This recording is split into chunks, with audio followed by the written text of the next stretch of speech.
going on, everybody? How y'all doing? Y'all come on up in here. Come on in here. I just got through doing 24 hours. I'm delirious. I want to hang out before I pass out. Y'all come on up in here. Let's get going. We got two more episodes of this Candace Owens saga of the alien to watch. Candace. Yeah, we're going to keep laughing at you until you leave our planet. I told you to Blexit your ass up out of here. She thought we were playing, y'all. We got to take control of Earth. We're not in the mood for foreign invasions from other planets. We're just not in the mood, especially when you refuse to read. Can't make this up. What's going on, y'all? I am tired. How are you all doing? I hope you guys are staying warm. We expect to have another little snowstorm. I know down here in my area, and it's certainly going to happen over the evening and overnight. Well, y'all, I'm exhausted. I got off at 8:30. I slept a little bit and I just kind of woke up. You know, when you're a mom, you never really sleep. Yeah, no, you don't get any sleep. So if you don't have any kids, enjoy your nap times. Enjoy the aspect of being able to go to bed. Even when your kids are older, you still just kind of worried. Like I still just pop up out of nowhere just to make sure they ate dinner, or lunch. And they're old enough to like fix themselves food and all of that, but I don't know why. It's like I still have to like, did y'all get lunch? Did y'all get dinner? And then they're like on their phones and chilling and stuff. They not chabu. They eat when they get hungry. But y'all, we got two more Candace episodes. And Daily Wire put out a new video. We're here for it. So y'all make sure y'all hit that like button coming in. Hit the like button coming in. Show some love. Make sure we keep these videos in the algorithm. Thank you all so much for tuning in. Thank you all so much for your support. Subscribe to the Lady Luck Club. We are still trying to hit 50,000 supporters. Yes, we are by my birthday, March 31st, 2026. 50,000 supporters. That means we got to be sharing this everywhere. And I appreciate those who do, especially over there on Twitter X. Thank you so much. I feel privileged. Thank you so much. I feel so special. You guys are awesome. Shout out to my mods. Shout out to all members, to everyone here. What's going on? Y'all ready to laugh? Cece up in here, Lisa up in here. Let's laugh, okay? Melinda up in here, Mama Sage up in here. What's going on? How y'all doing? Francisca up in here. Shout out to my moms. I appreciate you. Y'all come on in here and hit that like button. Hit that like button. I appreciate y'all. I appreciate y'all. Y'all, you want to start off with the Daily Wire? Let's start off with a little laughter because, Candace going to give us a headache anyway. So we're going to start off with this, the loneliest horse on earth. Y'all. Bishop Shapiro going all in on this horse thing. He said, oh, you talking about a midget horse and me riding on it and all that and if me. Okay, I got you, girl. I'm going to wear this out. You going to regret the day you ever said something about me coming in on a midget horse. I can't speak the way that Ben Shapiro does, but I can imagine it's something like this. She'll regret the day she ever said anything about me coming in on a midget horse. This is it is what it is. She'll regret it. I'm just gonna make sure that I have all the videos so that anytime she speaks, I'm gonna make sure that she remembers that midget horse. She will remember the midget horse. The midget horse, it will be the only thing she will be able to think about for many, many hours to come. Yeah, how's my impression? Did I nail it? I'm close to it. It will be the only thing that she will be able to talk about. Nothing else. As a matter of fact, I want her visions and her dreams to be filled with midget horses. Yeah, he went her behind out with it too. Shapiro, we're here for it. We're here for it, bro. Yeah. When I'm trying to listen to him, hold on. When I'm trying to listen to him, I start laughing. Like Tucker Carlson is just insufferable. I can't take it. Even if I just want to like laugh at him and make fun of him, I have to listen to him first, and I can't even get past that part. Ben Shapiro, I can. Yeah, we can take on Ben Shapiro all day. Candace, we're gonna torture the hell out of you with it. Oh Lord have mercy. I can't even say it. Y'all, I was close. Was I close? Just watched Jay Witt's video from yesterday. He had me in tears after that person he spoke with. What the heck is going on over there? Y'all, oh Jay Witt, I'm so sorry. I think he sent me an email earlier this week to come up on the panel, but I had to work. Oh no. I'm still getting oh man. I had to work. It was so hard for me to get up on it. Oh Lord. And then Umar out here just doing the most. You can't make this stuff up. Oh my God. Oh man, we gotta do an Umar live stream. He out here talking about the renovations are done. Like I thought it was a joke. No, he's serious. He's seriously talking about the renovations. Oh my God. Oh my God. Shout out to you, Cher. I see your emails, Manny. I got your email. I'm seeing some of them. I'm just trying to go through them. Y'all. Okay. I gotta get caught up on emails too. But we got this here. Daily Wire clowning Candace the way it should be done. You understand? Candace, no one cares how you feel, girl. No one cares if you're mad. No one cares if you don't like it. We're gonna laugh at you. The end. I mean, here's a thought. You don't like it, Blex it off of our planet. I mean, seriously. Yeah, maybe Kanye will get you a spaceship and just skyrocket to you to the moon. So you can go figure out what happened on the moon. Can't make this up. Oh man, Milk Bar went in on her, so we're happy about that. That's what I'm happy about. Y'all, let's get some laughter in. Hey, Amir Shakur speaks. How you doing? What's going on? Did you meet alien from outer space or of this world? I don't know. Candace Owens said she's an alien, and we just took that and ran with it because for once we feel like she's telling the truth. She's an alien from another planet. Like, get off of our planet, like Earth. Not don't be here on Earth. That's what she meant. Candace, you could always debunk me, Helpful, but you won't do it because you know that I'm telling the truth. She said she was an alien. I said, okay, cool, we'll go with it. Yeah, she took my quip talking about Charlie and making electricity move and all of that. I said, so now he's a mutant from X-Men. And then she took that whole X-Men bit and stole it. Won't even say, just like Lady Luck Club said, the queen of YouTube. Like, she won't even give me that credit.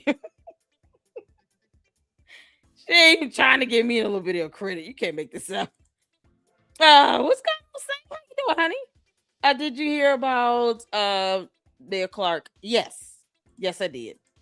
Very unfortunate. Let's see here. Yeah, I did.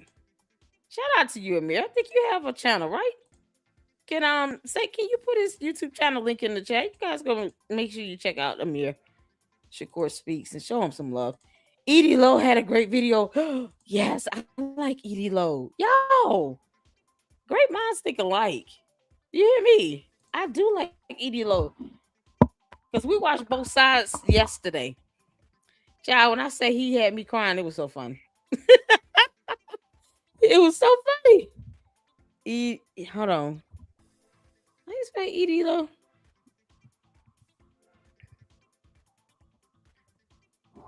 Is Jay Witt live now, child?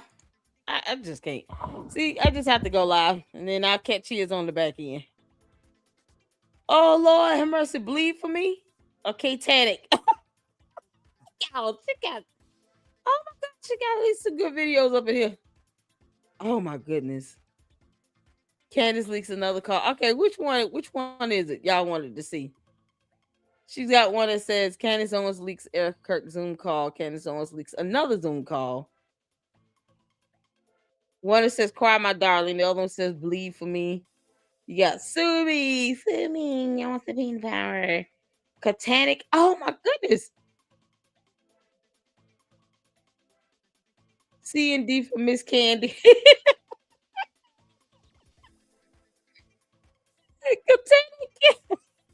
That's hilarious. Which one did y'all want to see? Oh, he is a 7. Okay, cool.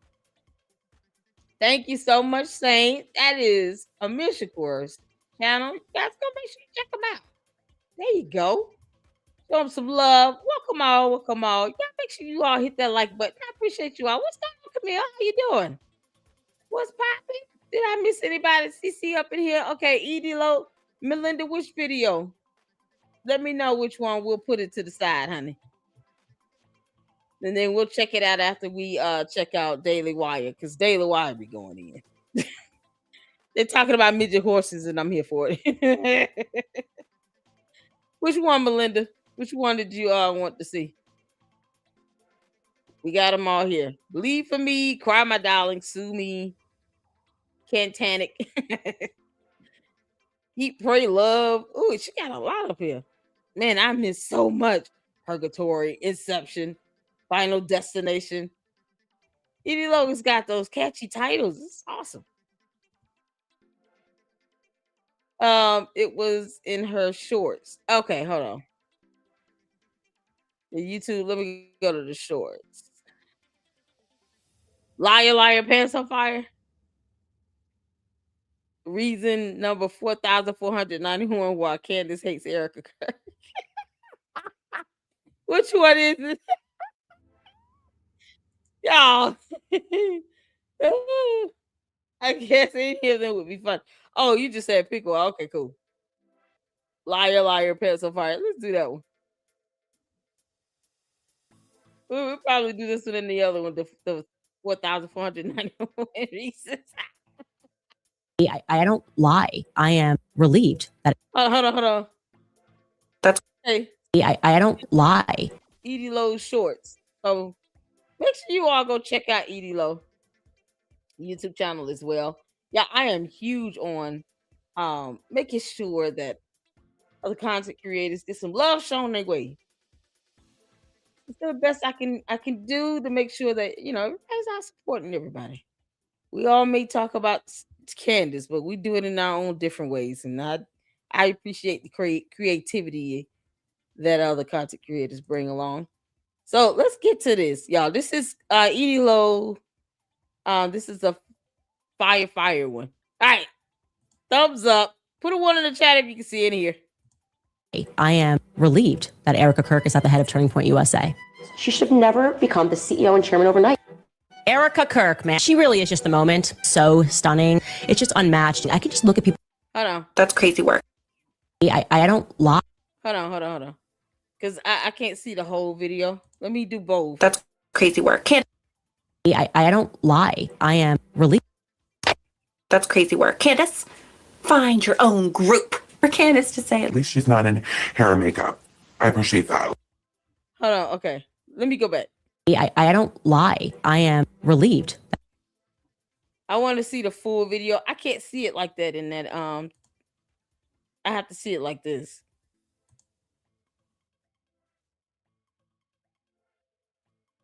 I can see it in that. I don't lie. There we go. Y'all see, this is better. You can see the whole thing. All right, cool. Put a 1 in the chat if you can see it here. Let's go. I don't lie. I am relieved that Erica Kirk is at the head of Turning Point USA. She should never become the CEO and chairman overnight.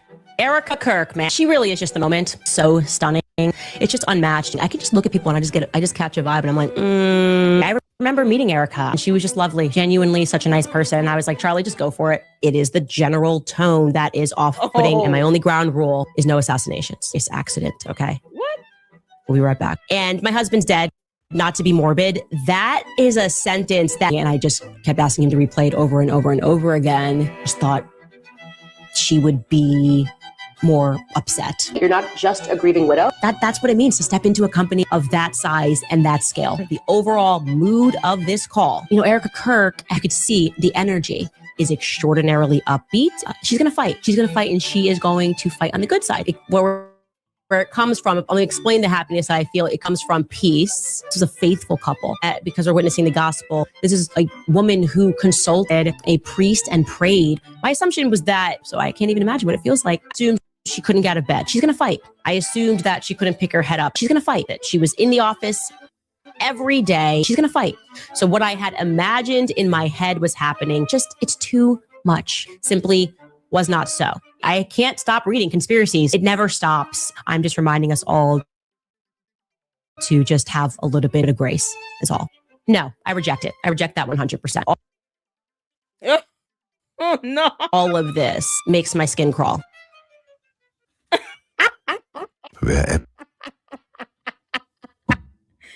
Y'all, Edie Lois, boy, you coming up there next to Milk Bar, aren't you?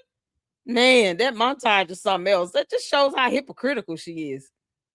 That's all that is. Oh, it's so hypocritical.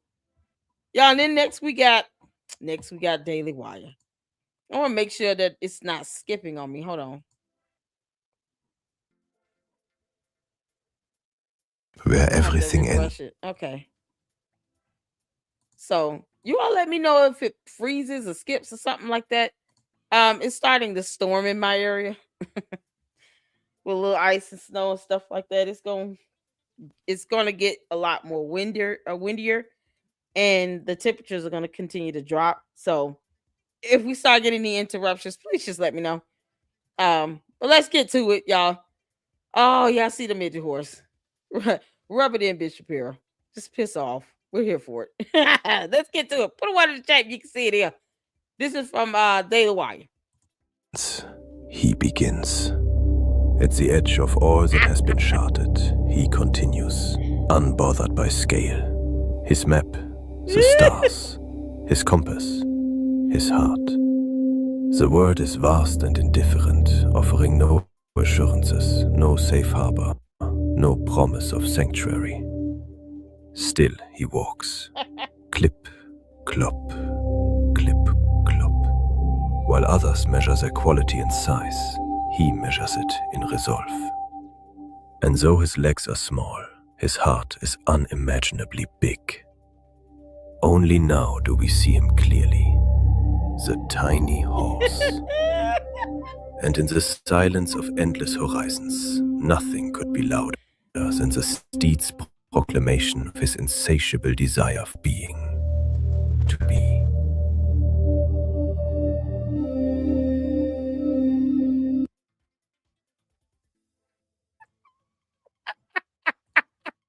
Y'all, horse beat the wolf. Wait a minute, let me go back. Y'all, what? That horse. I'm sorry, that wasn't be eaten, but okay. Unimaginably big. Only now do we see him clearly. Stand on him. The tiny horse. And in the silence of endless horizons, nothing could be louder than the steed's proclamation of his insatiable desire for being. To be.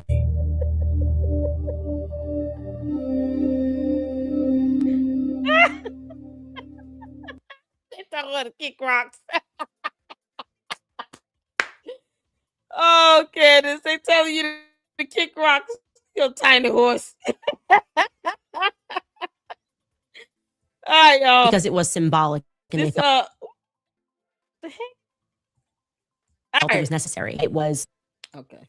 Oh, This is her episode she did on Lord, Thursday? 2 days ago. Okay. It's Saturday, yeah, so Thursday.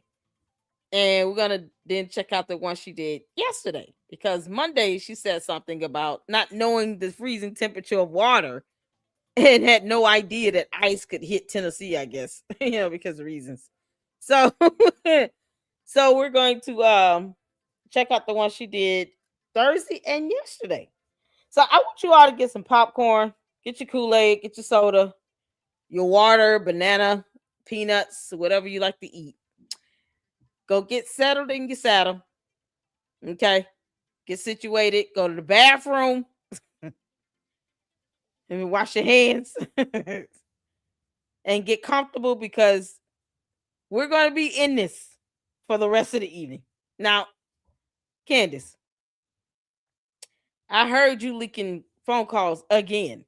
So I'm just going to go in on you like I did last time. I'm not sparing you anything. You understand? I just want this to be known. To all the Candy Ass cult members, you come into my chat at your own peril. I, being the queen of YouTube, do not care how you feel. I'm just going to go ham in on Candace Owens. And I'm going to laugh at her, and so will the rest of the Luxters here in the LLC. She is a clown, and we cannot take her seriously. We owe her nothing.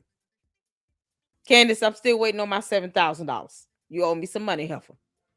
Can't make this up. All right, y'all, put a one in the chat when you're ready. When you can see it here. Let's go. Oh, right, you guys, welcome back to season 9, episode 2 of Everybody. I'm your host. Another well-found. Wait a minute. She said, I'm your host. Everyone grieves differently, like everyone loves Raymond. Candace be stealing stuff from TV shows. That's how ridiculous and unoriginal she is. Why is she stealing this from Everybody Loves Raymond? I'm your host. Candace, the alien. I came from outer space. I have alien juice in my stomach. Can't make this up. And recurrent yeast infections from black mold. Candace, you can kiss my ass, girl. I don't care how you feel. You can't make this up. Oh my God, y'all. Hold on. I was getting a little stall on my end. Please let me know if you can see it in here. I want to make sure.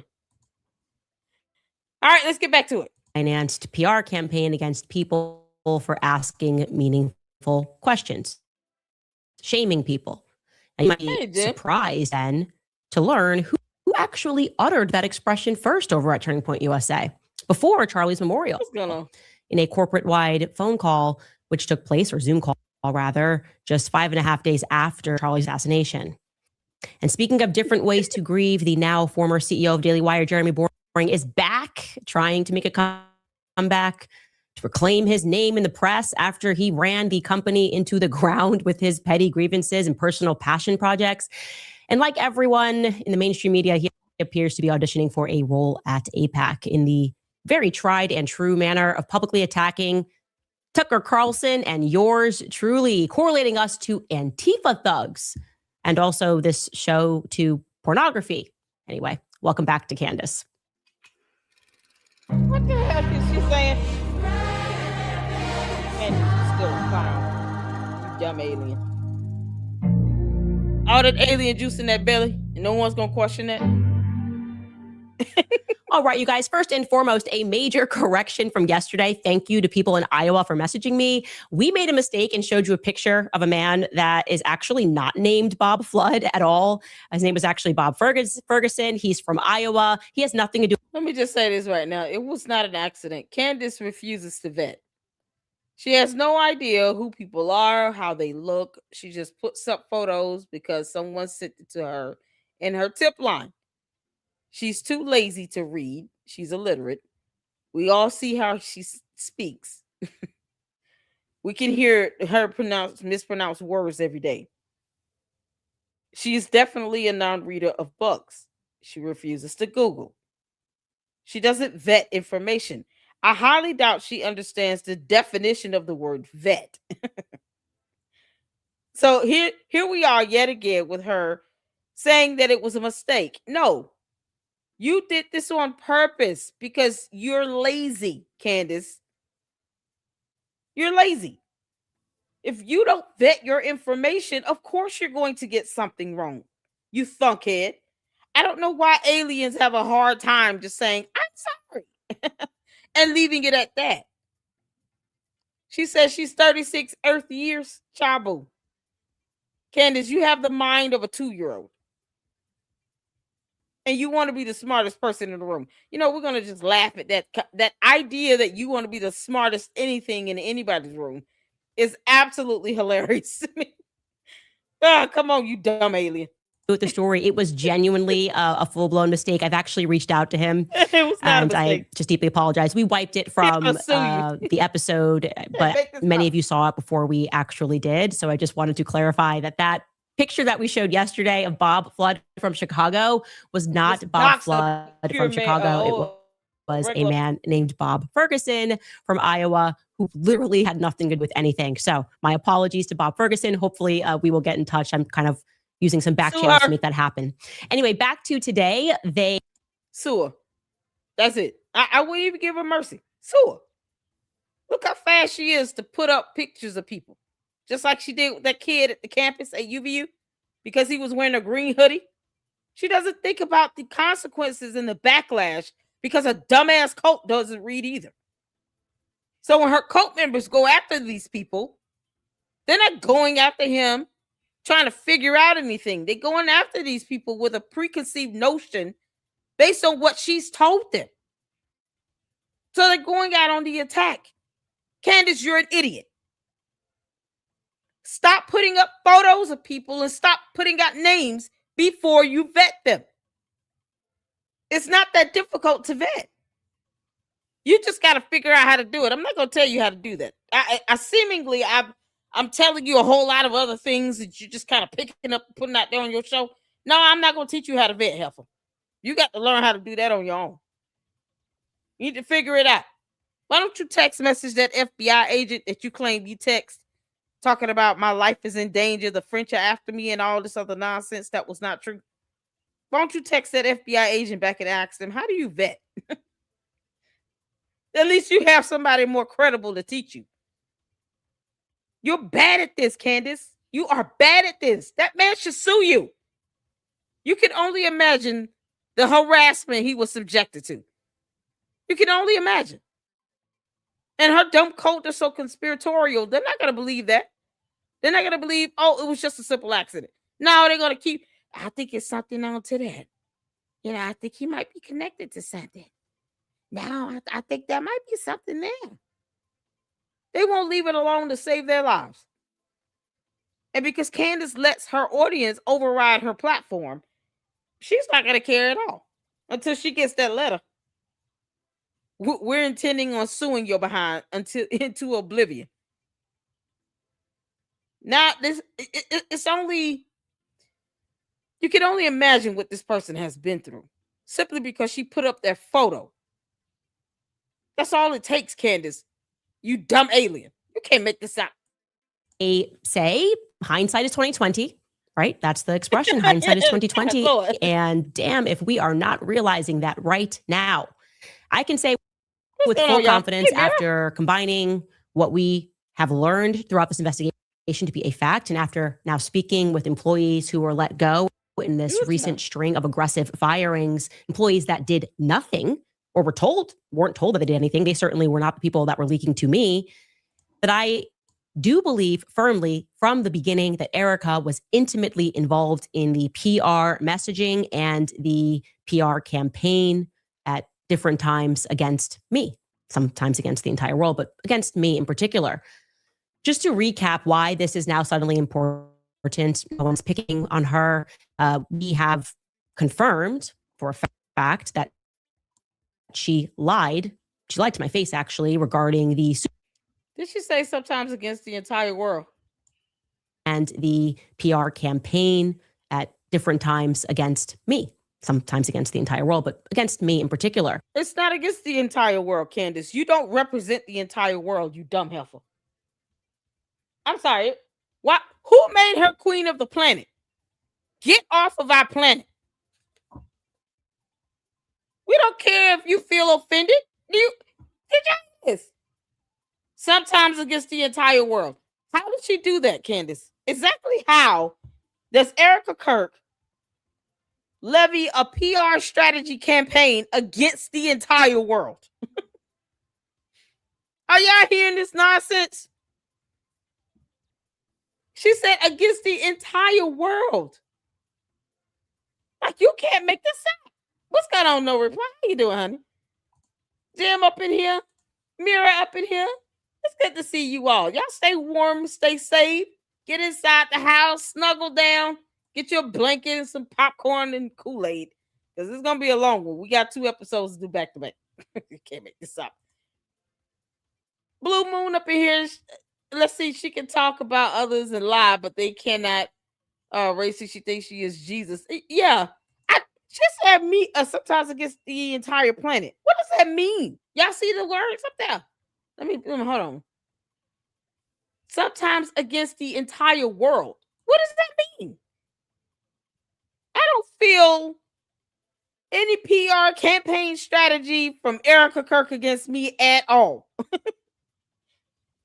A woman's not doing anything wrong to me. Candace, you've always been jealous and envious. I told you all 2-3 months ago, I said Candace really does not like Erica Kirk. It's only a matter of time before she just starts digging her nails into Erica Kirk and starts going in after her. And I even said, I don't even know why she's beating around the bush about it. It took 4 months to get to this point, Candace, where you're still a demon and you're showing us how evil you are.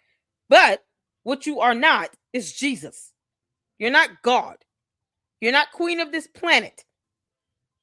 You run nothing here. For you to sit here and to say that there's some campaign against the entire world, no, it's not. No one feels offense about Erica Kirk except you and your dumb cult members. And that's because y'all choose to. You can't even pinpoint how. That girl has done nothing wrong personally to any of you people. They act as if she pays their mortgage. It's funny how she doesn't. And yet they worship Candace at her feet and the ground she walks on as if Candace pays their mortgage. And they're the ones giving Candace their mortgage money. You know, you just can't make these things up. So meanwhile, they give Candace Owens their mortgage money, but then they treat Erica Kirk like she pays theirs. Erica Kirk isn't doing anything against the entire world. It's just so far-fetched and stupid. But Candace doesn't care how words mean anything. Like, you know, she just says words. It's not like it's in a cohesive statement or anything. She's not proving a point. She's throwing out trigger words out there. Let me just, speak cult right now and tell my cult base that she's making this PR strategy against the world. Like she speaks on everybody's behalf. How many of you all think that Candace Owens speaks for you? 1 in the chat if Candace Owens speaks for you. 2 in the chat if Candace Owens does not speak for you. 3 in the chat if you're saying, Lady Luck Club, why the hell are you asking us this question even though you queen of YouTube? Why the hell are you asking us this question, Lady Luck? We understand you the queen of YouTube, but come on.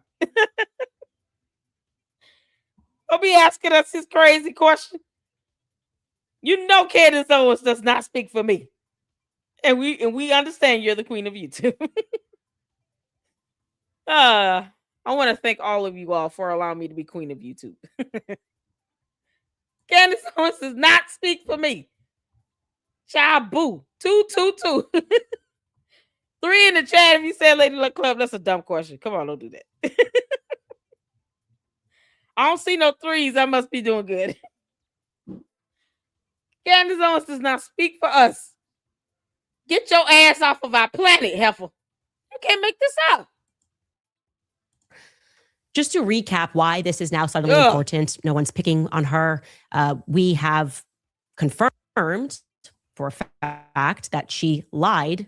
She lied to my face, actually, regarding the Superman neck. She blamed that on Andrew Colvett, said that he went rogue, that Dr. Lee Trotter also went rogue, violated HIPAA, that they hopped on the phone and did this.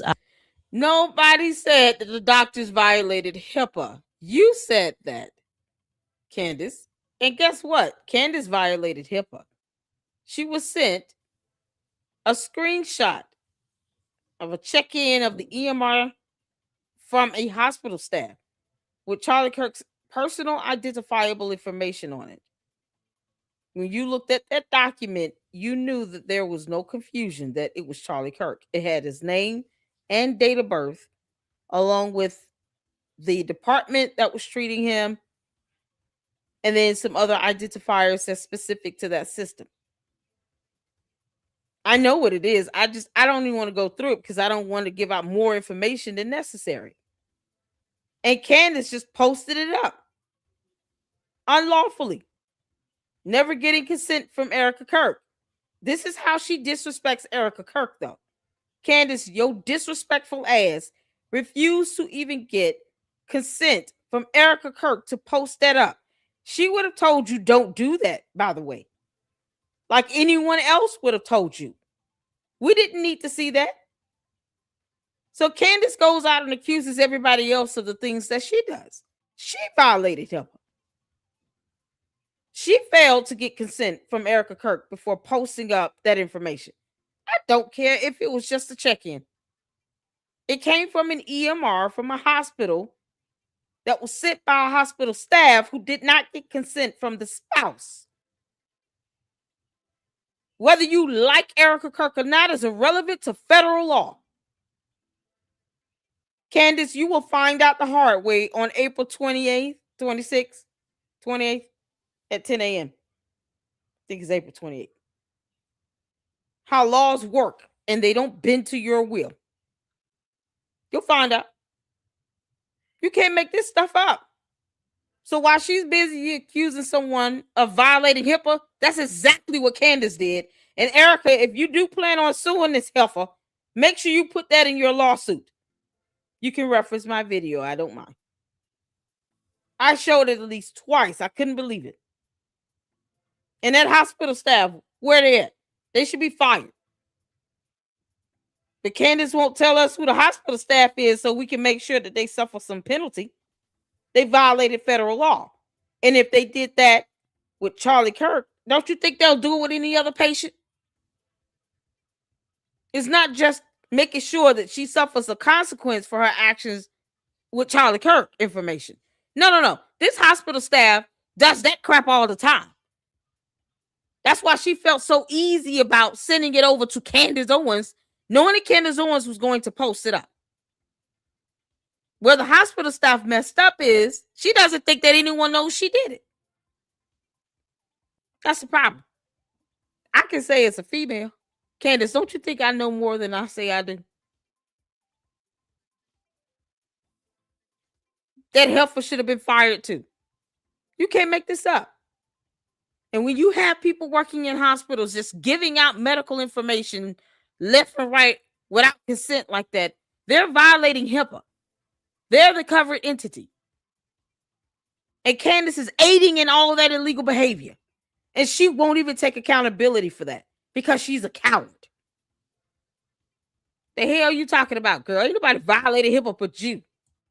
Without her consent or knowledge, then on top of that, Andrew then sends out a tweet. I told you, confirmed to you, the doctor did not violate HIPAA. It was actually a three-way call. And the statement pertaining to Superman neck came from her. Andrew Colvett, in that regard, was doing Erica's bidding. He was taking a figurative bullet for her.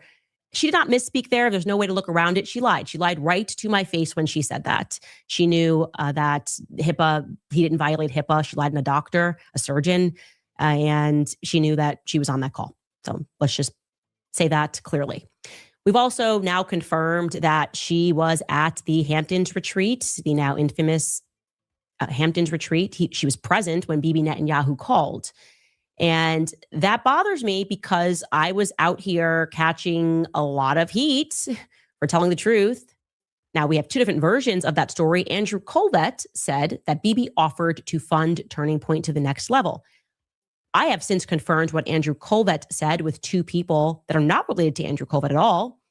Erica, despite being at that dinner and confirming that she was there, does not remember that part. She says that there was not an offer that was made and that Bibi was calling about the letter that Charlie wrote him back in May.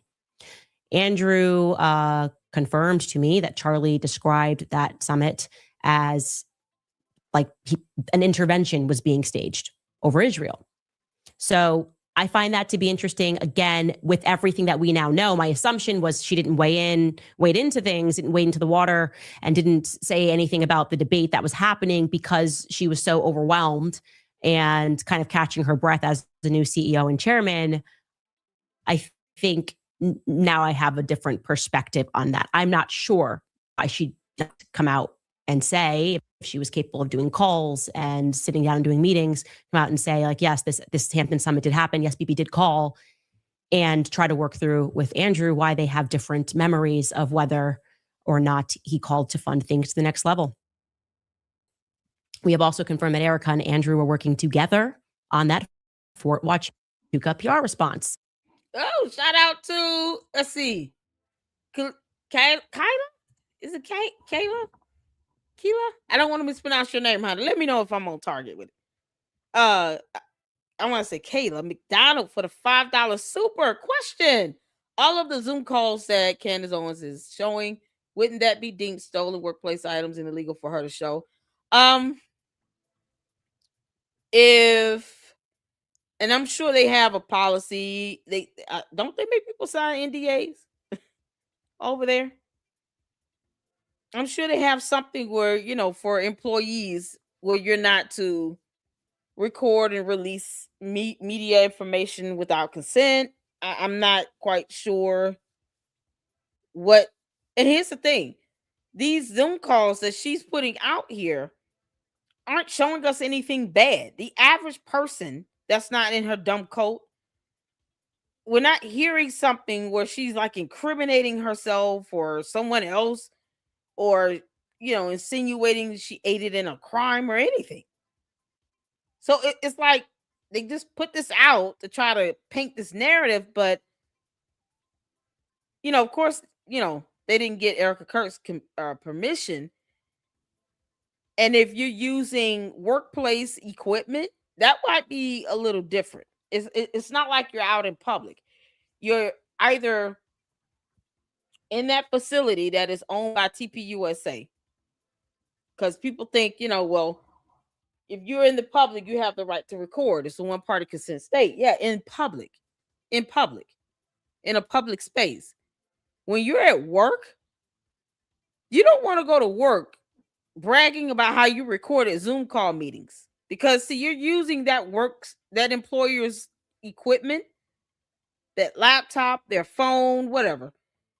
There's some confidentiality agreement you do have to sign in general, where you don't release information about the company or the business operations. That includes meetings.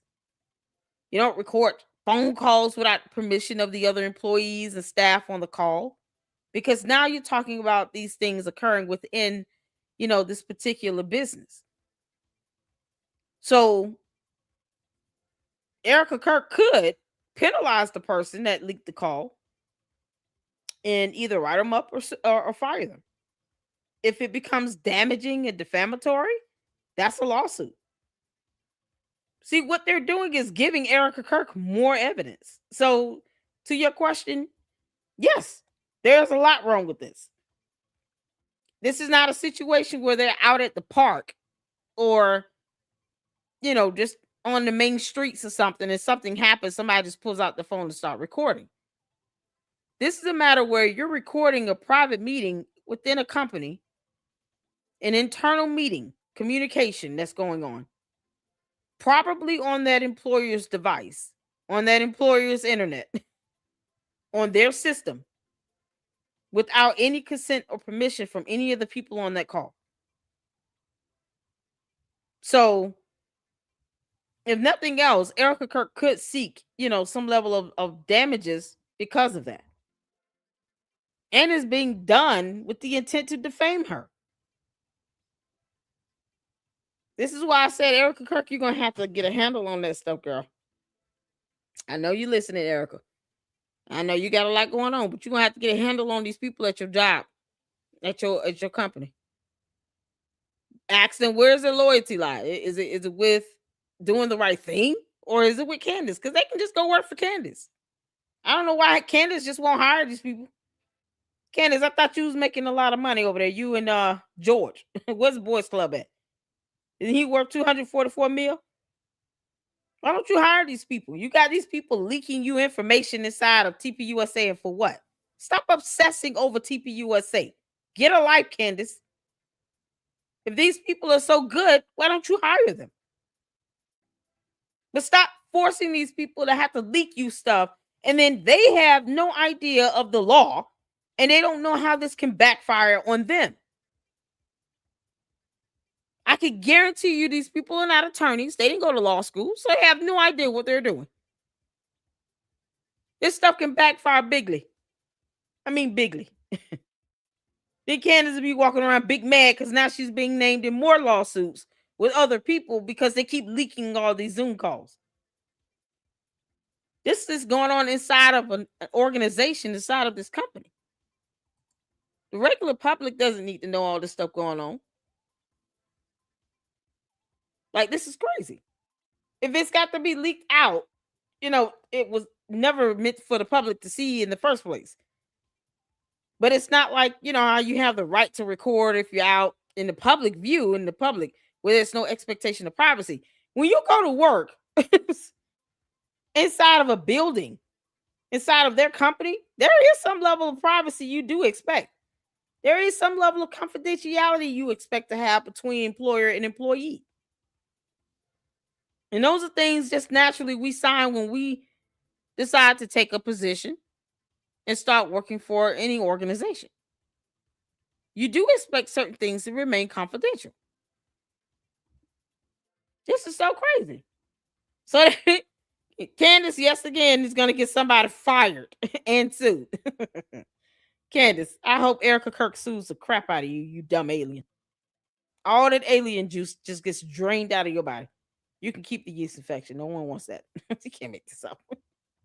I hope that answered your question. I think there's some liability that they would have to this because they're not outside in the park or anything like that. They're inside of the actual.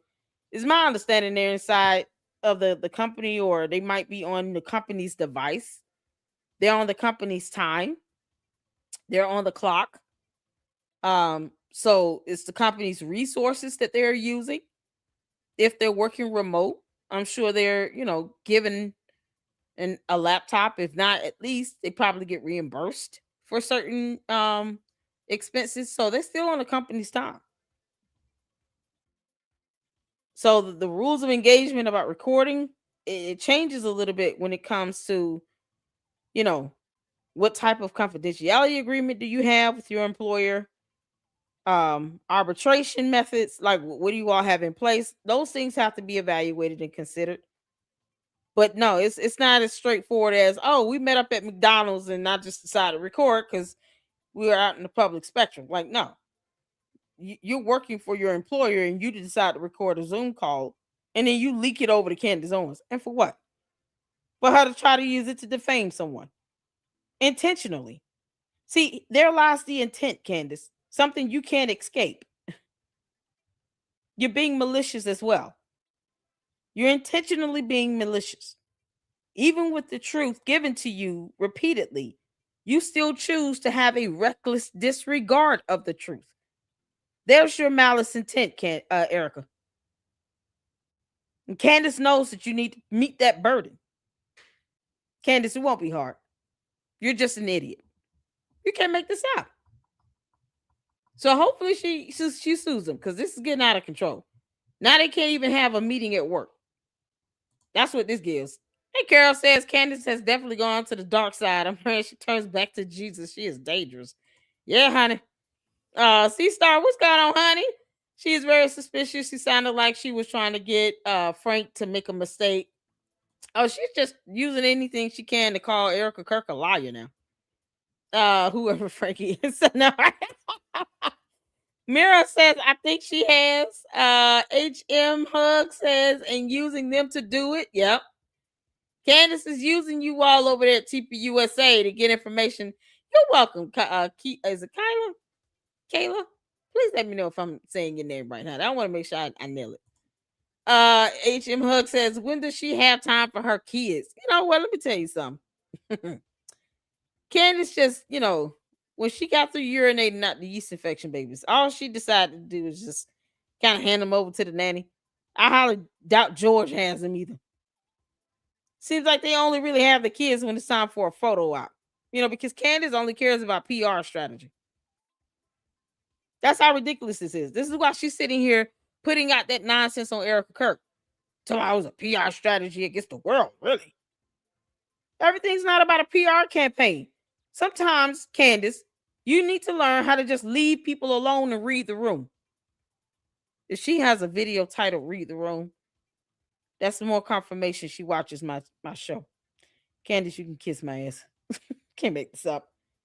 Read the room, Candace. Leave those people over at TP USA alone. You are obsessed with them. You're stalking them at this point. You're stalking them. I don't think any of those people will be giving you information voluntarily if they knew they can lose their jobs and get sued for violating confidentiality agreements. You can't make this up. The employer has the right to set boundaries when it comes to information released from their company. And this stuff that they're releasing to you, there's nothing incriminating about it. So why are you putting this out? And to the employees over there at TP USA, keep being dumb enough to sit here and fall for Candace Owens if you want to. Don't start all that crying if you get named as a co-defendant. Suck it up. This stuff is not worth you being sued over. And Candace is not going to pay your attorney's fees. She's not going to raise any money for you all. She didn't need to raise money anyway. She's got $244 million. She don't give a damn about none of you people. She only cares about herself. Recognize a narcissist when you see it. Candace does not care about anybody at TP USA at all. Not a little bit. She didn't even care about Charlie Kirk. They had unfriended each other. What the hell are you helping her do? Other than lose a lawsuit. Don't put your jobs and yourselves in that predicament. To kiss Candace Owens' ass, and for what? For this nonsense? Why is it worth it? You get nothing out of it. You don't even get recognition. So don't cry when you get named as a co-defendant. It is what it is. You brought this on yourself. If you're grown enough to send over these Zoom calls to Candace of all people, be adult enough to take that lawsuit like a champion. And that termination. They should fire your ass. This is ridiculous. Candace, leave them folks alone. Stop obsessing over them. Leave them alone. You will never be CEO. We will really deport your ass before you think you're going to go up in there and be CEO. Get the hell on somewhere and kick rocks. Leave them alone. Anything else to talk about? Find something. I thought she was America first. Can't make this up. Candace, you're pathetic. We got the craziest tax I've ever endured. Alex Jones, quite entertainingly, he's coming for me my whole life, everything. But that PR response was confirmed that she was a part of that through this obscure YouTuber, Paramount Tactical, rather than going directly to me after we sat down. That, to me, seems like a pretty a strong violation of a well-meaning conversation that I had with her for 4 hours. And I should also mention that was the same. Shout out to Paramount Tactical. Gary's like, you know what? You can kiss the back of my boot. Candace, it's not a violation. No one owes you anything. I'm the queen of YouTube, and I'm not even saying half that crap you talking about. Don't nobody care how you feel. Find something else to talk about. Leave these people at TP USA alone. Erica Kirk doesn't owe you a damn thing. She owes you nothing. That's why Candace listens to me, because she knows I'm not going to sugarcoat nothing. I'm not your cult member.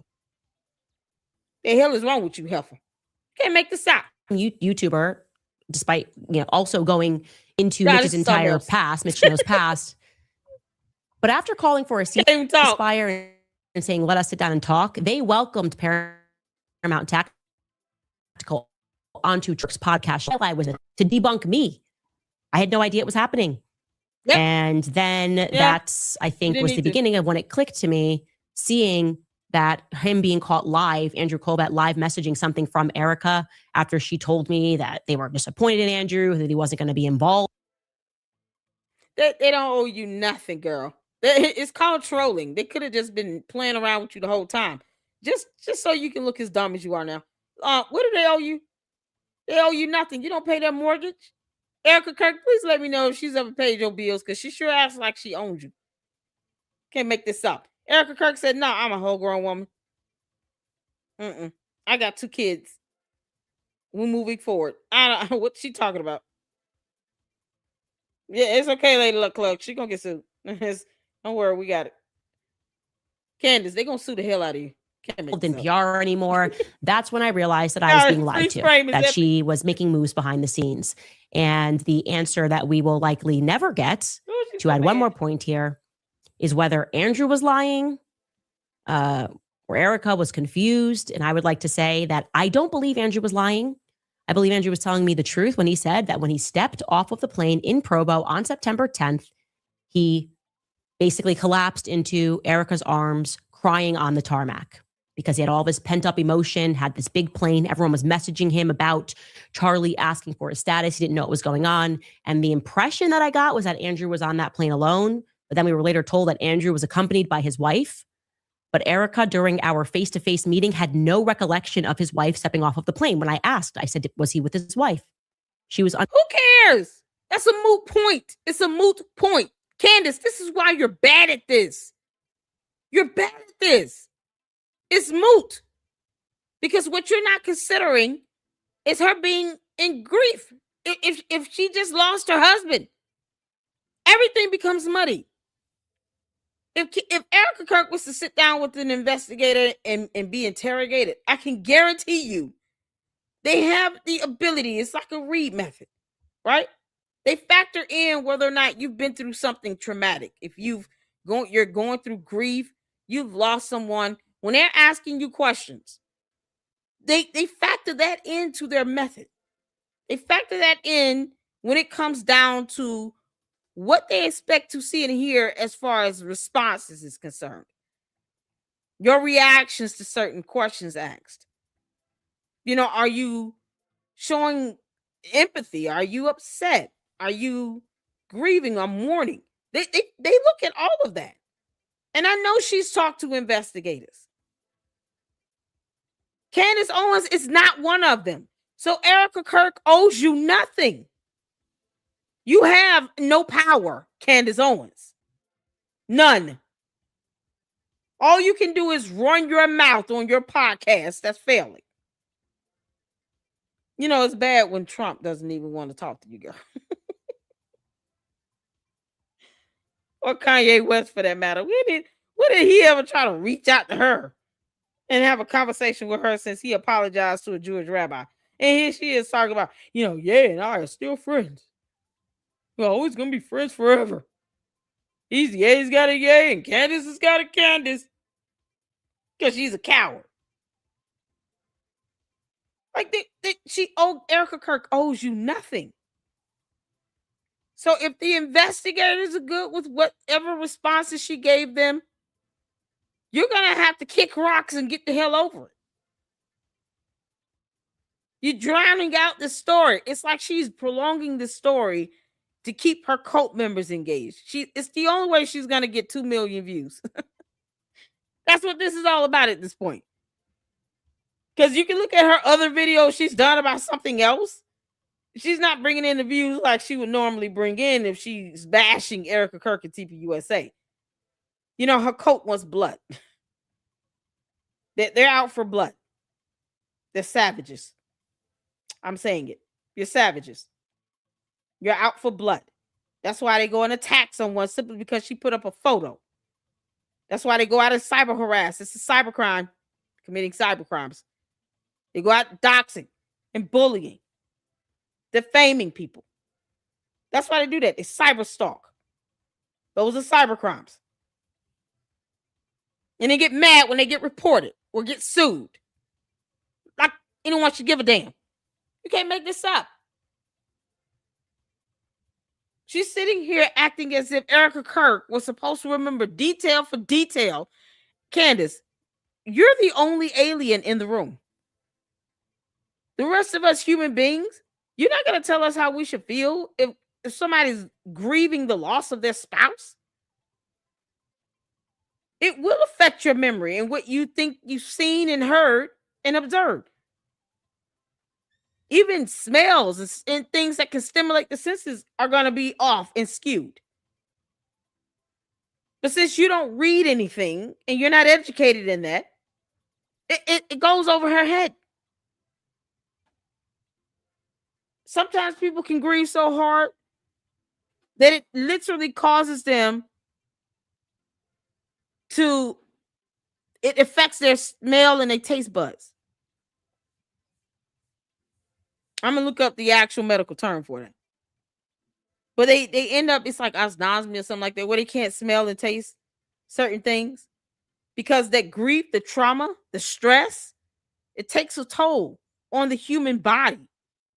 So it affects your memory, it affects your appetite, it affects your ability to, smell and taste and to remember.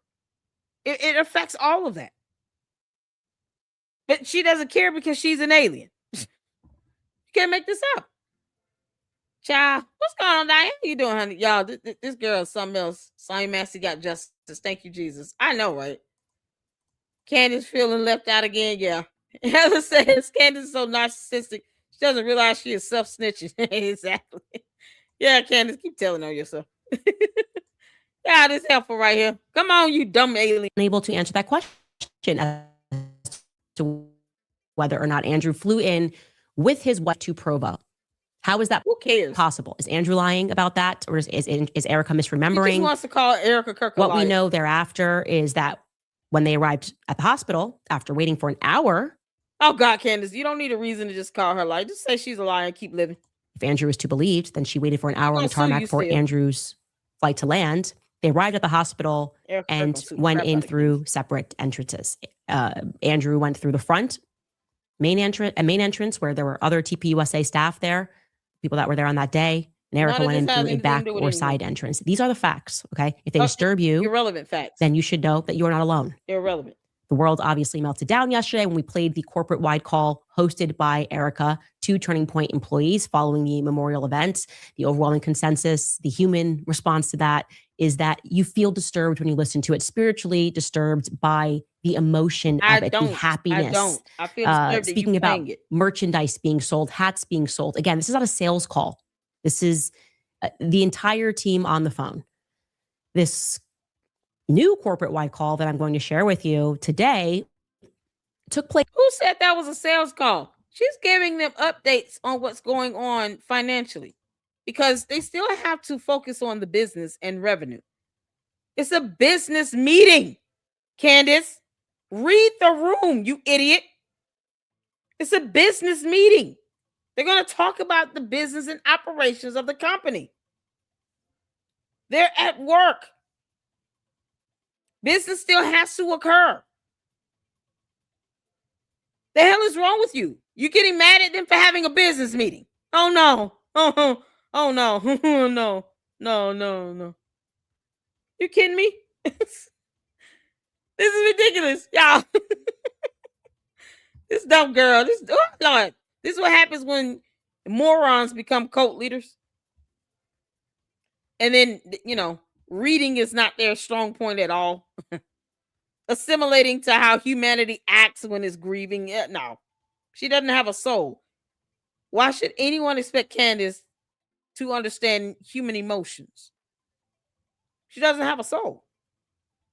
Y'all look into these dark eyes again. I want y'all to look at this freeze frame. It's epic. This is the demonic alien that crash landed on our planet that refuses to leave. She's forcing herself upon us. Stop forcing yourself on us, Candace. We don't care. I'm just here to laugh at you and clown you out. I enjoy that. Since you want to sit here and try to torture Erica Kirk, a grieving widow has got 2 kids. She got 2 babies to take care of. She got time to be studying you. Yeah, I'm going to go in for you. And I'll do this for free. But you're gonna still have to pay me that $7,000 because your cult members won't shut the hell up about it. Can't make this up. Y'all, this demonic alien has no soul at all. No feelings, no emotions behind those eyes. Just evil. A dark, sinister, evil presence. That's all you see here. Just dark, evil, and sinister. Candace, I didn't know that the devil needed your help to kill, steal, and to destroy. But apparently he does. It would be best if you go to his realm and get out of ours. Can't make this up. Enjoy hell, girl. Even earlier. so that you can go back into your time machines. It took place just 5.5 days after Charlie was pronounced dead. 5.5 days later. The date is September 16th. This is when Turning Point USA employees are told that Erica is going to be replacing Charlie as the CEO and chairman. The public is going to be informed a day later on September 17th in a public letter signed off by Doug DeGroot. He's on the board. And I should be clear that when Doug DeGroot, going backward and looking at the announcements, he makes it very biblical, which is a common theme here. Everything is it's about, this is what God has ordained. Here is the letter. Just going to read the top here. It reads in Ecclesiastes, King Solomon wrote that mankind is to be tested by God. Today we are facing such a test, yet we also know that God has prepared us with everything that we need to overcome this ordeal.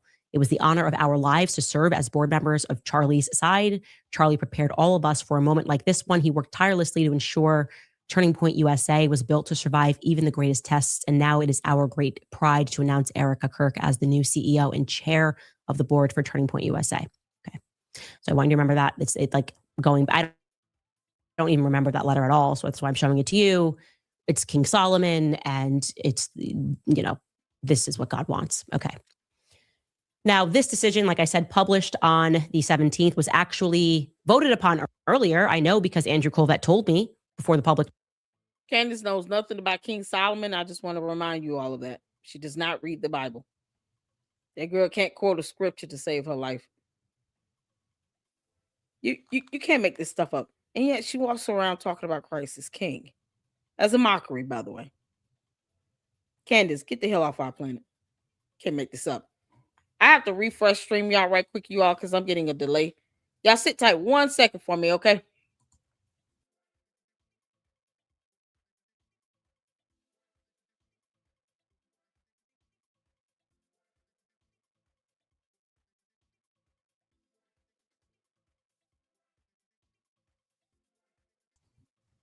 All right, I'm back. Sorry about that. I needed to do this because I'm not even able to, like, it's pausing and delaying and all this stuff on my end. Okay, can y'all hear me? Let's get back to it. Public knew that the board had selected Erica within about 72 hours of Charlie's death. I was crying on the phone with him, already concerned by his bloody Mike. And Andrew reassured me that the decision had already been made and that it was Erica that was going to take over. And in my aggrieved state, I said, okay, great, amazing. Thank God. I'm so happy to hear that. So I'm so happy that none of these people who literally hated him are going to try to sit in his chair. Who said, where did she get that from? She's just coming up with stuff. These people who hated him. Candace, wasn't it you? Dave Rubin said, went to his home, had chicken parmesan, and talked for over an hour about how you hated Charlie Kirk. You know, she projects often. That's what gets you effed up, Candace. You walk around projecting all the things that you feel upon everyone else. All the things that you do wrong, you try to project that into others. You sat down at Dave Rubin's house, had chicken parmesan that looked absolutely delicious. It looked good. And talked for over an hour about how you hated Charlie Kirk. I want you all to continue to reiterate that. Wherever you go, remind Candace that she went to Dave Rubin's house and talked for over an hour about how she hated Charlie Kirk. Don't let up on that. Remind her of that. Flood her comment section with it. Get in her ass about it. Because the hypocrisy is staggering. Candace doesn't care about being hypocritical. She's a narcissistic demon alien with recurrent yeast infections. She doesn't care about being hypocritical at all. I highly doubt she could spell and define the word. Malingering, all these terms that she, is the exact epitome of, she won't even read and look them up. But that's what the hypocrisy does. It's saying I'm going to call the kettle black while I'm black myself, and then get mad and mock it for being black. Candace sat around and dogged him out and talked about how she hated him for over an hour. And I wish Dave Rubin would have said this earlier. It took too damn long. But he finally put it out there and he said, just ask her how was the chicken parm. And she didn't deny it. That's what's so crazy. Did y'all notice that? Candace never denied it. She can lie, but she never denied it. Child. He got a new... Why does she talk about George being accused of essay a man? Exactly, Mama Sage. Candace never speaks on that. People have to continue to flood it. I wish the young man would be willing, because I actually reached out to him on X and asked him if he would be willing to come on the LLC and do an interview. And he was just kind of like, it's been a minute, and he doesn't want to keep rehashing it and nothing happens. And I can understand that frustration.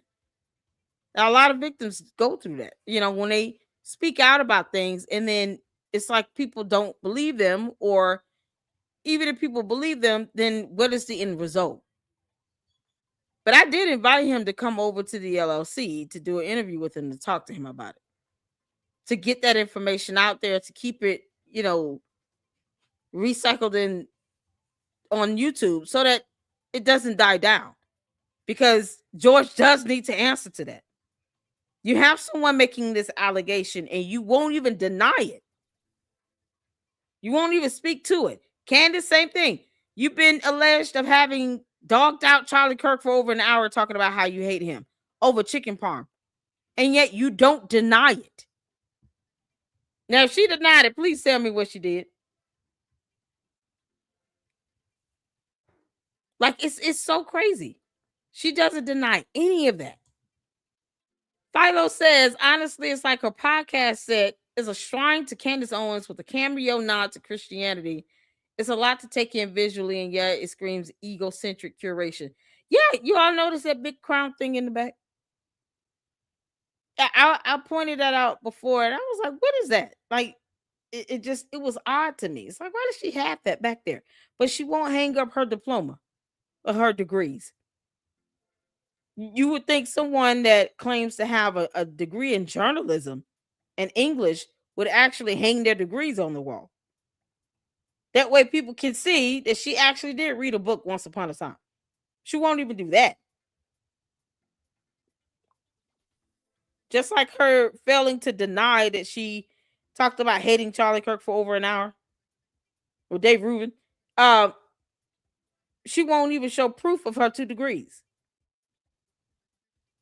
This is the stuff that people expect her to do. If you're going to sit here and say that you're supposed to be taken seriously and be credible, you won't show your degrees, but you won't deny very straightforward allegations about you, talking about you to hate Charlie Kirk for over an hour over dinner. And then, yes, this background, I said that, when I pointed out that kind of that cross thing back there, I said, this is so odd. It's just odd. And she talks about paganism. It's like, this child, don't get me started on Catholicism and the many paganistic references they have in it. Child, it's so crazy. Or her kids' pictures, exactly. Which y'all let me know which video, and we'll play it after this one. We'll do a little break and play the both sides before we go to the next episode. How about that? So let me know which episode, or email me the link. One of you guys email me the links for the videos on both sides, and we will check it out. We sure will. I laugh to avoid tears because it's bittersweet for us. Diane said, form of brainwashing, subliminal messages. Yep. Philo says, nope, she has her face smack being hanging in the center of the laptop. Basically, it screams, it is all about me. I am in the center. Exactly. She's a narcissist, y'all. Candace is a dumb alien narcissist. It's crazy. Sam says, "Hey Sam, how you doing, honey?" He's implicating Trump. Thanks. I'll watch Bronson's video. Mama Say says she isn't homeschooling her kids. She's on the internet too much. Exactly. When does that happen? She talking about I'll homeschool my kids during the day. When? Because she's either doing, interviews or makeup photo shoot or something. And then she goes straight to her pre-recorded shows because this is pre-recorded, y'all. Pre-scripted, pre-recorded. She's not talking off the cuff here. She doesn't know how to do that. She's not competent enough to do that. Her limited vocabulary will not allow her to do that. Right now, she's literally speaking in circles. How many times have we heard her go down this rundown? How many times have we heard her make these same statements? She's out of content. And she's not smart enough to just read a story and report on it. Go be boots on the ground. Candace, take your ass to Minnesota and see what the hell is going on out there. Like anything that is remotely close to journalism, she refuses to do it. What she's doing is just being redundant. It's repetitive. And then putting up photos of people accidentally, allegedly, that are not even the person she's referring to. Now you're subjecting them to all that dumb cyber harassment from your dumb cult. You can't make this stuff up. And they're not even school age. I know, right? It's called being a parent. Y'all know Candace ain't no parent. She's an alien. Parenting is not a concept they grasp. Like her and Satan more in cahoots and spending time with each other than her spending time with her own kids nowadays. You can't make this up. Candace, you can kick rocks. No one cares how you feel about that. You're a horrible parent. Now, in hindsight, practically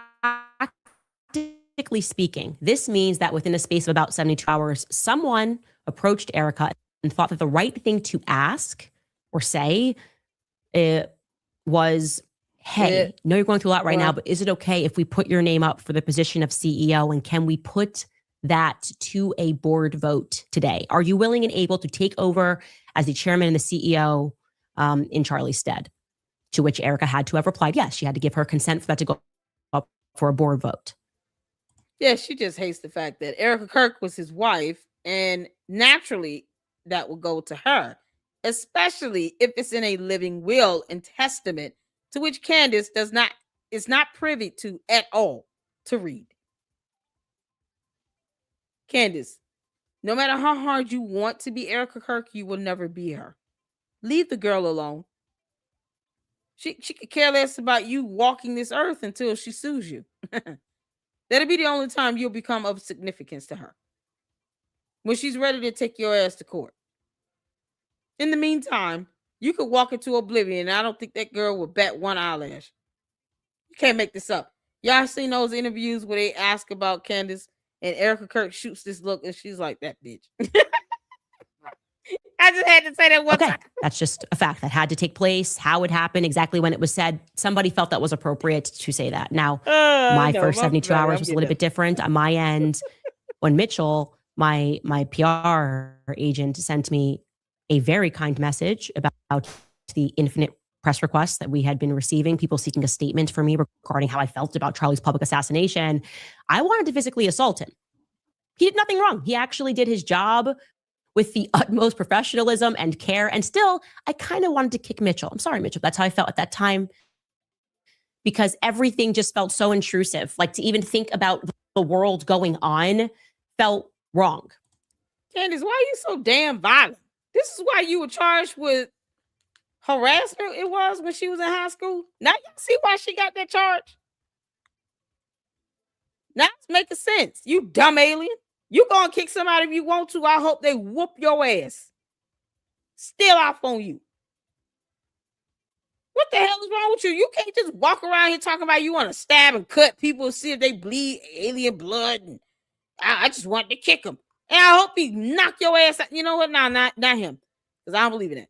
I hope he calls his sister or whatever female around. He can call me. And I just come out there and out of you and just keep going. With a belt. When I say whoop her ass, I mean beat her ass with a belt. Candace, you need your ass beat. You don't just get to put your hands on people and kick people, you clown. And your cousin won't be able to save you. Yeah, we got some of that. Take care of that real quick. Come in my neighborhood if you want to. You can't make this up. He goes, I just wanted to kick him. Yeah, hopefully his sister would have been nearby so she can come back and pimp slap you. You can't make this up. Keep your hands and your feet to yourself. What are you, 12 years old? Y'all, now y'all see why the harassment charges was valid. Don't you want to see him be a bully? And then when it comes down to her actually confronting someone in person, then she chickens out and becomes a coward. Girl, they're going to beat the crap out of you. You better go on somewhere and sit your ass down. I didn't think anything of her Make this appointment up. at that time, other than what I stated publicly, which was that Turning Point USA should have waited and instead appointed an interim CEO to allow Erica the time that she needed to grieve, rather than her having to deal with everyone questioning her moves as a CEO. But I also contended with myself, I will say. I also thought, well, maybe they rushed the decision because it was symbolic and they felt it was necessary, that it was sort of honorific, meaning she wasn't really going to do anything at that time, but they wanted to announce that this is the direction that it's going, which would be fair, like just wanting the announcement to mean something. And on her end, I thought maybe Erica said yes because she wanted to hold on to some sense of continuity. Like, this is still going to go on. We're going to get everything going. And that still could be true, by the way. That could have been what drove her decision. But of course, looking in retrospect, it is stunning to me that Erica chose not to bring a single member of her actual family with her to Utah. Something that I just sort of missed at the time. Just Turning Point family. Think about that. Charlie Kirk's mother, father, sister. Eric Kirk's mother has a disabilitating disease. She has an ailment. Does she not? I don't need to know the specifics of it. Just confirm it in the chat. Doesn't she have an illness? Wasn't she with her mother the day Charlie Kirk was shot at the hospital for a doctor's appointment? Candace, you are an evil demon. And we all know you have no soul. But you're pure evil. She was with her mother at a doctor's appointment at the hospital the day Charlie Kirk was shot. She helps to take care of her mother. Leave them alone, for F's sake. Leave them alone. You think her mom wants to deal with this BS from you, you dumb alien? No, you can't make this up. She has an illness. This is the last thing that Erica Kirk's mother wants to have to endure or encounter. You know, Candace Owens is saying things about you on YouTube. Hopefully Erica Kirk's mother looks at that person and says, you know, here, Candace Owens can kiss my ass.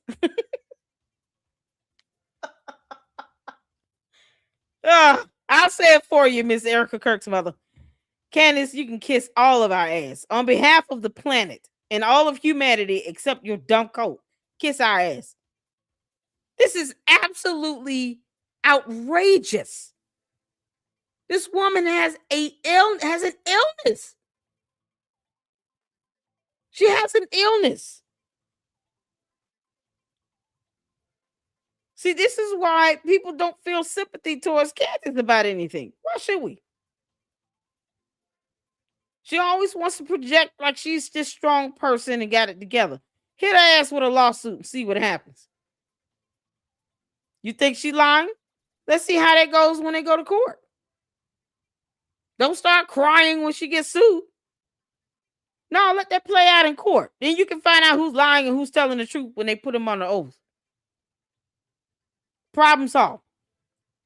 Cult members want to sit here and keep her from going and get sued. Why? That's where they need to go. This is crazy. Erica's mother was in the hospital the day Charlie was shot. Exactly. That can be confirmed. It's called cameras in the hospital. It's called medical records, I'm sure, that Erica Kirk has. That can be proven. So if Erica Kirk, hopefully sues the hell out of Candace Owens, guess what she's going to bring with her to court? Evidence. She's going to be able to provide evidence that she went to the hospital. It was captured on surveillance cameras because there's cameras around the hospital. Maybe to check in and check out documents.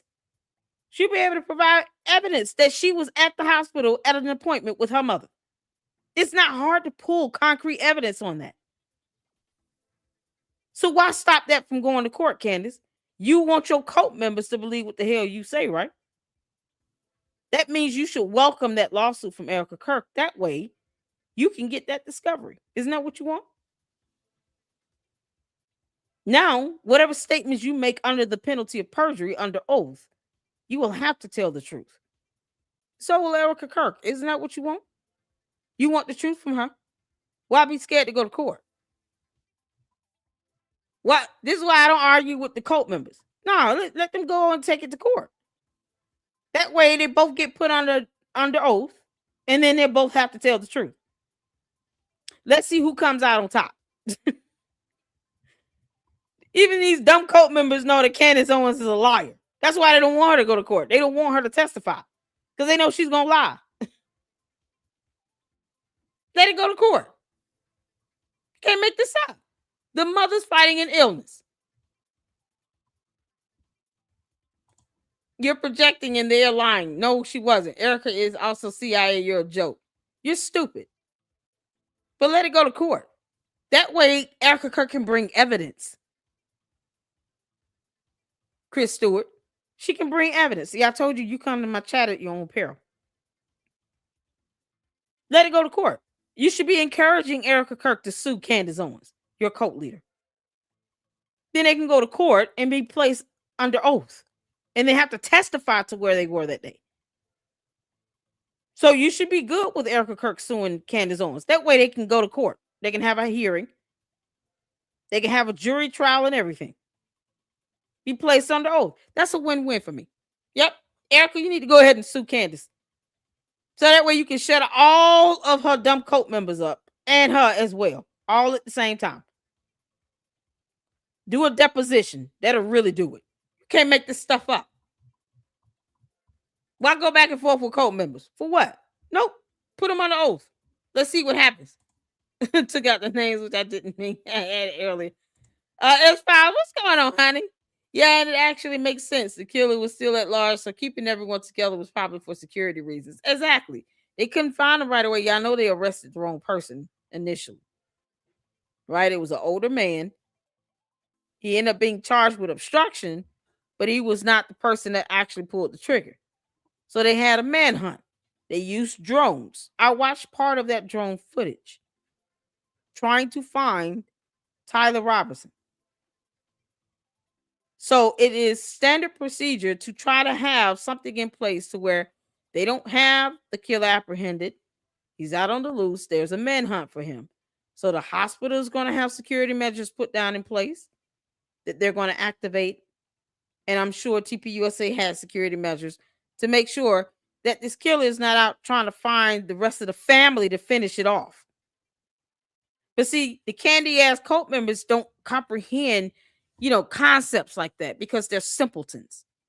Don't comprehend security measures to ensure that a crazy lunatic who's already shot someone on national television doesn't go after the wife and children, after other family members. What if he had a laundry list of other people he wanted to go after?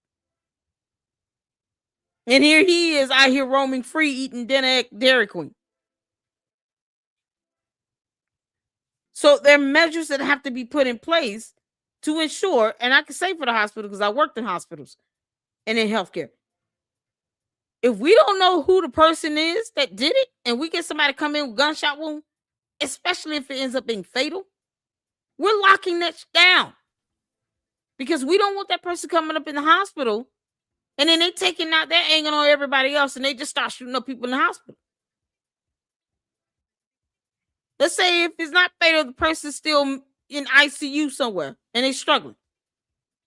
We don't want them to be able to just walk in and finish it off.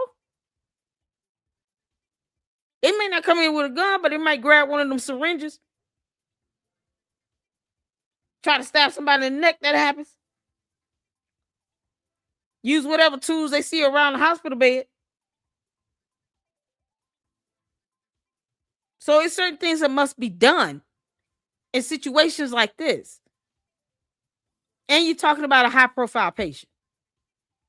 But when you don't read to understand those security measures and to understand the protocols that these hospitals have to try to keep the patient safe, to try to keep the family safe. Yeah, they're going to speak out the side of their neck because they're ignorant. I don't expect Candace cult members to understand complex concepts. I don't. They can't barely get past 4 + 4. But Candace knows that Erica Kirk's mother has an illness and that she was with her mother at a doctor's appointment. And it's not hard to prove you were at a hospital with cameras everywhere. You know, that one thing that they keep forgetting exists? Cameras. It's not hard to prove that. Can't make this stuff up. But if you want to sit here and question it, go to court. Go to court, put them both under oath, and then you get the truth from that. Candace can do a deposition. Erica Kirk can do a deposition. And go from there. And then you let the jury decide. That way, these dumb cult members can at least learn something. You know, words with more than 3 letters. There's no point arguing with him. None. I don't do it. I refuse to do it. I'm not losing brain cells over them. It's crazy. And she's sitting here talking about, oh, she refused to be around family. She was with her mother. Sure, they all raced to Utah to be with him at the hospital, which is to be expected. But Erica, no one in her immediate family joined her in her darkest hour. Not her mom. Okay, we were told that she was sick. This is crazy. Dad also lives in Scottsdale. Sister, yes, she does have one. Cousins, friends from high school. After all, she grew up in Arizona, right? That's where she went to school. That's where she went to high school. Instead, she was joined by Stacey Sheridan, who was playing the part of her mother. Stacey, who is the head of fundraising for Turning Point USA. Don't forget, it was Stacey Sheridan who concerns herself with her mother. Turning Point raising money, who filmed Charlie in the Casket. It is Stacey Sheridan who traveled with Erica. She's the one who is holding Erica. Yes, that happens.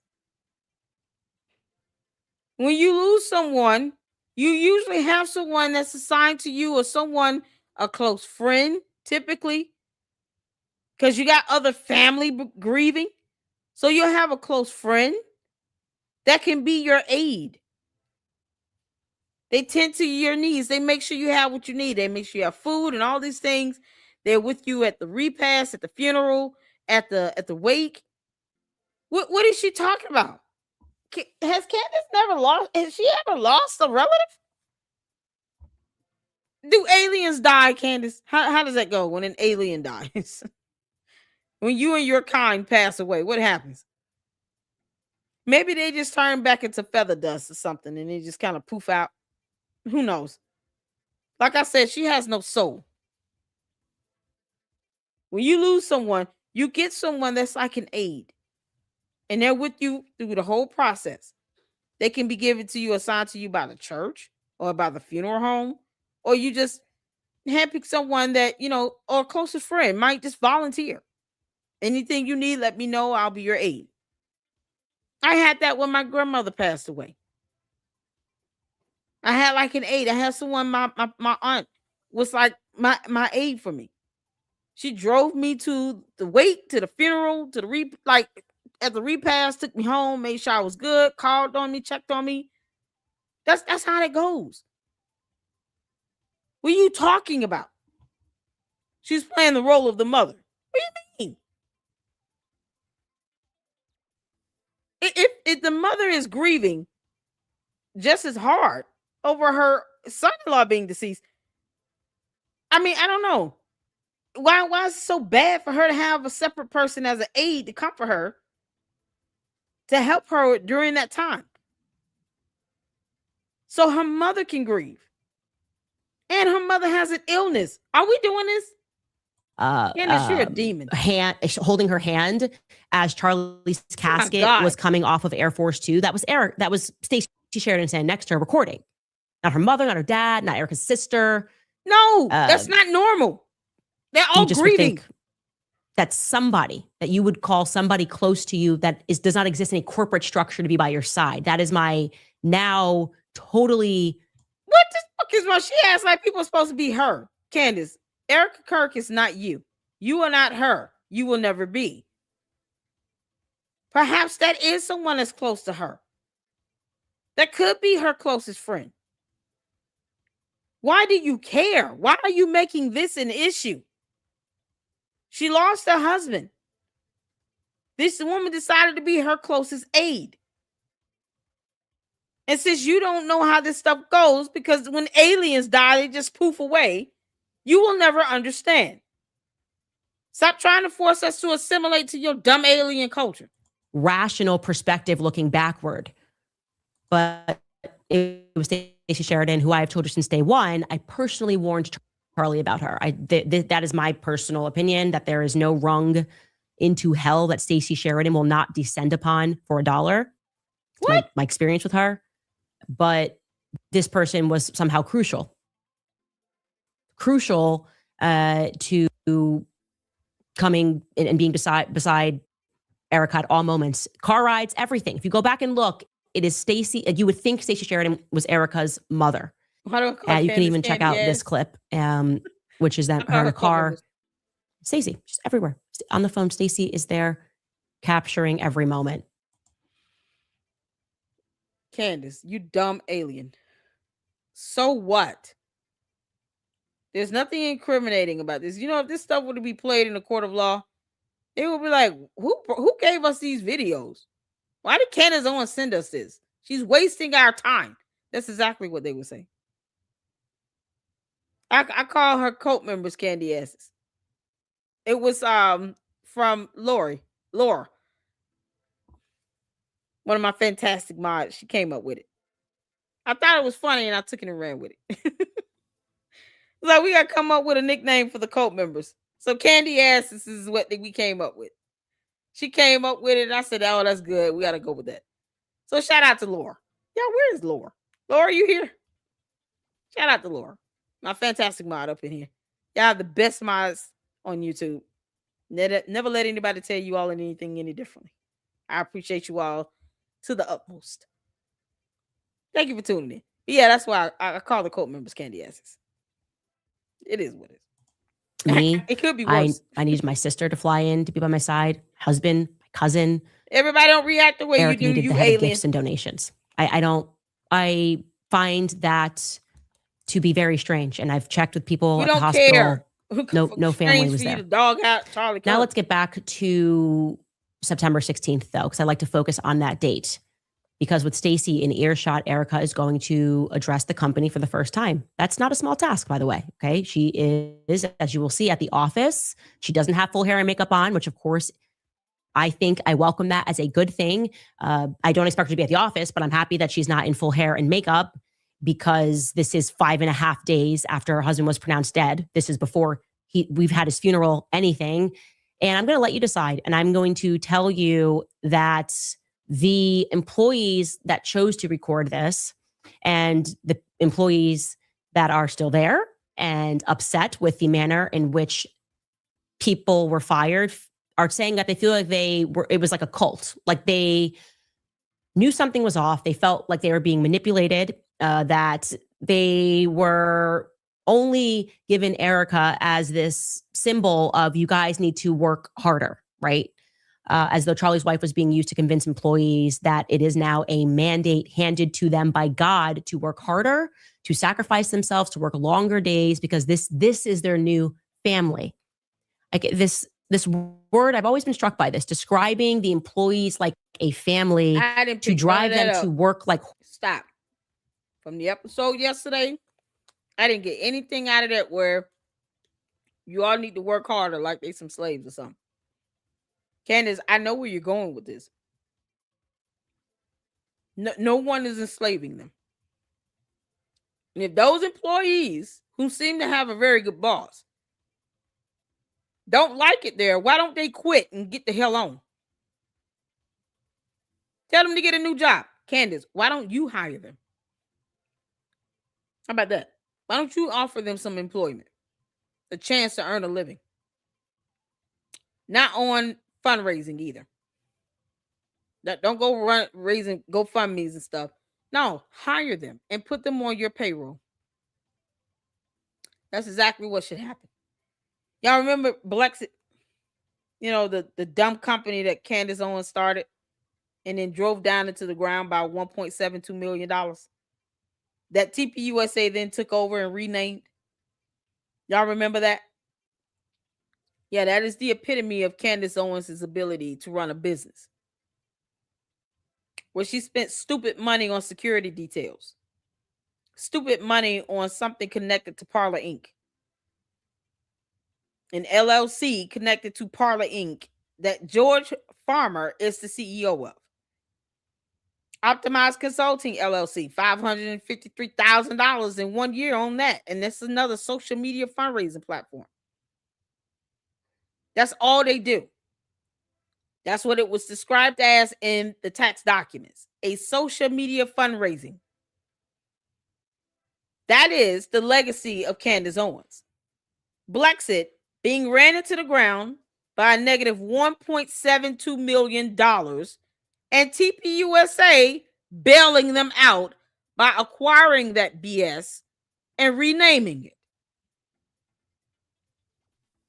And not one time has Candace Owens ever said, thank you. They could have put her ass under investigation and did an audit. Figure out why this money is going to these weird ass LLCs connecting to her husband. Candace, we can go there if you want. I mean, I've already gone over some of the information. We can continue to make connections if you want. She has other LLCs as well, several of them registered in the state of Delaware. While the registered agents are also listed on these other LLCs that Candace Owens hired under Blexit. You see how this, I can make it connect. I don't have to force it. It will connect because the documentation will connect it. Follow the money. That's how it's done. Candace, you are nowhere near saint when it comes to you mismanaging funds. It's disgusting that she's sitting here forcing someone to believe that Erica Kirk has to behave the way she thinks Erica Kirk should behave. You don't control Erica Kirk. You don't control her emotions or her feelings. You have no power in that woman's household. You don't pay her bills. You don't have to take care of her kids. She owes you nothing. Not one thing. You don't get to control her.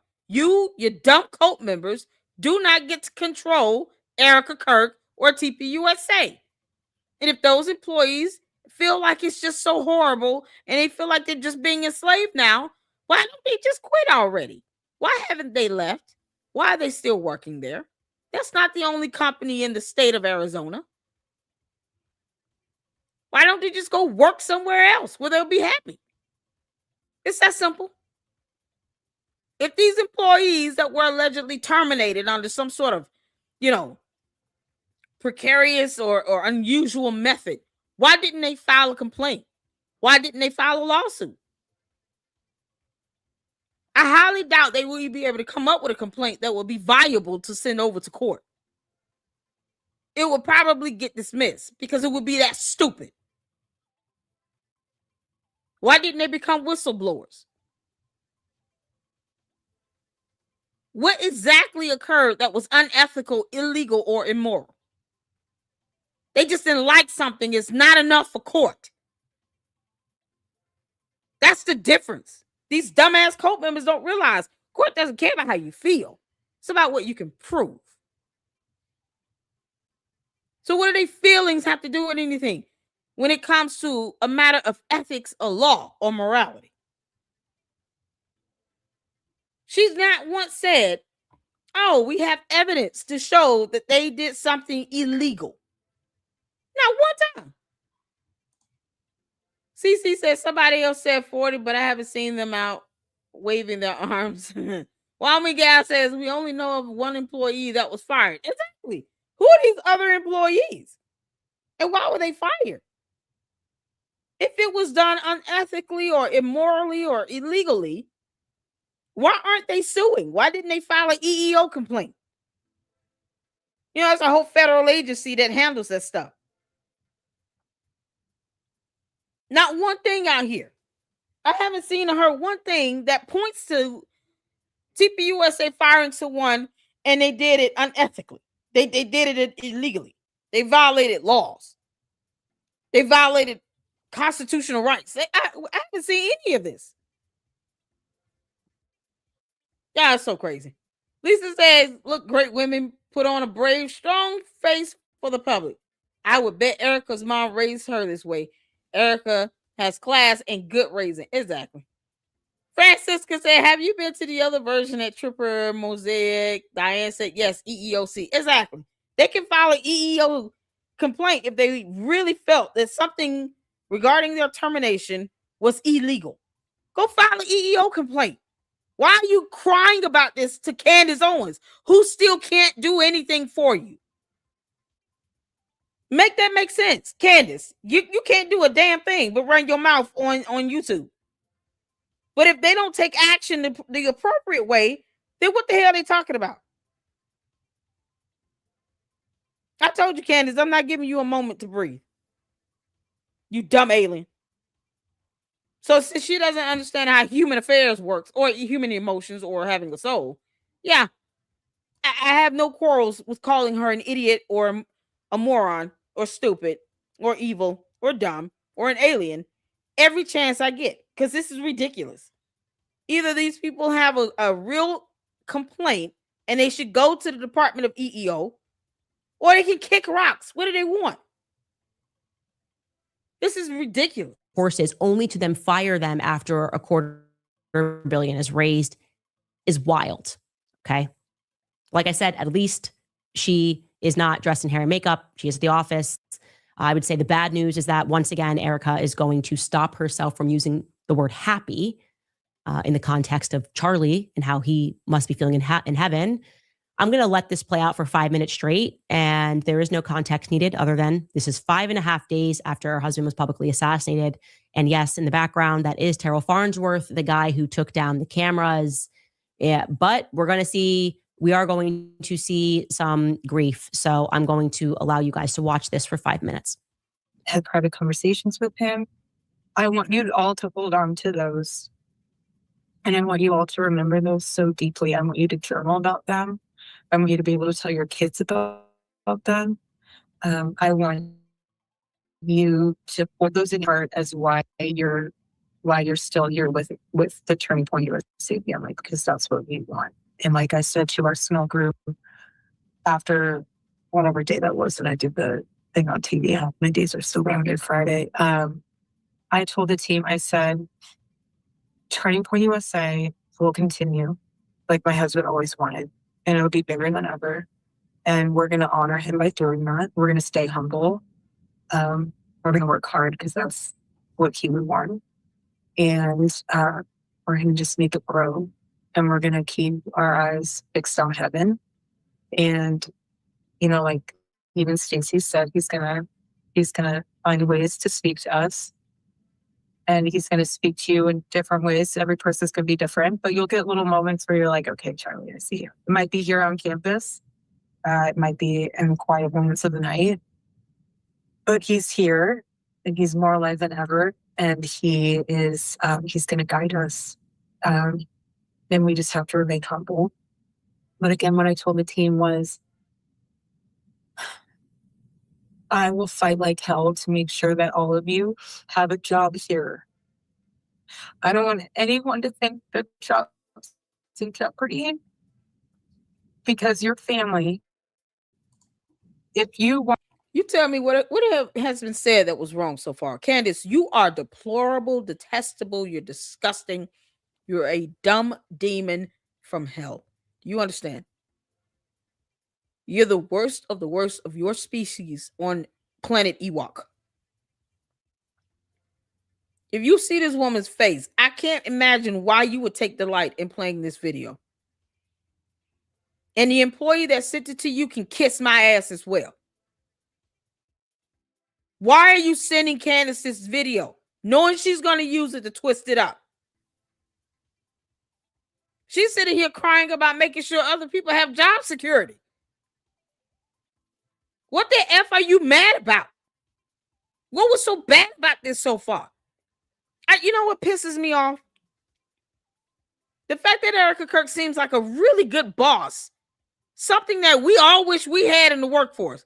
I wish there were more Erica Kirks like this in the workforce out here in these other companies.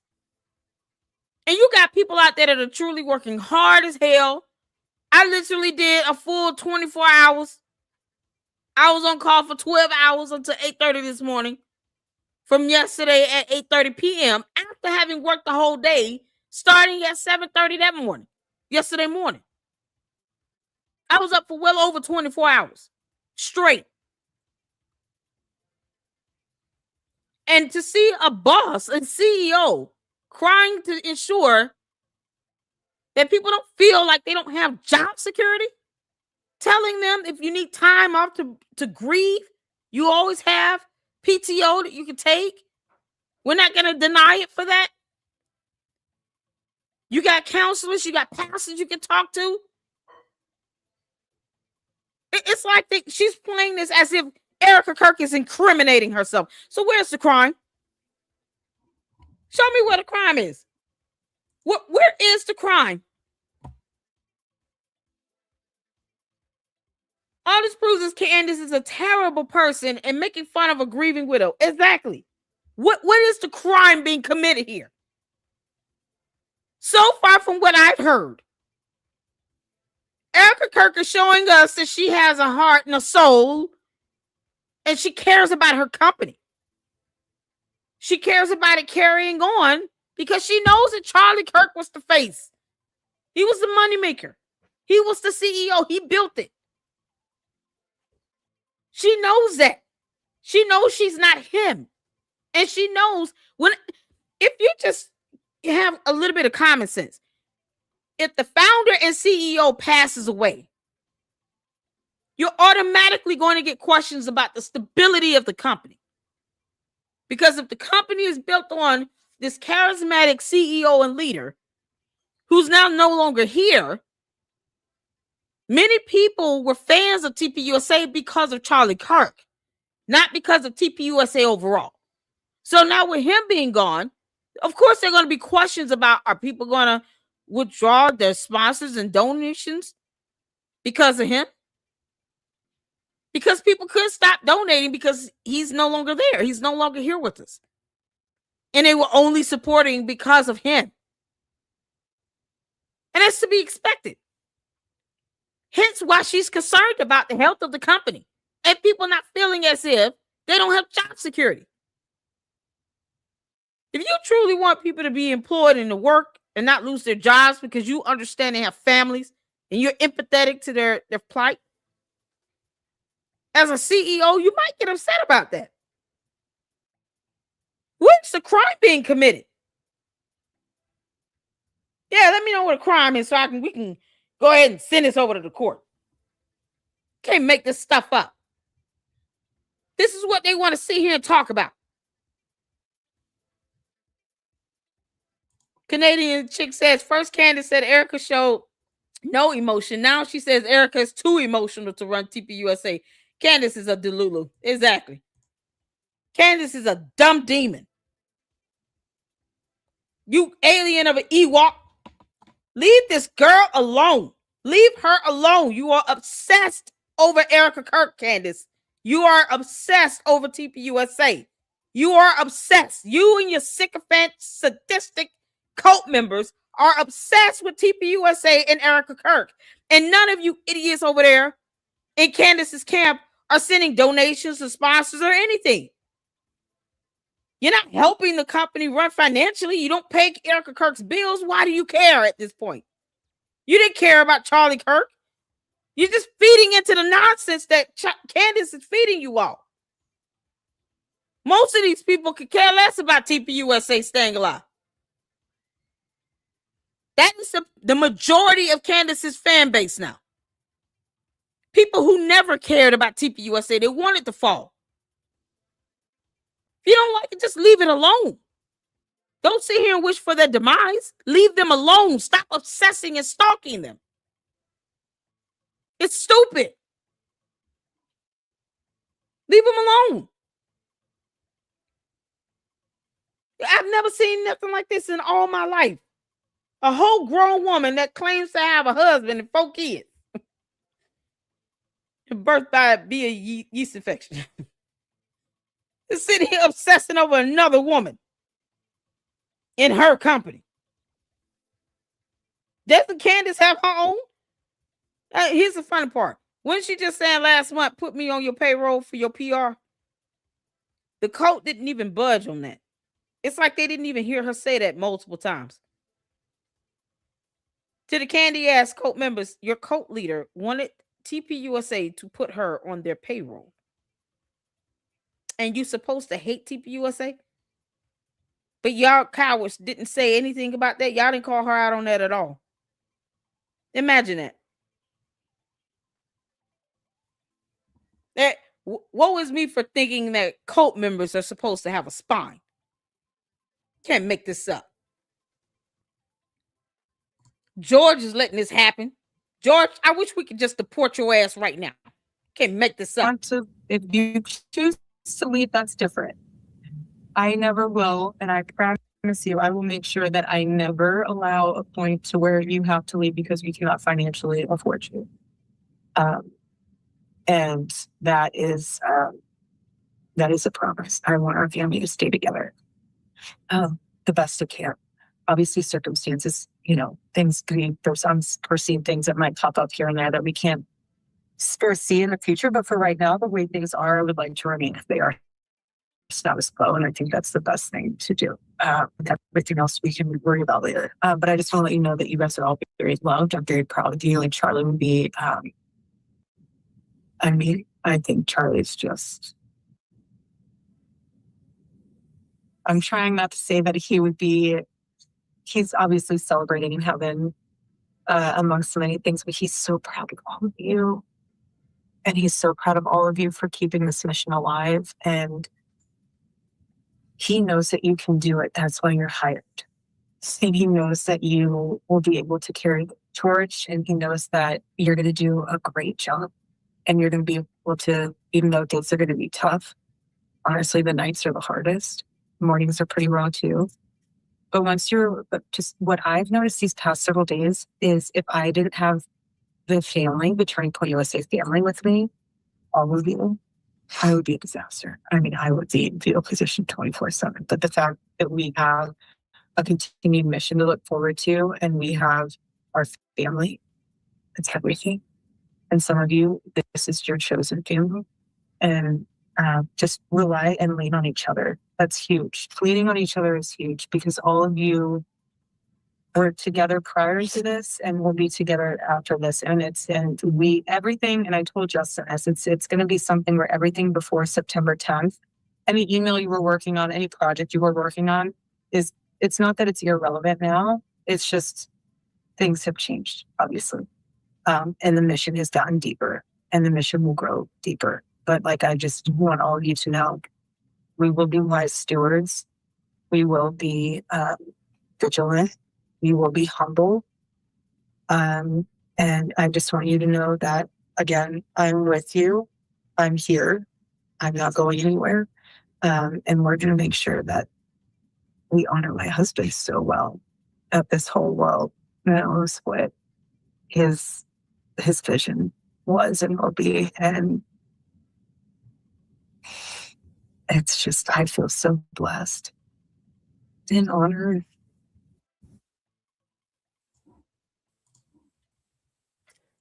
No. Candace, before you say a damn word. Oh man. I'm gonna say this. Erica Kirk looks like she had been crying all night, all day. She still got 2 kids under the age of 5, I think. Can you imagine how hard it is to tell them that your daddy is never coming back home? I want y'all to think about that for a second. A 3-year-old runs in your room. Mommy, mommy, where's daddy? Where's daddy? And you just found out that your husband was shot on national television. And you're so distraught. You don't know what to do. Your mind is racing. And you get these little babies come in and they're just innocent. They have no idea what's going on. All they know is the routine that they grew up in. And they come running to you. Mommy, mommy, where's daddy? What do you tell that child? What do you look at these eyes in this little baby and tell her? How old is this little girl? And then you got the baby toddler, the baby boy running behind her because he's going to follow behind the sister. What do you tell these babies? I want you to imagine looking into the face of these babies. What are you going to tell them? What do you tell them? These babies are running in. Where's daddy? Where's daddy? Mommy, mommy, where's daddy? Is he coming home? When is he coming home? What do you tell these babies? What do you say to them? Imagine these kids are standing right in front of you right now. What are you going to say? See, Candace will never have to tell her kids. At least for right now, she's not telling them your dad's never coming home.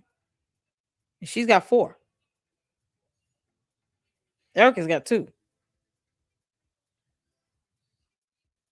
You got this 3-4-year-old little girl asking you, is daddy on the way? I miss my daddy. I haven't seen him in so long. Can we call him? Can we talk to him? Is he coming back? And you're trying to muster up the words to tell this little baby something that she can understand as to why her father is never physically coming back home. What do you say to her? You cannot make this up. And here Candace Owens is. Here Candace Owens is playing this video, trying to make a mockery of it. She could care less about that little girl standing in front of her. Where's my daddy? When is he coming back home? Is he behind you? Can we call daddy? Can we FaceTime him? Is he going to take me out on a walk? Daddy promised to take us to the beach. Are we still going to McDonald's? That's all that 3-4-year-old knows. She just knows what her dad told her. She understands the routine and the schedule when he comes home. What do you say to this child? Candace, you're a soulless demon. Because you will look at that child and say, your dad's dead, and walk off. Because you don't care. You would not have the empathy to put in words to explain to that 4-year-old little girl what happened to her father, why she will not be able to physically see him again, and to keep from emotionally scarring her to death. Candace will have this child standing there having to get therapy and counseling when she's done. That is how evil Candace is.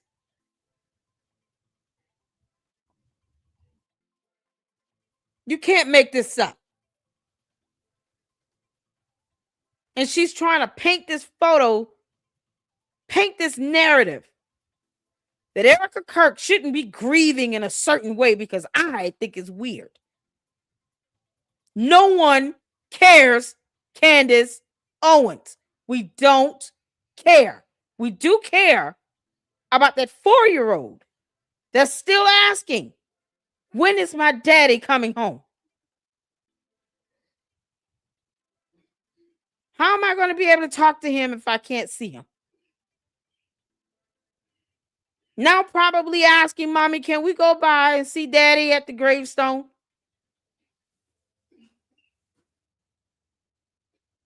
This is all this 4-year-old can comprehend. Because, see, being a parent is a delicate balancing act.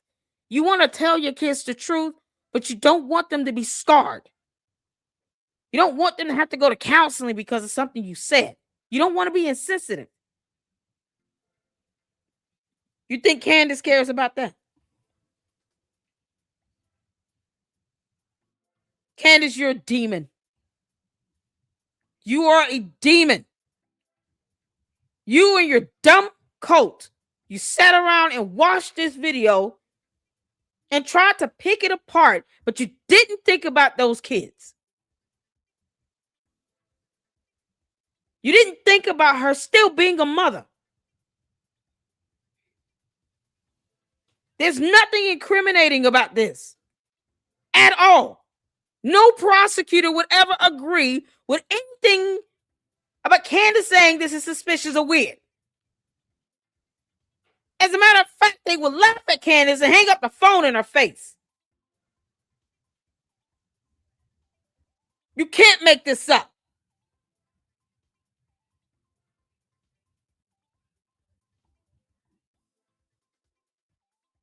This is so disgusting. Candace, you are a demon. You're evil. And it's on us to call evil when we see it. Call it out.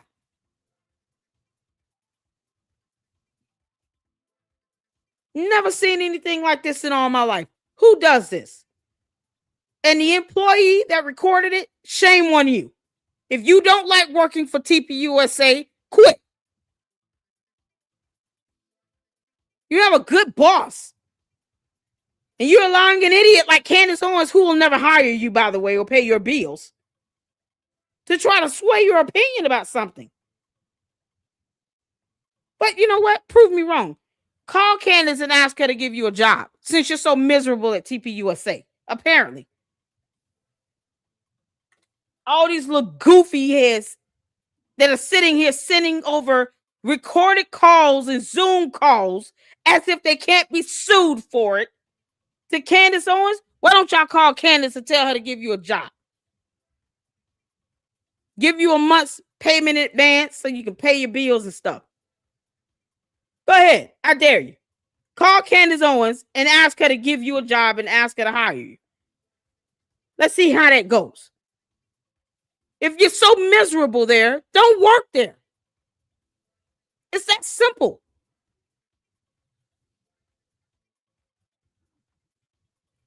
Call out evil when you see it. This is disgusting. Clearly, Erica Kirk is grieving, hurting, upset. Oh, can you imagine having to have a conversation with these babies? I'm a mother. All I'm seeing here is a mother grieving and having to explain to 2 toddlers, one of which doesn't even fully grasp what's happening. The oldest one does. She understands enough to keep asking, where's my daddy? And you got to tell her what's happened. Candace does not. She does not have to have this conversation with her 4 kids. George comes home. He might be in a damn closet, but he is at home.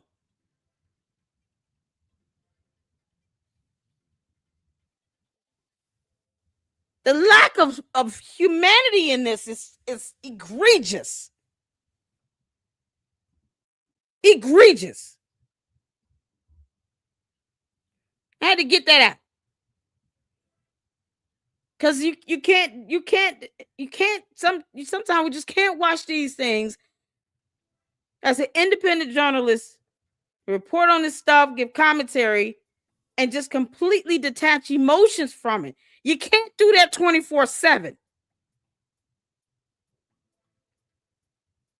How do you distinguish between what's ethical and moral if you completely remove emotions out of the equation? I don't have to be emotional about everything, but when it comes to stuff like this, and you got kids involved in this, you have to be. Candace is like a soulless miscreant roaming our earth. Get off of our planet, you dumb alien. Ugh. Let me calm down. I had to get that out. And I'm not apologizing for it. This is absolutely insane. Erica Kirk looks like she's distraught. She looked like she was distraught. You can see it was written all over her face. And now she's got the weight of this company on her shoulders. Now she's got to be concerned with other people's livelihoods and their jobs, financial security, and stability of a company. They're a nonprofit organization. The majority of their revenue comes in through sponsors and donors. That's what keeps it flowing. They have TP endowments to invest, to use that ROI to help also keep the company healthy financially and to keep it functioning. And then you got Wolves and Finance's dumbass sitting here trying to attack that, when that is the exact reason why an endowment exists, to invest and then to use the ROI to help cover expenses for TPUSA. That is what it was designed to do. And since Candace is a non-reader of books and checked out at the 6th grade, she knows nothing.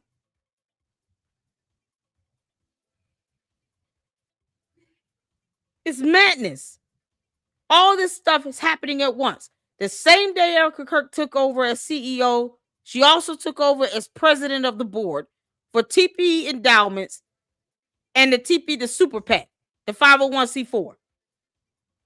You can't have those positions without someone sitting in those roles, because they have to make day-to-day decisions. They have to make decisions on a month-end basis when it comes to the budgets, to financial decisions being made, making sure that the money that comes in is invested properly, then the ROI that comes in is sent back over to TPUSA. Those decisions have to be made sometimes daily. You need someone in that position. It's never a good time when you've lost your husband. But you see someone still trying to do the right thing and carry the company and grieve the loss of her husband, who so happened to be the CEO, all at the same time, as well as the father of her 2 kids. How much more do you think she should have to bear? How much more do you think she should have to put up with? And she has a mother that has an illness on top of all of that. Why does anyone think that she should have to bear more than that? Isn't that not enough?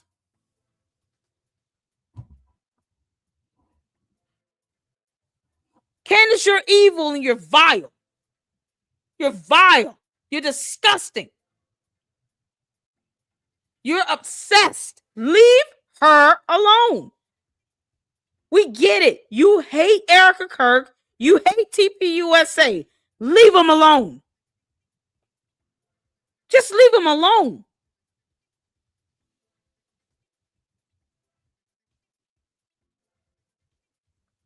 Find you something else to do, or someone to do, whatever. Go get you some business about yourself. It's damn near torturing. And if Erica Kirk went to court, after suing the crap out of you, Candace, and said this woman is torturing me, she would be justified. Because, see, guess what the court would hear? Everything that I just said coming straight out of Erica Kirk's mouth. All her raw emotions and feelings. The judge would have a lot more sympathy and pity for Erica Kirk over Candace Owens any given day of the week. Guaranteed.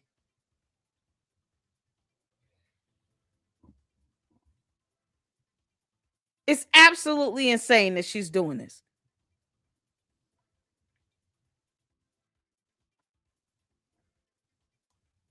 Now we got to see what this dumb demon has got to say about this. Come on, you bride of Chucky. Blessed and honored. That is crazy work as adjectives. I don't know. That's crazy work. That is like I could blessed and honored to be the CEO at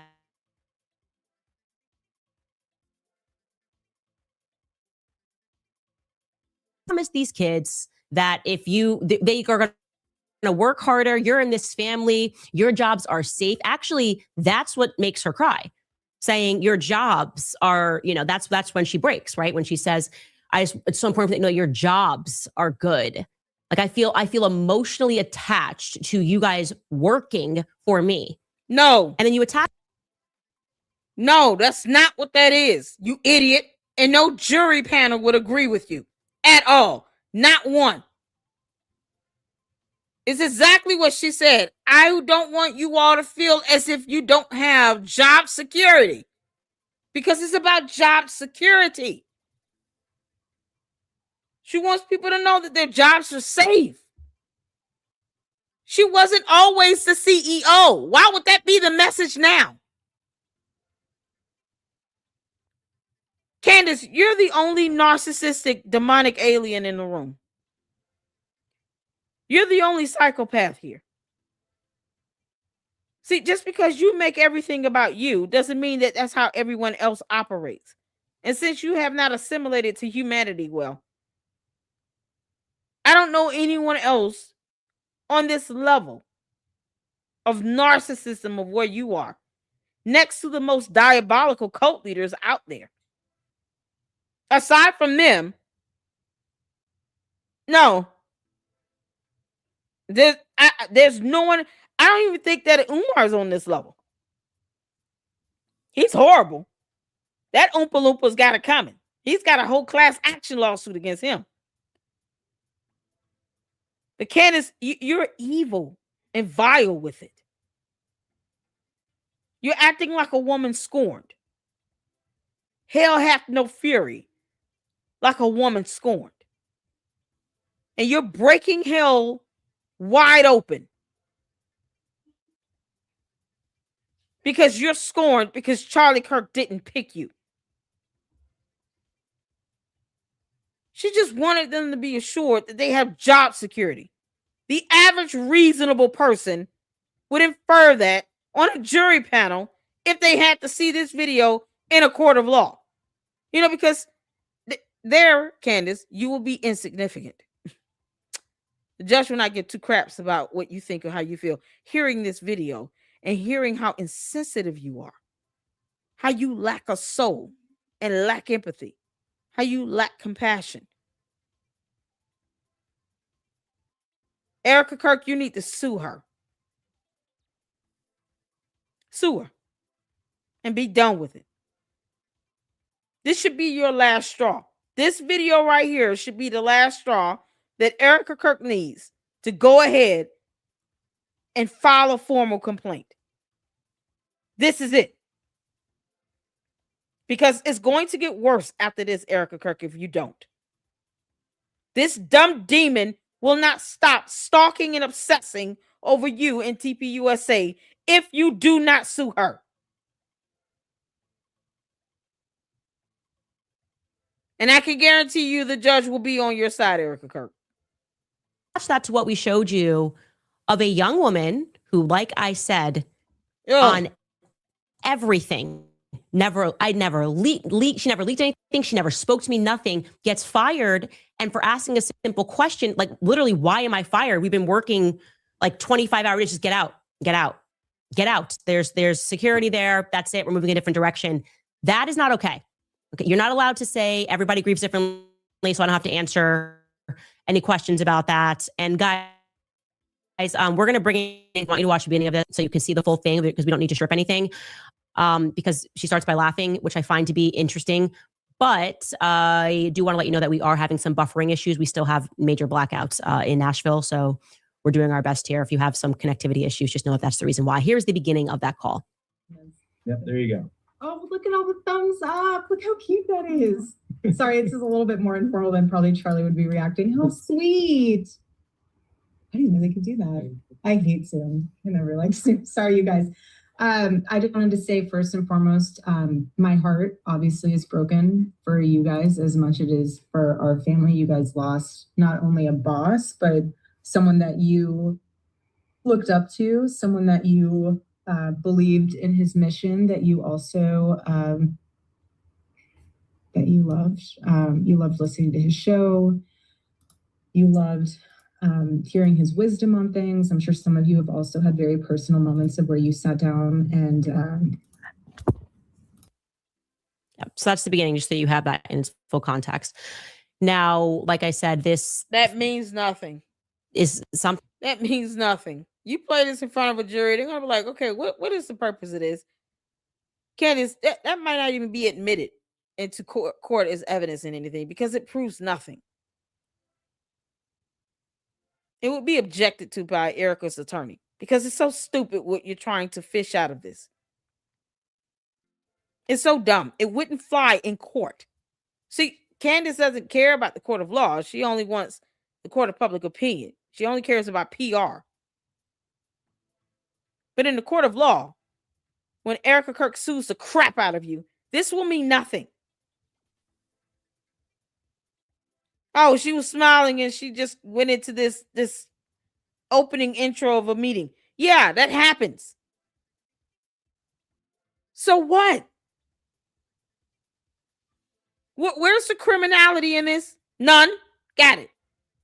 It's definitely something. It feels to me a bit like the psychological phenomenon known as trauma bonding, right? They had just suffered a very real trauma. That's not a trauma that most people go through in their entire lives. You're signed up for a company. Charlie Kirk is the leader of that company. You sign up, majority of these people, to work for this organization because they believe in Charlie Kirk. They believe in what he is doing on college campuses. And then you watch him get live assassinated. And now management is going to try to establish your loyalty using all sorts of tactics. But essentially what they're creating here is an emotional dependence, right? We are a family. We have lived through this. This is a family. And that very well may not have been Erica's intent. But hearing her sound like she's about to cry when she discusses specifically them keeping their jobs, not Charlie, but having Charlie having been assassinated in front of the world, but the prospect of their employment, we do not have to imagine if she meant that sincerely, because she didn't. She did not mean that sincerely. After working them all like horses, wrapping them in this way, she's going to fire a boatload of them without cause or even conversation. That's actually traumatic. See it from the employee's viewpoint. For those of you wondering, they just must feel like they just got punched in the face. You had to watch him die. Then you get brought in on this emotional, we're a family, I never would do this. And it's like, get out. Don't let the door hit you on the way back. Yeah, we raised $250 million. You're not even going to get a bonus. Now we're going to keep letting this play out because you are going to hear her actually be the first person to say an expression that has been used a lot. She's going to remind people that everybody grieves differently. 5.5 days after Charlie was announced dead at the hospital. Take a listen. And we will do our best to continue to make Turning Point USA the behemoth that he wanted it to be, this massive thing. And it is, and that's why we have to stay humble. But I just want you guys to stay in prayer. And if you guys do need anything, please reach out to whoever you know to reach out to. and pray with one another, be there with one another, be soft with one another. Everyone grieves differently. So if someone's acting weird, don't read into that. Weddings and funerals bring out the weirdest side in people. Just anyone who's been married knows that. And so don't read into that. Just love on each other. And if there's anything or anyone who tries to divide your team or you, or that's just the enemy, and just rebuke it and know that there's a bigger mission at hand. And again, you guys are all very loved, and I feel very honored, and I'm grateful for all of you. So I just wanted to take some time to hop on and share with you my condolences. I wish I could help all of you. But again, the fact that there's a lot of them in the office on today, the fact that a lot of you guys are here in office, that's what he would.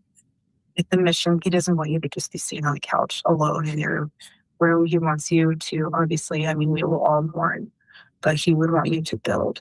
And so that's what we'll do. We'll have a sword in one hand, and we'll have a hammer in the other to build. Okay? I love you all. Deep breaths. Usha, I just want to share this with you all. I asked her when we were on the tarmac, I said, I don't know how to get through this. And she said, you know, when you're on an airplane, and some of you have kids will really relate to this. Others that don't, you've been on a plane with kids, so you can also relate to this. But she said, when you're on an airplane and you're 15 minutes before landing and the kids are going crazy and you have 15 minutes left on the plane and they're throwing their toys and they're screaming and you're thinking to yourself, am I going to make it through these next 15 minutes? And then the plane lands. And Usha said, you're going to make it through those next 15 minutes. And the next 15 minutes. And so I just want to share that with you because it was a very private moment. But it gave me some peace to know that we can just do this 15 minutes at a time. So if that means at work when you're feeling a little bit, stop, take those 15 minutes, and you'll be okay. We're all going to be okay.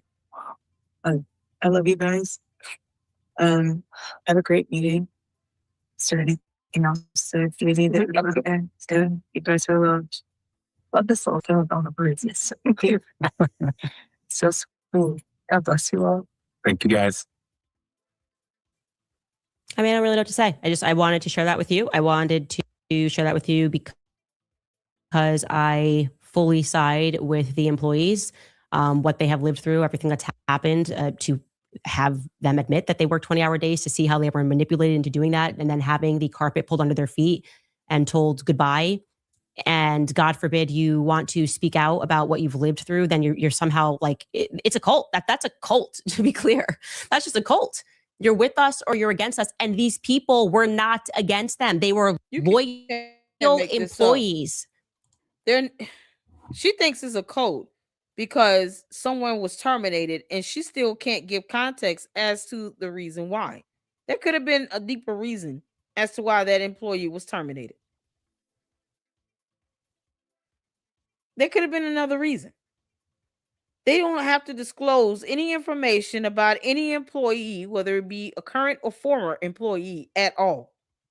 They don't have to do it. If she's got to go out of her way to try to tank TPUSA, once again, why even be bothered with them? Why do you care? Leave them alone. You don't like them. You hate them. Leave them alone. Stop stalking them. Stop obsessing over them. This is not even healthy. It's not healthy at all. And it just shows how much more evil Candace Owens truly is. You're siding with an employee to which none of us have any real reason or has any justification been provided as to why this young lady was actually terminated. What if they discovered that she was the one out here stealing some money and some candy bars or something? Step to step. I don't care how you put it. Once again, Candace, why don't you go and hire that young lady? Why don't you go offer her some employment? Here's what logic and wisdom says. If Candace Owens truly cares about these employees that were terminated in her world and in her evil mind so heinously and so sinister like, why doesn't she just hire them? Why doesn't she create jobs for them? She has $244 million damn dollars. Give them a job. Candace, stop being all about problems and no resolutions. Hire them. Give them employment. Y'all flood Candace's videos and say, why don't you hire these people that you're sitting here allegedly trying to defend and side with all day? If that's how you feel about it, why don't you create positions for them under Candace Owens LLC and hire them? Give them jobs to do. Why don't you try to buy out Blexit again, restart that up, and then you can hire them under Blexit. Create paths for them to have employment since you're so concerned. It's not like she's creating GoFundMes or anything for these people. Candace, have you given them money to help them pay their rent until they find a new job? Since you're so concerned. What are the solutions that Candace is offering right now? None. She's just running her mouth. Why don't she give them a job? I don't do whataboutisms. Tell Candace to give them a job. Tell Candace to hire them. She wants to dwell on a problem to which she can't even, any other time, she doesn't mind posting up a photo of someone, not caring if they get cyber harassed or cyber bullied or doxxed, and it ends up being the wrong person. She'll post that photo up, just doxing flat out. But in this situation, she can't give more context as to why this young lady was terminated. So you know she was fired, but you can't tell us really why. Okay, well, fine. Give her a job. Hire her. Create a position for her in your company, Candace. Bring her over to your podcast and let her come work for you. I think that's a very simple solution. Give these people jobs. Give them employment. Pay them. Help them make their bills. Help them take care of their families. Help them out, Candace. You running your mouth on YouTube does nothing. Why don't you give them a job? You got the money to pay all these people. Go ahead. Bring them in. All those who were fired from TPUSA, go to Candace Owens and say, will you hire us? You know, she's sitting here, I guess, calling herself advocating for something. I don't do whataboutisms. Tell Candace Owens, tell your cult leader to hire them. Tell her to create jobs for them. You can't make this up. Mitch got $250,000 for lying like hell. But Candace won't create jobs for people who she's claiming were wrongfully terminated from TPUSA. Why doesn't she just give them a job? There's a solution. Why dwell on the dumbass problem that don't even exist? Just create a solution. You know what? I'm going to hire these people. I'm going to give them jobs. I'm going to make sure they get their bills paid. Why doesn't she do that? What are cult members at with that? Tell her to hire them. She can do the right thing and hire them. Give them a good salary with benefits. Make sure they get medical, dental, vision. Get PTO, bereavement time, because apparently, you know, you think they should have that. Fine. Give that to them, Candace. You have the ability to hire these people. And you won't even do that. The hell you whining about? You can't make this up. Okay. They were loyal employees, and they said that they felt like they were being emotionally manipulated, had this work even beyond the 20-hour days they're working during the week. They were then asked to come in on the weekend to pack t-shirts because it's what Charlie would want. And I kept picking up on that beyond these calls. I kept saying, why does it feel like they're using the ghost of Charlie to sort of guilt people into doing things? Like, well, this is what Charlie would want. He'd want your money. This is what Charlie would want. He would want your kid's college fund. This is what Charlie would want. He wants grandma's will. This is what Charlie's dancing. He's dancing in heaven. He is, I don't want to say the word happy. Maybe he's not happy. He just got assassinated. Maybe he's not happy that he's never going to see his children again or put them to bed, but he is dancing unhappily or something. What? Like, like I said, full side with the employees. I do believe with all of the new information that I'm getting, and it is a lot, that she's been orchestrating this entire PR campaign from the back and pretending that Andrew Colvett was problematic. Maybe some credit to Andrew Colvett for being enough of a gentleman to absorb all of that, to allow people to think that it was just him acting rogue when it wasn't. It factually was not. We were lied to. And I don't know what the purpose is of that lie. That's what troubles me. What is the purpose of that lie? And by the way, just going back to that end of the timeline that we have put together, it's actually stunning to consider that when they opted to have the three-way call with the doctor, okay, when they hurried and called the surgeon, because I did an episode and I was like, hey, something's really weird that you guys should know is that, the bullet didn't go through. There was no blood in the back of Charlie. And then Erica and Andrew got on the phone with the surgeon. That was on the day of Charlie's actual funeral mass. Like, that was a priority for them to have something to issue as a statement onto X to try to explain away why a 30-06 didn't go through. Like, that doesn't seem like the proper day for that, but that's when it happened. That's when it factually, that phone call took place. We know because Andrew said just got off the phone with the surgeon. So we don't have to imagine when that was. The day after my episode, there's no blood. What do you mean the 30-06? Why lie about that? Why are we being lied to? And we're supposed to accept that they have enough money, well, they do, to hire crisis PR people and a bunch of accounts on X to tell us that it's ungodly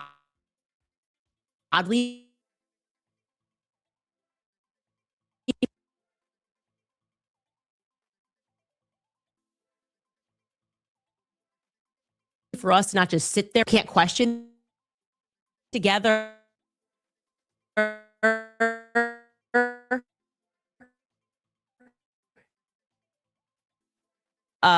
the memorial events are being let go for no reason.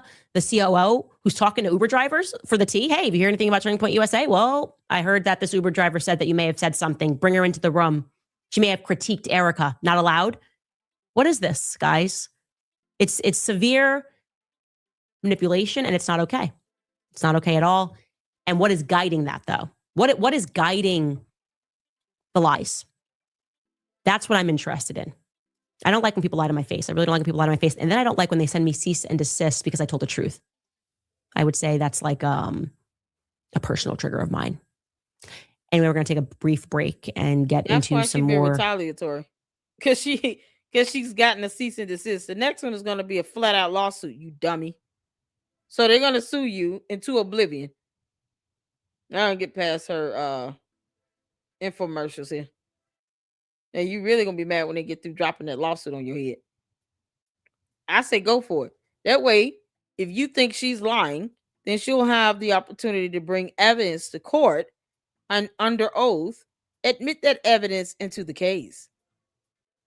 And Candace, when they put you on the stand, they're going to ask you every single question they can get out of you. Please lie. I dare you.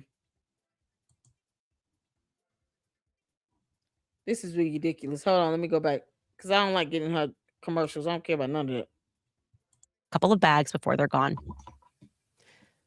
I would say that we exist in a time right now where we recognize that we live in a matrix. Like, we actually live in a matrix. No, and that matrix is fully glitching. We don't know where this is going to end. It's sort of like, we know they're lying, they know that they've lost power, but they're still going to create this illusion that they haven't. They're going to keep writing articles, they're going to keep smearing people that are telling the truth, even though it's ineffectual. Like, no, we actually don't care anymore what they're writing, but they're going to tell us who we have to like. They're going to keep pretending that these people are popular and these people.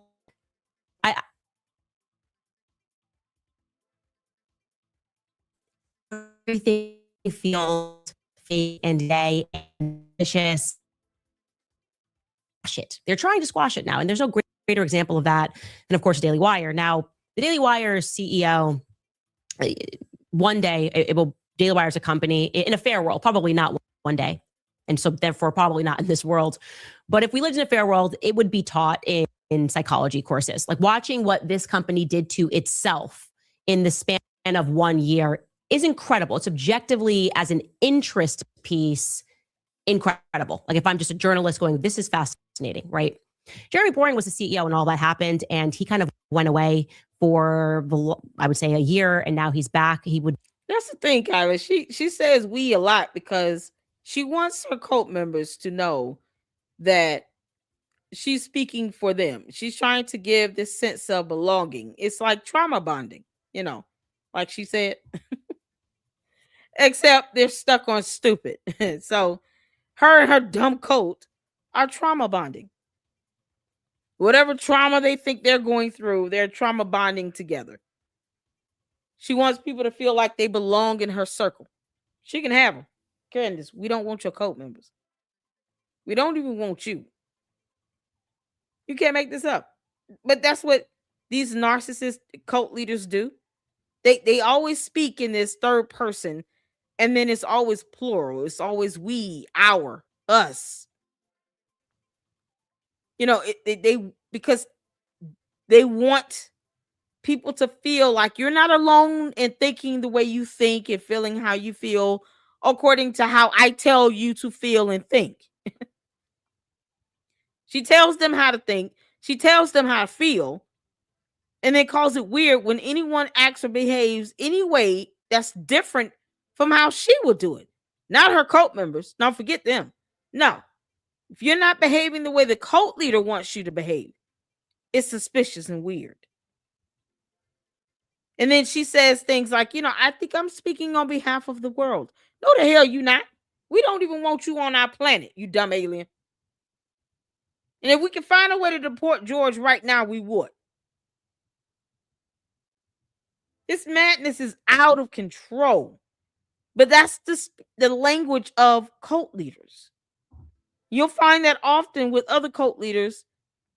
I always refer to Jim Jones because I think Candace is like the black female version of Jim Jones. And he said the same things. It's the same talking points. Let me attack things I don't like, but try to do it in a way to where I feel like this person has wronged us, not just me. Even though it's solely based on how she feels and what she thinks. Check out a couple documentaries on Jim Jones and then go back and listen to parts of this video and you'll be like, Lady Luck Club was on the money. She sounds just like Jim Jones. She's just a dumber black female version of him. That's not a reverend, I guess, because he was supposed to be a minister. But that's what we're dealing with. So everything is always us, we, and ours, because she's got to have the cult feel like they belong, like they are all sharing this collective anger. Whatever it's pain or whatever else she thinks she's feeling, which is more so gas for her, because she has no soul. She wants the cult to believe that they're going through this together. Whatever this battle is against the enemy, they're doing it together. It's cult talk. And that's exactly what Candace is, a cult leader. For her to call someone else a cult, it's just mind-boggling.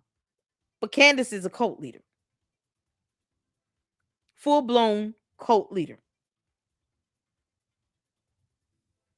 And then turns around and gets upset when there's a level of accountability pushed down on her head. Like a lawsuit.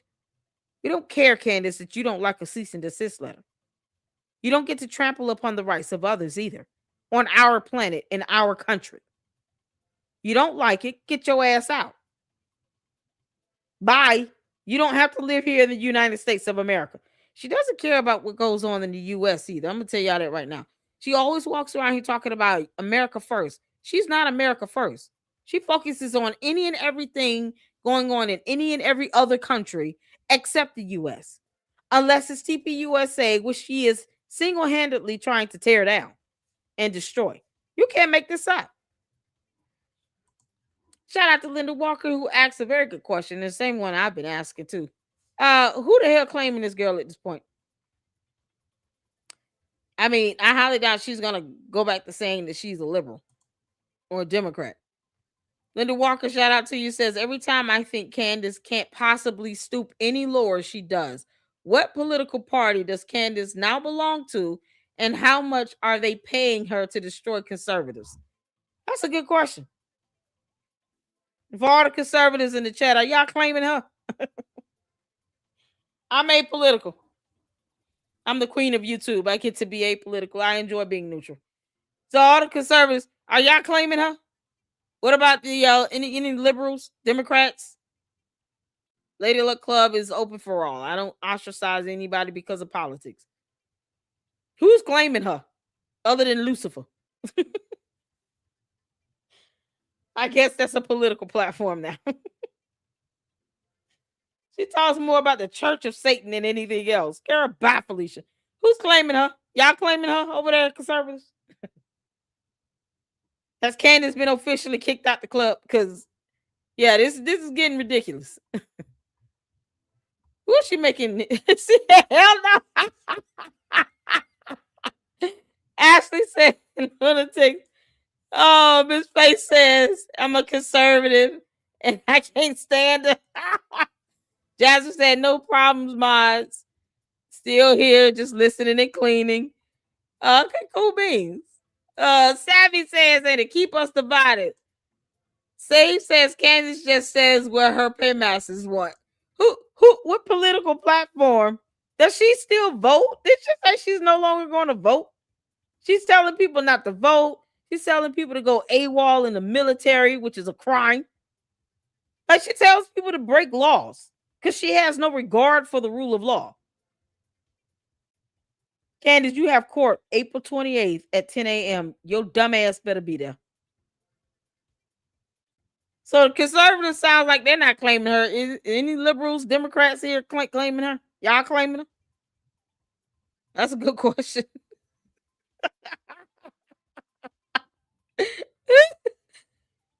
Oh my God, y'all. Yeah, anybody, any liberals claiming her? Yeah, the people can't stand her circus act. Yeah, no, Candace, liberals and conservatives alike are united in not claiming your ass. How about that? See, we can't have peace here in the Lady Luck Club. We're all united together. Liberals, conservatives, non-political, Tea Party, whatever you want to claim yourself to be. All of us are united in not claiming Candace Owens. Y'all put a 1 in the chat if you're excited about that. We're all united on not claiming Candace Owens. Candace is the one walking around talking about, I would get paid by Qatar. Oh, okay. Well, why do you get mad if your cult members going out here talking about we're being paid by Israel? If you're willing to be paid by Qatar and you proud of that, then why do you have a problem with anybody being paid by Israel? Kick rocks. You're not giving us the money. Candace, you owe me $7,000. Can't make this up. Yeah, she gets mad at stuff like that. Cult members being mad at you. I see some ones in the chat. Yeah, I'm so happy. Look, peace has been achieved here. Independent. That's what I am, Lily. I'm independent, honey. I'm apolitical. I do my thing here. As the queen of YouTube, I don't have to lean one way or the other. I can be neutral and still not claim Candace Owens. Candace, you can collectively kiss our ass. But once we all stand hand in hand and bend over and tell Candace to kiss. Tell her to kick rocks. Girl, bye, Felicia. Nobody wants to claim Candace Owens. Candace, not even independents want you. They don't want you either. I certainly have already told you where you can go. Blexit your ass off of this planet. We don't even want you here physically. Get off of our planet. Now, why you decide to crash land here on Earth and make all of humanity miserable is beyond me. Take your bots with you and your cult members. Bye. Y'all can have a whole commune on that moon that's going around Jupiter right now. Bye.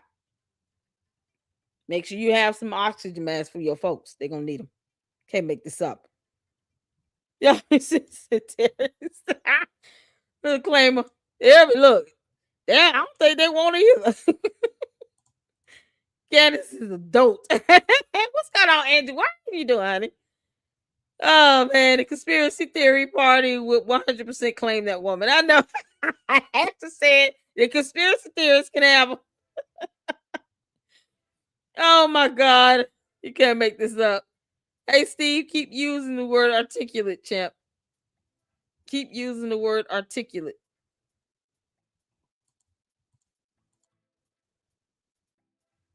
Who? Wait. Okay, maybe she's talking about somebody in the chat. Let's see here. Anna Kasparian, Jank Yogurt, Tucker, and Megan Kelly claim her.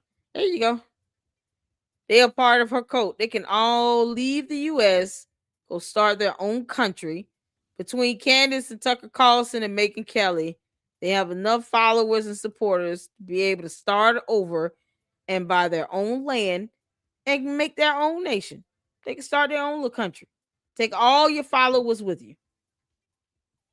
To the Candace cult members, y'all ready to go move to Belize or Bolivia? Pick a country in South America. Leave the entire continent of North America. Tell your cult leader she can go full-blown Jim Jones. We will not go after you all at all. If you want to go, we will not stop you. Bye. We won't care. Go on. Y'all don't even have to get on the internet out there. Y'all can just, you'll be right there with your cult leader believing everything she says. You have no reason to create a kerfuffle. What you call it? Kerfluffle? To start a kerfluffle against anyone else ever again. You be right out there where you belong with everyone who agrees with everything that she says. No reason for independent thought and minds. None of that. You're in a cult. So the objection is for you to believe everything that your cult leader tells you. Right?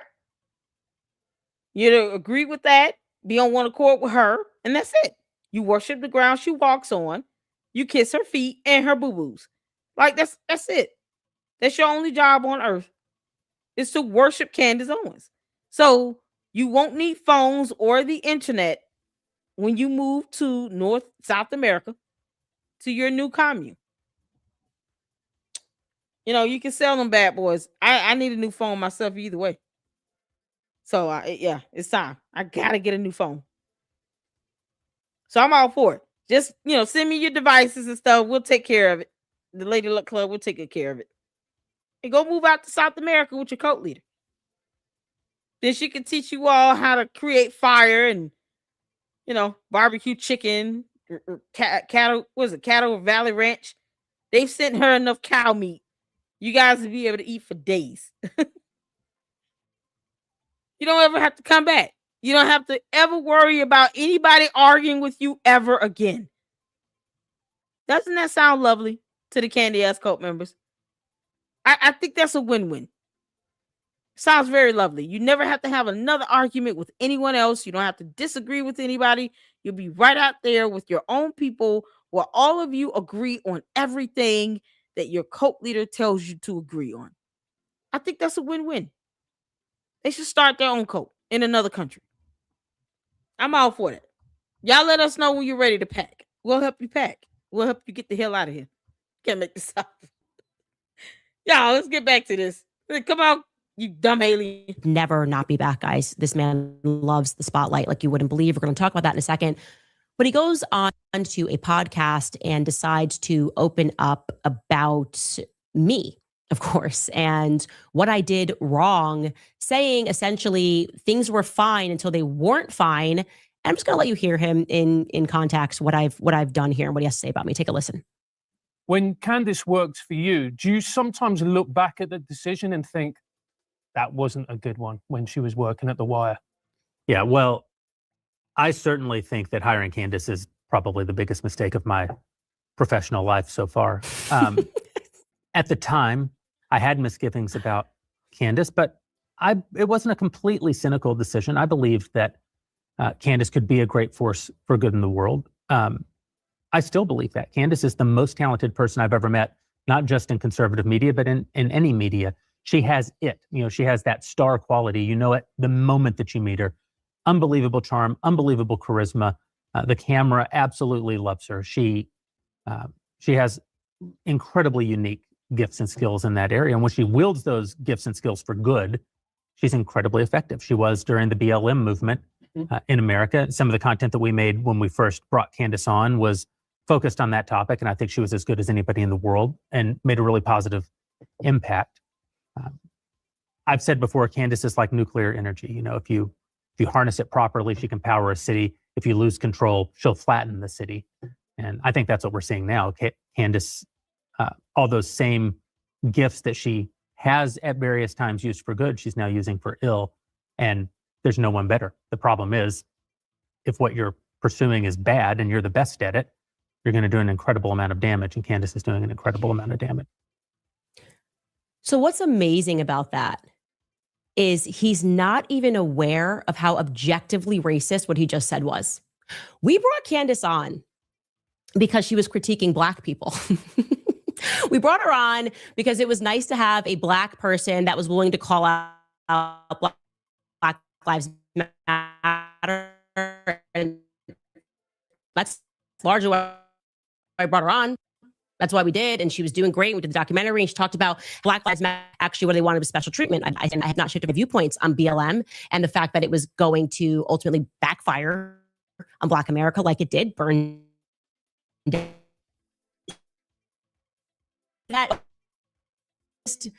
That Israel was actually flattening cities. Really bad analogy there, Jeremy. When she noticed that actually the Jewish community was acting like the supremacists suddenly, and noticed that they were acting exceptionally. They wanted to be treated exceptionally, and they were coming after speech. That's when I realized that this energy couldn't be harnessed. That's when we realized we had a problem. Oh, it could do great damage. It could fly in a city like Bibi Netanyahu. Oh, man, when I could teach behaving correctly and we're making demands in a similar fashion and coming after people's lives and livelihood, that's when we had to draw the line. Nuclear energy, it's very bad. It's amazing. And then he's going to correlate my show to pornography. Take a listen. You say people tell you that they listen to Candace. I had a guy tell me recently, he said, what should I say to my wife? She keeps telling me about things that she hears Candace say, and I don't even know how to respond to them. I said, well, I would just respond by telling her fun things that you saw in some porno video that you watched. He said, whoa, what are you talking about? I said, well, the same level of shame should accompany both statements. Like, one should be ashamed to say publicly that they're watching Candace Owens now. And Candace Owens, who is at war with the widow of her purported best friend, Charlie Kirk.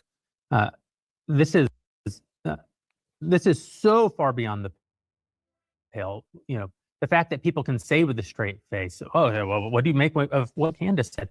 What I make of it is that it is a kind of, it is rhetorical. It does the same thing regular pornography does. It titillates, it stimulates, it's slightly naughty.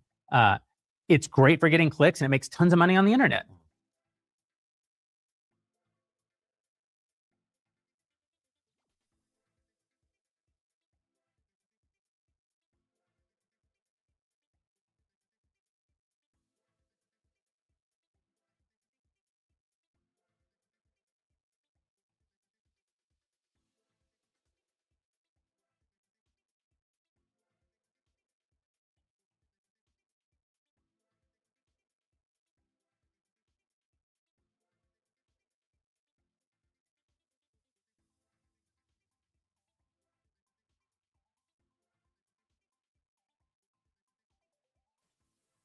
And you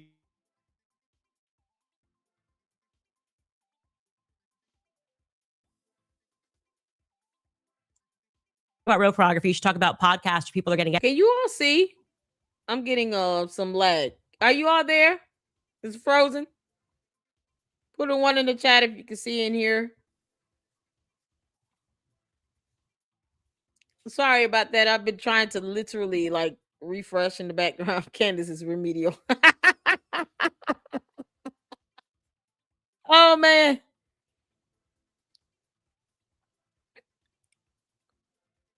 Can y'all see and hear me? Let me know. Put a one in the chat. Okay, cool. All right, let's get back to it. If we missed anything, let me pull back just a little bit and pull it back a little bit. All right. There is some, yeah, it's definitely some lag going on here. He said, you know, what should I say to my wife? You know, she keeps telling me about things that she hears Candace say, and I don't even know how to respond to them. I said, well, I would just respond by telling her fun things that you saw in some porno video that you watched. He said, well, what are you talking about? I said, well, the same level of shame should accompany both statements. Like, one should be ashamed to say publicly that they're watching Candace Owens now. And Candace Owens, who is at war with the widow of her purported best friend, Charlie Kirk. This is so far beyond the pale. You know, the fact that people can say with a straight face, oh, yeah, well, what do you make of what make us that is rhetorical pornography? It does the same thing that regular pornography does. It titillates, it stimulates, it's slightly naughty. It's great for getting clicks, and it makes tons of money on the internet. And you shouldn't be able to look at it if you're under 18. Or Now I remind you that one of the reasons I got fired is I said we should look into the history of pornography. Don't ask him that question. Don't ask him about real pornography and where it comes from. Don't do that.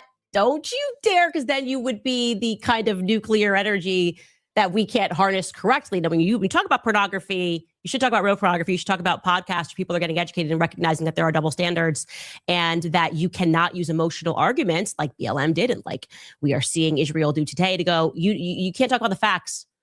George Floyd died and we can't talk about any more facts and this is crazy and we're all sad and we can't even discuss things rationally. Same thing, Israel post-October 7th. He is arguing like a leftist.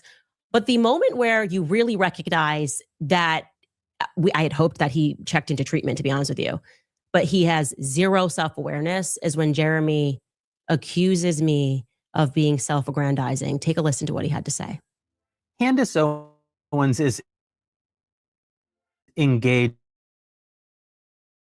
in a as I see it, Candace is engaged in investment. I've asked Candace on 2 separate occasions, what do you actually believe? And on both occasions, she told me, I believe what the people believe. I am the voice of the people.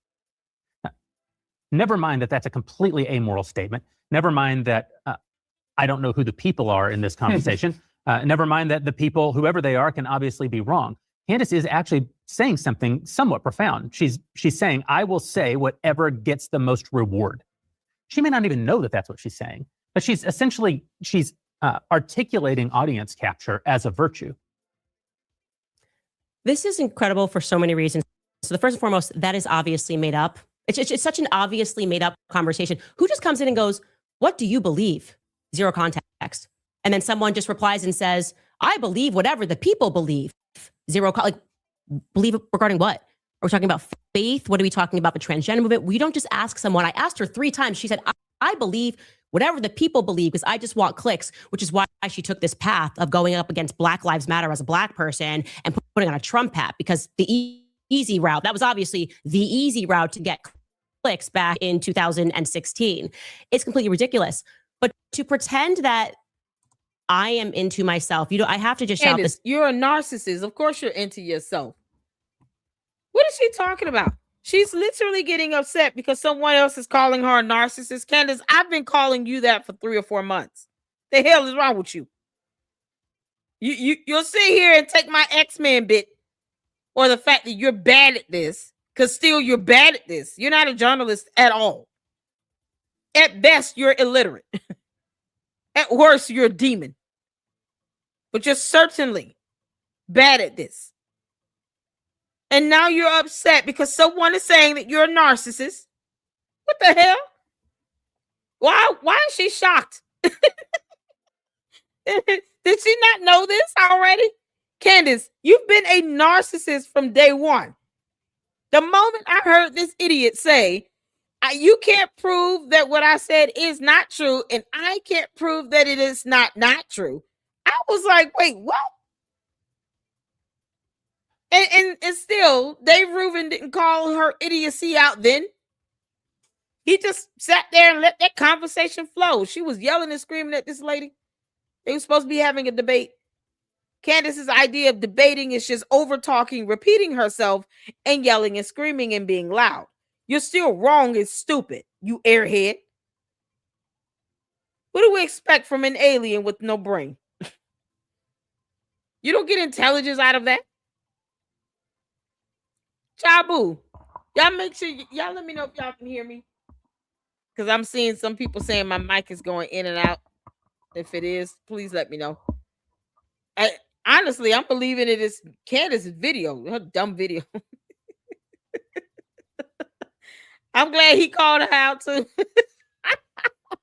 He called her remedial. Girl, you can say tard in here. Child. Y'all him. Look, I can say, I'm gonna trim down on the cussing. I'm gonna try. Okay. No guarantees. Now, if something said where I have to go and go into mama mode, like I did earlier, I had to go into mama bear mode because all I could think about these kids going to Erica Kirk talking about why is my daddy not coming home. Child, that's heartbreaking no matter how you put it. Candace, you are a soulless miscreant roaming this earth, our planet, for no reason. You dumb demon. You have no empathy. So her doing this segment, getting mad because someone's calling her a narcissist, is absolutely hilarious to me. Candace, you're a cult leader. Of course you're a narcissist. Of course you are. What more else does she expect people? Like, seriously, she expect people to think she's nice? Girl, bye, Felicia. Candace said remedial target. Shout out to Melinda for becoming a new member. Woo! Thank you so much. I appreciate that. Oh, I appreciate the support. Welcome in. Welcome to the LLC, honey. New member up in here. I love that he called her out. Me too. I love it when anybody call her out. Candace, you should be called out like this 24/7. At this point, and I've always said this, put a 1 in the chat if you recall me saying that if Erica Kirk ever responds, she should respond with an attorney. How many times did I say that? Put a 1 in the chat if you recall me saying that 1,000 times. 1,000 times, 1,000 times, 1,000 times. I said it at least 1,000,000. Yes, every time I say that, the number's going to go up. At least 1,000,000 times I said, if Erica Kirk responds to this buffoon, she needs to respond with an attorney. Respond with an attorney. Don't respond to her on your own accord. Respond with an attorney. Even when they invited Candace to go out to Phoenix and to face Erica face-to-face in person, I said she needed to have an attorney right next to her. Put a 1 in the chat if you recall me saying that, because Lady Luck Club knows exactly what she's talking about. See, I was saying that for a reason, y'all. I know what I was talking about. Now look where we are. We got this dumb demon that's sitting here having a complete disregard for the truth, for Erica, for her children, her mother, her family. And it's coming down to where a lawsuit is inevitable. Thank y'all. I appreciate it. There you go. I said if she responds, she needs to respond with an attorney. Do not respond unless you have an attorney. I said it. Thank you so much, honey. Thank you, Melinda. You're awesome. I said it, y'all. I kept saying it. I foresaw this happening because when it comes to people like Candace Owens, I can read her inside and out. First of all, she's an alien with recurrent yeast infections. That's about it. Alien juice, no brain, all the usual stuff. But then you have this narcissistic, psychopathic behavior that you expect to see in cult leaders. I've been the main one calling her a cult leader this whole time. I was not afraid to call Candace a cult leader. One of the first ones to go in hard in on calling her that. Oh, she is a cult leader. I'm going to call you exactly what you act like. She's a cult leader. And we have been, and we still got to get back on that, watching the rest of Nature Boy, who's another cult leader in that series. We're going into Scientology, that cult. This cult-like behavior, you will see a consistent pattern with it. No matter what it's called, the characteristics of it are still the same. That's why I want you all here in the LOC to be well informed so you can point out that crap when you see it. That's why I want you all to go out and do your research and do reading. And then we come together and we look at content and videos and report on these things so that you guys can have a full understanding of whom you're getting involved with. Being selective in whom you choose to associate yourself with, because it's so easy to become a cult leader on social media. You only get to show people the parts about you you want them to know. Do we see Candace walking around here with her kids everywhere? You barely see George unless he's playing around in the studio making these dumbass videos with the silhouettes and all that nonsense. Like, you barely see him. You barely hear from him. You barely know anything about Candace's relatives, but she doesn't mind doxing everybody else. That's classic cult mentality. Hypocrisy is not something she cares about or understands or comprehends. So her being hypocritical and doxing everyone else while she thinks I can just keep my family members, under wraps though. And then we'll get mad if someone tried to put up photos of her kids. Find out who the hell she is, who her parents are. Who's her family members? Does anybody know anything about her past?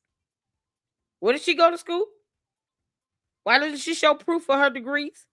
Anything about her past, she keeps under wraps. Anything about anybody else, she'll dox and break laws. She doesn't care about hypocrisy. Classic personalities of a cult leader. Candace, you are a narcissistic, psychopathic liar. You should wear that proud. I don't know why you are mad about it. I've been saying it for months. You know you're an alien. You told us that. Why do you get mad at people reiterating the things you've said? You're a cult leader. What do you expect? So keep calling her out. Call her behind out. Call her out. Don't give her a moment's rest. Out because there are Daily Wire employees. You don't understand what we lived through, you guys, and they need to hear this. And they're just somewhere they're passing away, listening to Jeremy Boring talk about somebody who likes attention. Jeremy Boring is the CEO who woke up every day. Like I'm his biggest regret. So many more regrets that I could toss out of him. I'm going to try a few. Like getting up every day, going into the office and getting your hair and your makeup done to play the role of a CEO. Making talent, people who had shows, wait outside while you close the room, had people wash your hair, do your makeup, and style you hundreds of thousands of dollars on a clothing rack so you could go sit in the office and take phone calls like a CEO. That probably actually was the honest Jeremy. He's always been an aspiring actor. That's who he wants to be. He wants to be on a stage, and he literally builds stages every time he speaks at the Daily Wire. Jeremy Boring is a person that is so obsessed with himself and thinks about nobody else that he put the company into debt. What happened? What's the true story? What happened to the Daily Wire? Jeremy Boring was wanting to live out his boyhood theater kid dreams, right? He flew out virtually the entire company to Hungary to bring a book that he read in middle school to life on a budget that would make HBO blush, paying to transport bulls across the continent of Europe, and in the process, obviously plummeting a once financially healthy company into the ground. I am told last number I heard was $67 million spent on a high school dream. So much money that he had to empty a savings account, borrow money personally from Ben Shapiro to make ends meet. because he couldn't let go of his high school dream. That's not ranking as his number one regret, because that's the true story of what happened to the Daily Wire. Everything else is noise. Actually, the Bulwark podcast, which is no friend of mine, they hate me. They were pretty frank. If you go back and listen and honest about what happened at the Daily Wire, they spent some time investigating it. Take a listen. Because of the Daily Wire's enormous revenues, they were in their streaming ambitions. Jeremy Boring was able to become not just like to finance this, but he is the director and the creator of it. This like incredibly ambitious operation. And so like they made these production diaries. And so I watched these videos on YouTube of them filming it. And you look at it and it's like, are they capable of doing this? I mean, we're talking about like 100 extras, like fist fighting in a marsh in Hungary, like the mist is coming in, all like enormous crews. Then they're like, well, we're flying off to Italy. And this was on the Daily Wire's dime they were doing this? Yes. Yeah. Yes. Oh my God. And it's, we're flying to Italy to film with bulls, but they were imported from Spain. So it's all good. Like it's authentic. And you're just like ka-ching, ka-ching, ka-ching. And it still hasn't come out. Well, that might explain some of this departure agreement where you're spending millions on a bizarre project set in Roman era, but filmed in Hungary involving animals. That's actually what happened, and it caused Jeremy Boring to have a mental break, and we all just had to be subjected to it as people that were working up at Daily Wire. And you would think that after taking a hiatus, she would come back and realizing this failed. Nobody wanted to buy it. Nobody wanted anything to do with it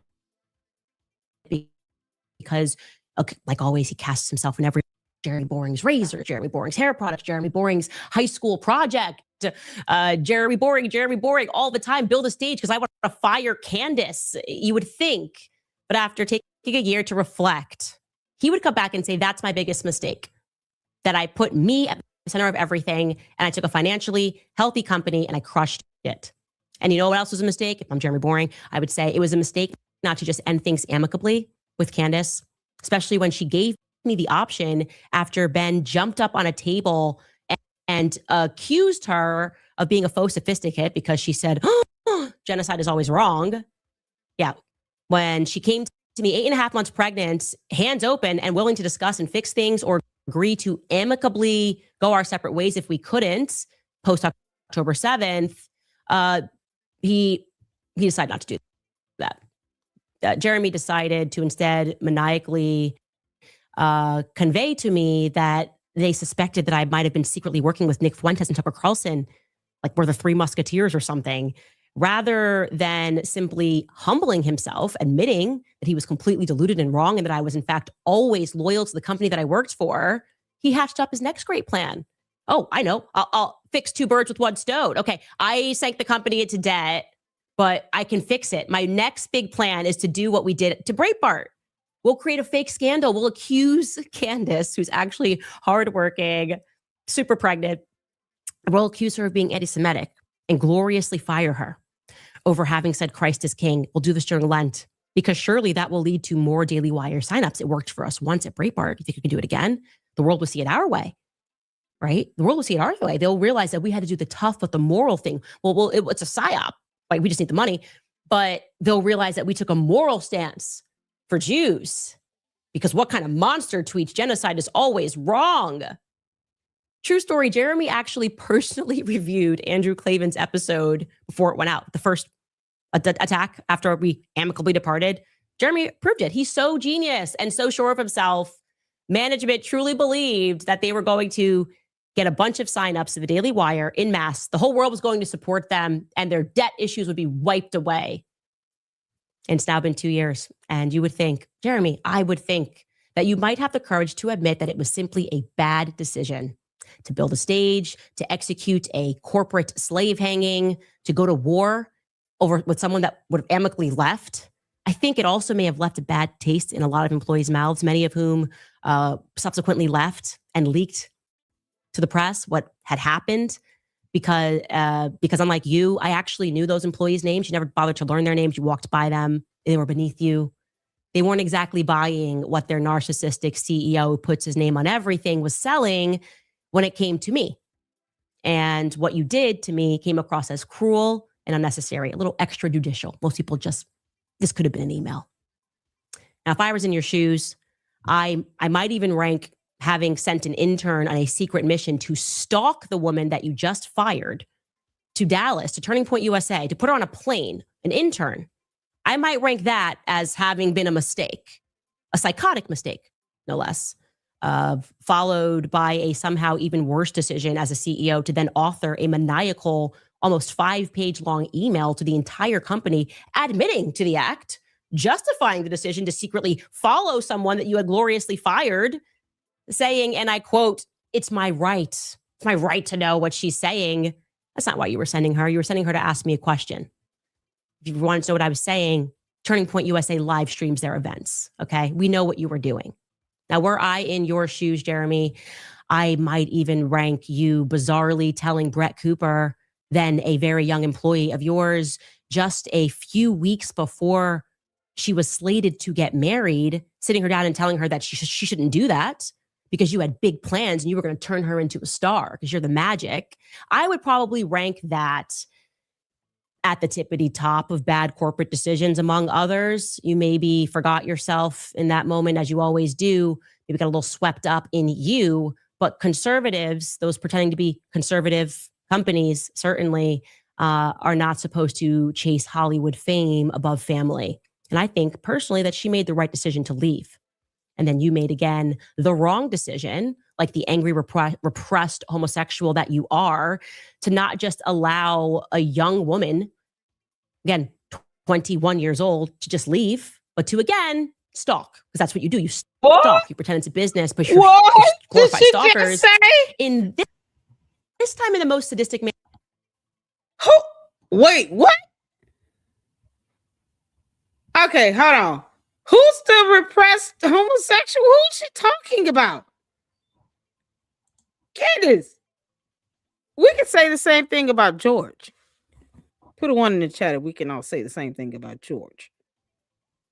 We're going to tell that little repressed homosexual to come out the closet and stop procreating, making all these kids so they end up confused as to what the hell he really is.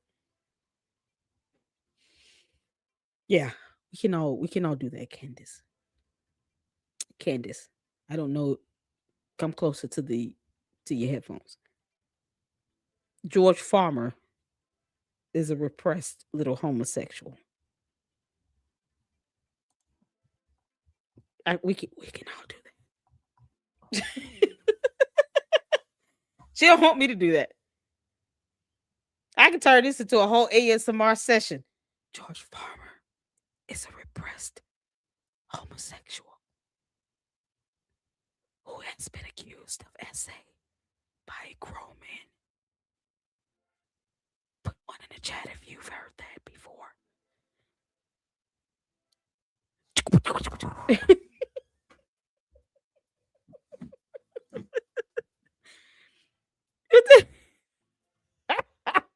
Diane said in my African voice, Candace, why are you gay?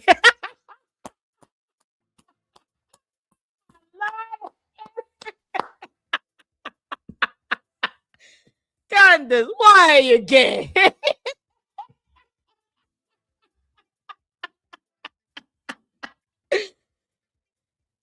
No, she didn't sit here and call somebody a repressed homosexual when she's married to one. Candace, you know George could give 2 craps about you roaming that house. You and your yeast infection been the turnoff of the century for him. I can assure you. So can Andrew Tate. Candace about to go in on your little dumbass. You can't make this up.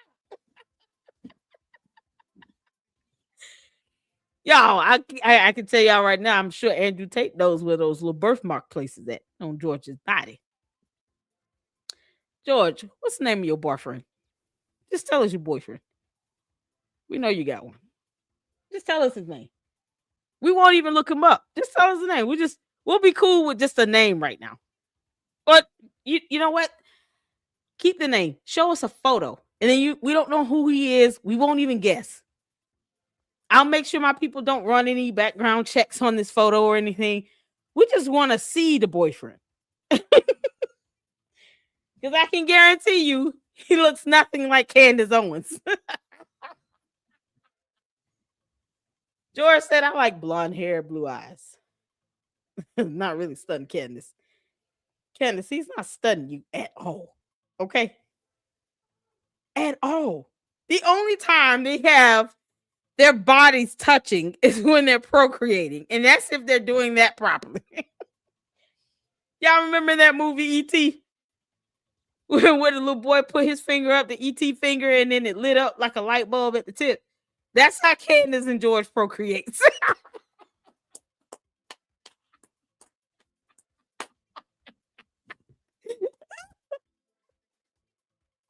Oh, Lord. Yeah, they just put them little four fingers up together. And they just stand in a dark room and they just watch the fingertips illuminate. And that's how they know. Oh, there's a baby in there. That's it.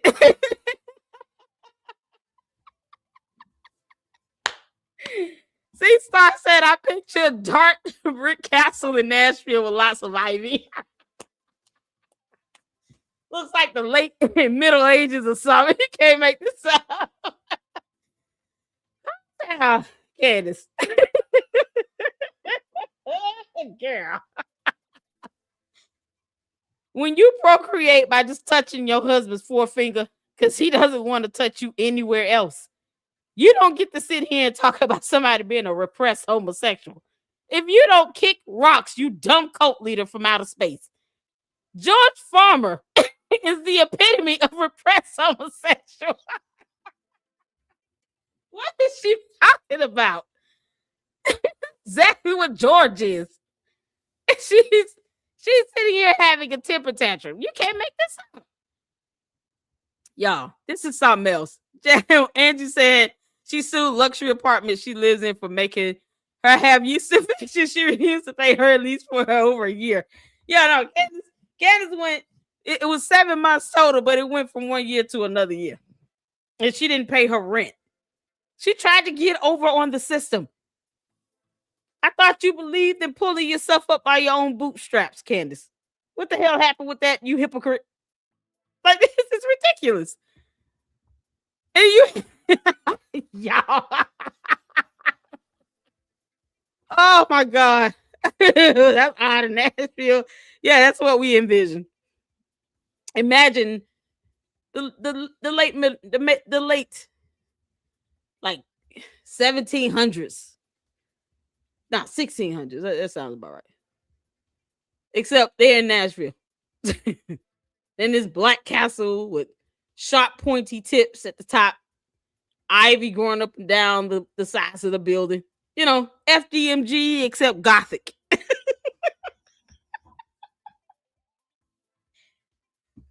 Candace and Umar the Oompa Loompa act just alike. Except Candace is worse. She's a scorned woman to which hell has no fury. You can't make this up. I heard this girl say, oh, you're a repressed homosexual. So is George Farmer. What the hell? Girl, bye, Felicia. Candace, you can come see about me. Come in my neighborhood if you want to. I dare you. Come on up in here. We got hands for you. Can't make this up. How you gonna sit here and call somebody a repressed homosexual? And you married to George. This is crazy. George has a whole allegation unaddressed from another grown man claiming that George Farmer tried to essay him. And she doesn't even want to acknowledge it as if it's never been said. I don't know, girl. You don't see something like that being alleged against somebody like him. So for this young man to do that, to me, shows that there's some validity to that allegation. He's the only one. It's not like it's like 18 of them lined up saying the same thing. No, you only have one that we know of that was willing to come out into the public spectrum. The rest of them, George probably either scares the crap out of them or pays them off, because he's in that Bullingdon Club thing. Can't make this up. Girl, Candace. Loose lip sync ships. Is this where we at? Yeah.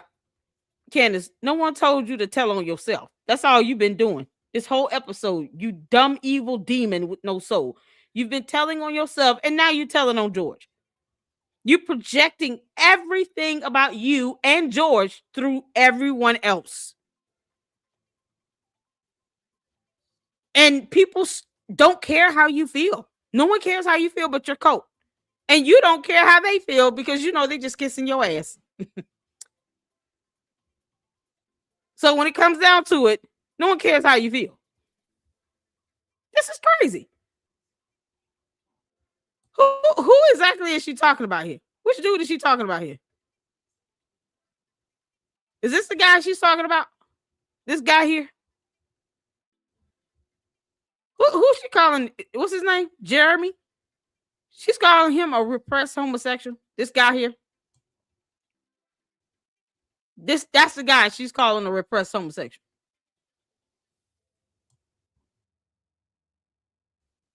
Why is she going in on this dude? What did he do to her? He gonna sue her. He gonna sue the crap out of her.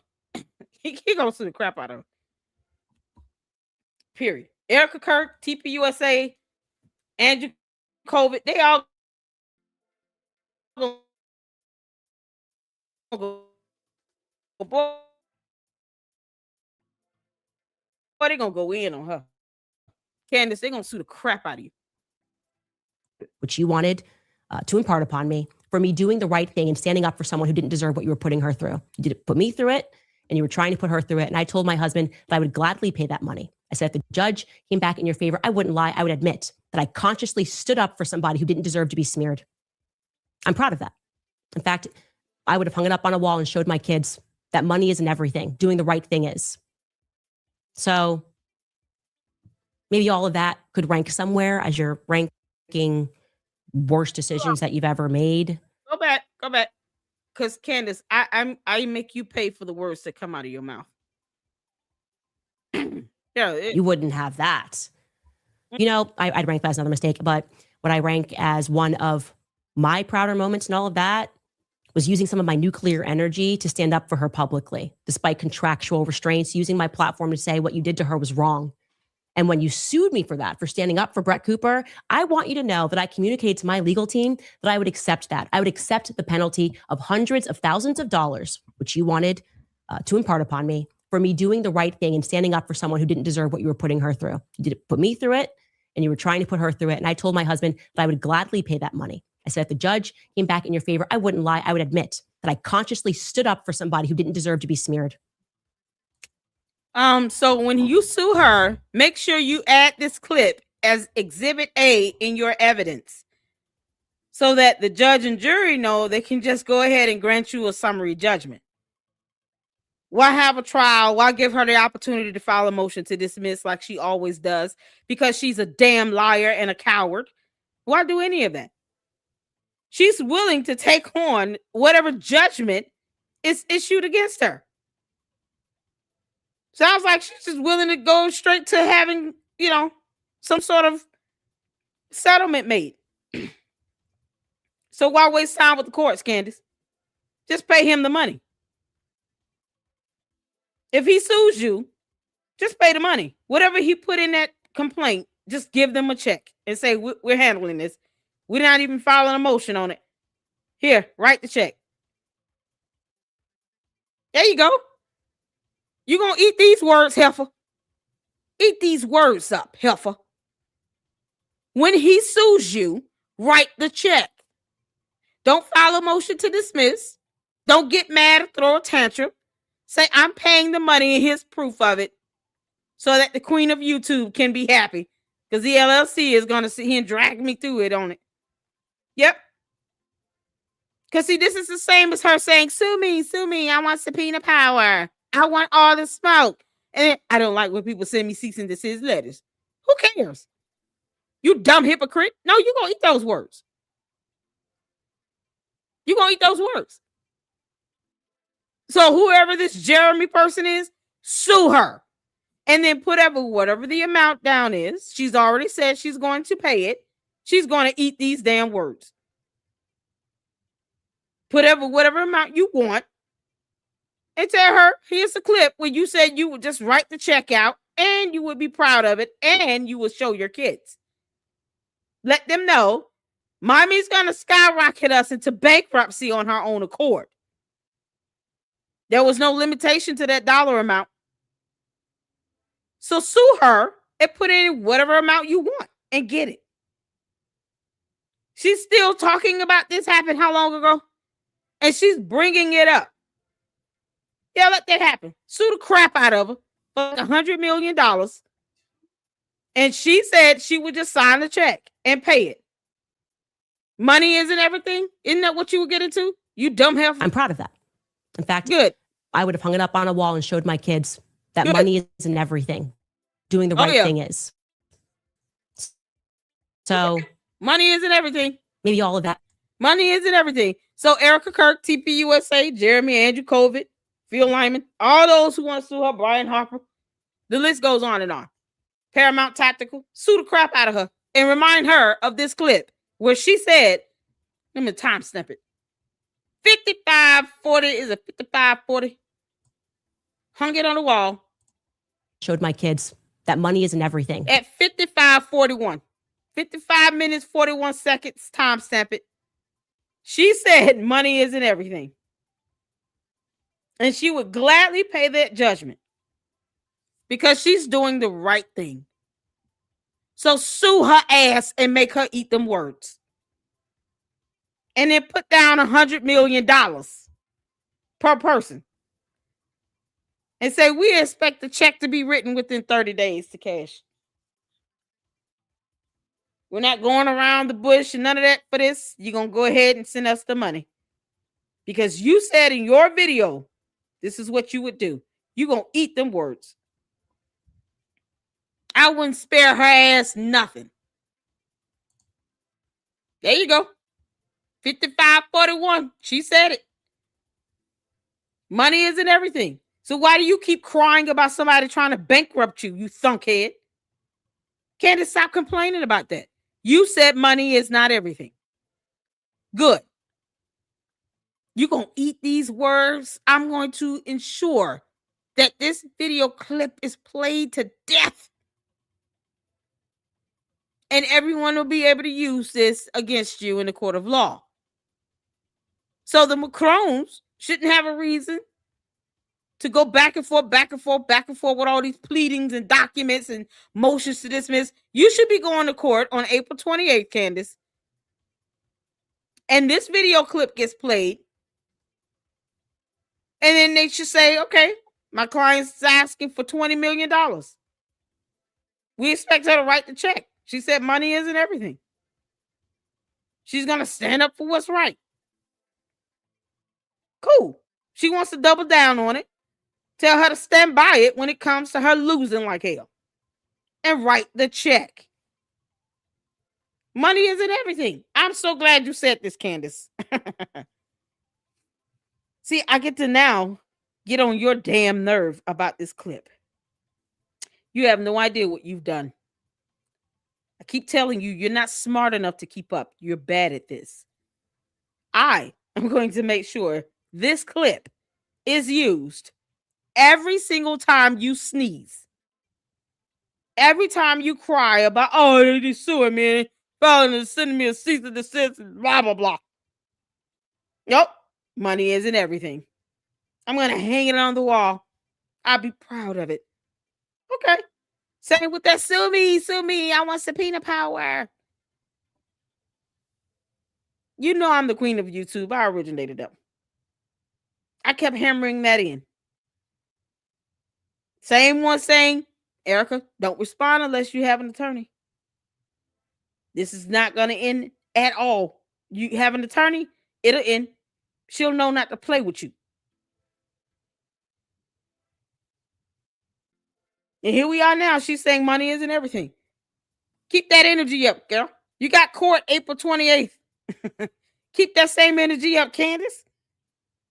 It's all good. Keep that energy up, heifer. Doing the right thing is. So maybe all of that could rank somewhere as you're ranking worst decisions that you've ever made. No, probably not, right? Probably not, because you are just a malignant narcissist.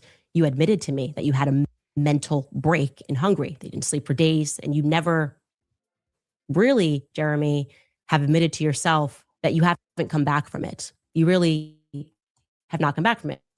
You are not okay. Your plan here to redeem yourself was to try to destroy my life. You blame me for what you did.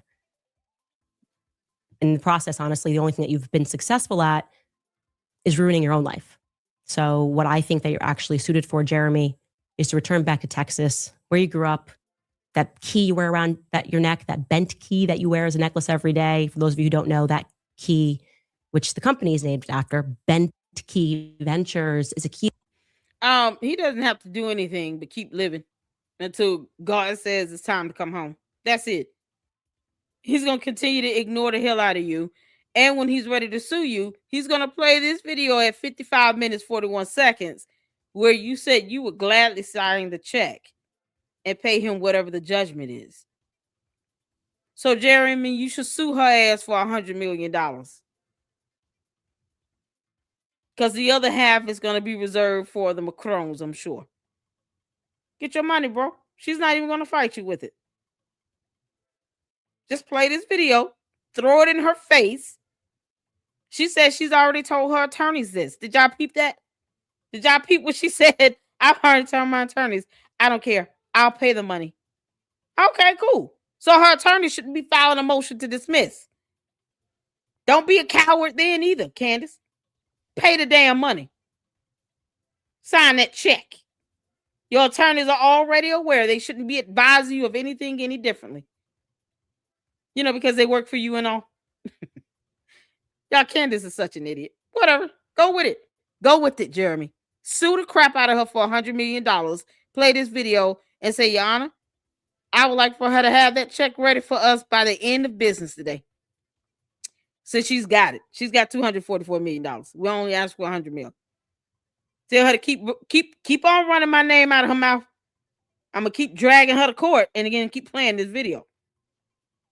She said she will pay the money up. So pay it up, Candace, and shut up. He's kept around his neck for 28 years. Yeah, you can't make this from up. his hometown, and it unlocks a Playhouse theater where he once performed on stage. I think that's where he should return. He's best suited to go back to Texas, to quit playing pretend in the real world, and to resume his Playhouse acting. How's that? We'll be right back. All right, you guys, very quickly want to remind you about American financing, because between groceries, travel, and higher prices. Candace, you're an idiot. He didn't have to do anything. He's going to stay exactly where he is. And that's that. Oh, it is what it is. So, how's that? Like she putting on a performance. Candace, you're the only one that cares about a PR strategy. Now, he's just going to take what you said literal and take you behind the court and then ask for whatever money he wants and expect you to write that check. And he'll have all the evidence to ensure that you intentionally said what you said. It was not a euphemism. It was not metaphorical. It was literal. And you said you've already informed your attorneys. You know, that's the beautiful part of it. So them going to court to fight for you about something, it's a moot point. It's invalid. You don't even need attorneys. You can go represent yourself, and then you just write the check.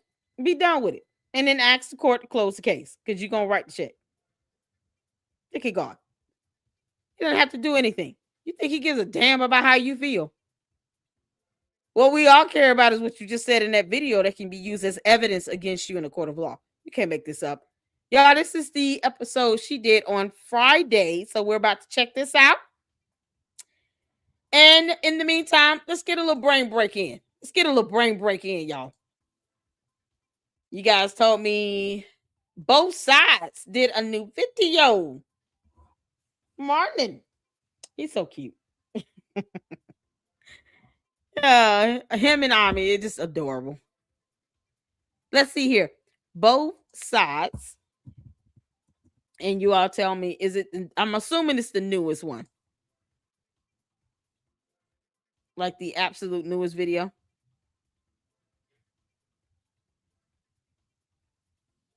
Let's see. Let me share this app. Is it this one here? Candace Owens brings Bassam Yosef on air. Y'all let me know which one is it. We gotta get a little brain break, get a little entertainment in. It was both sides, right? You all wanted to check out both sides.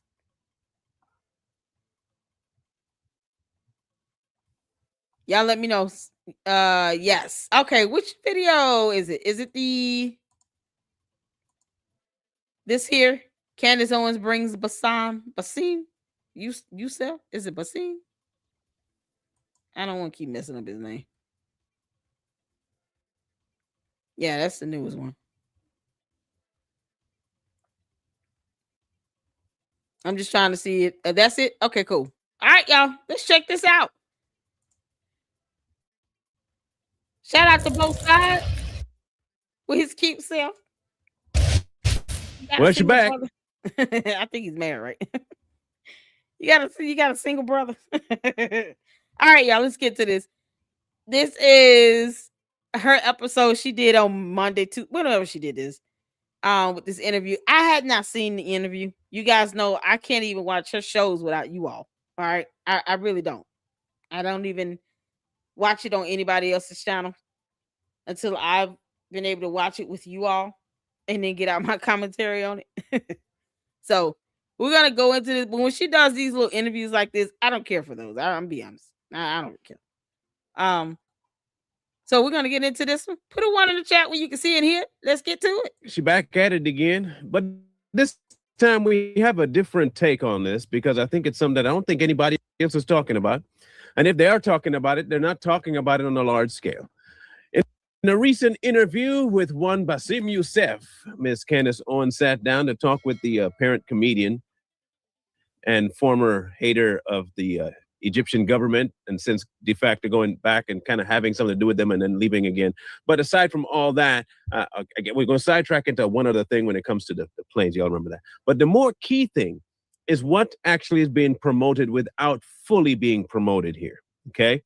Now, in this particular section of the interview, as polarizing as it is, which is, that the accusation that's made through humor, we're going to look at something that's actually being portrayed, carried over, but very, very quietly, but dangerously nonetheless. Again, we're going to look at this from both sides of this issue, because the other side that they're talking about is also maligning God. Okay, so I want that to be the groundwork we put forward here.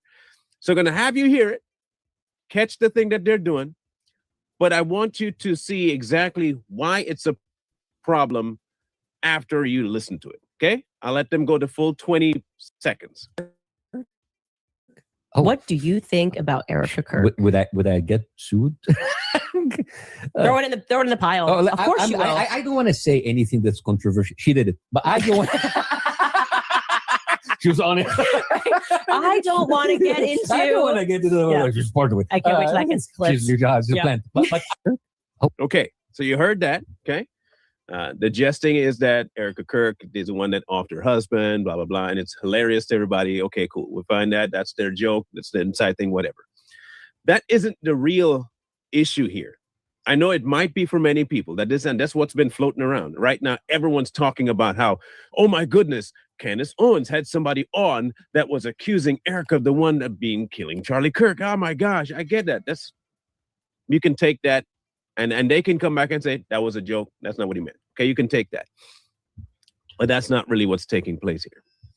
What's really taking place is the who she's interviewing that's bigger here. And again, remember I said that the opposite side, TPUSA, is also guilty of doing something to malign God. When you try to make somebody into something that they're not, like allowing the saying of, I pray to Charlie Kirk to fly, it is on the same level. But since we're not talking about TPUSA, we're going to address this one, because this one, while that one is not overtly promoting a different religion, this portion of it is. Now, to understand that, you have to understand who Youssef is. Again, extremist with the Muslim Brotherhood ideology. He's the same kind of guy that was defecting from certain locations because he had this extreme ideology. Okay. Hiding it, of course, under the guise of humor. Now, he's not an unintelligent individual because he did graduate with quite an impressive degree. So it's not like he's a dummy, like at all, in any way, shape, form, or fashion. But back in 2013, he was arrested and prosecuted in Egypt for maligning the then president of Egypt.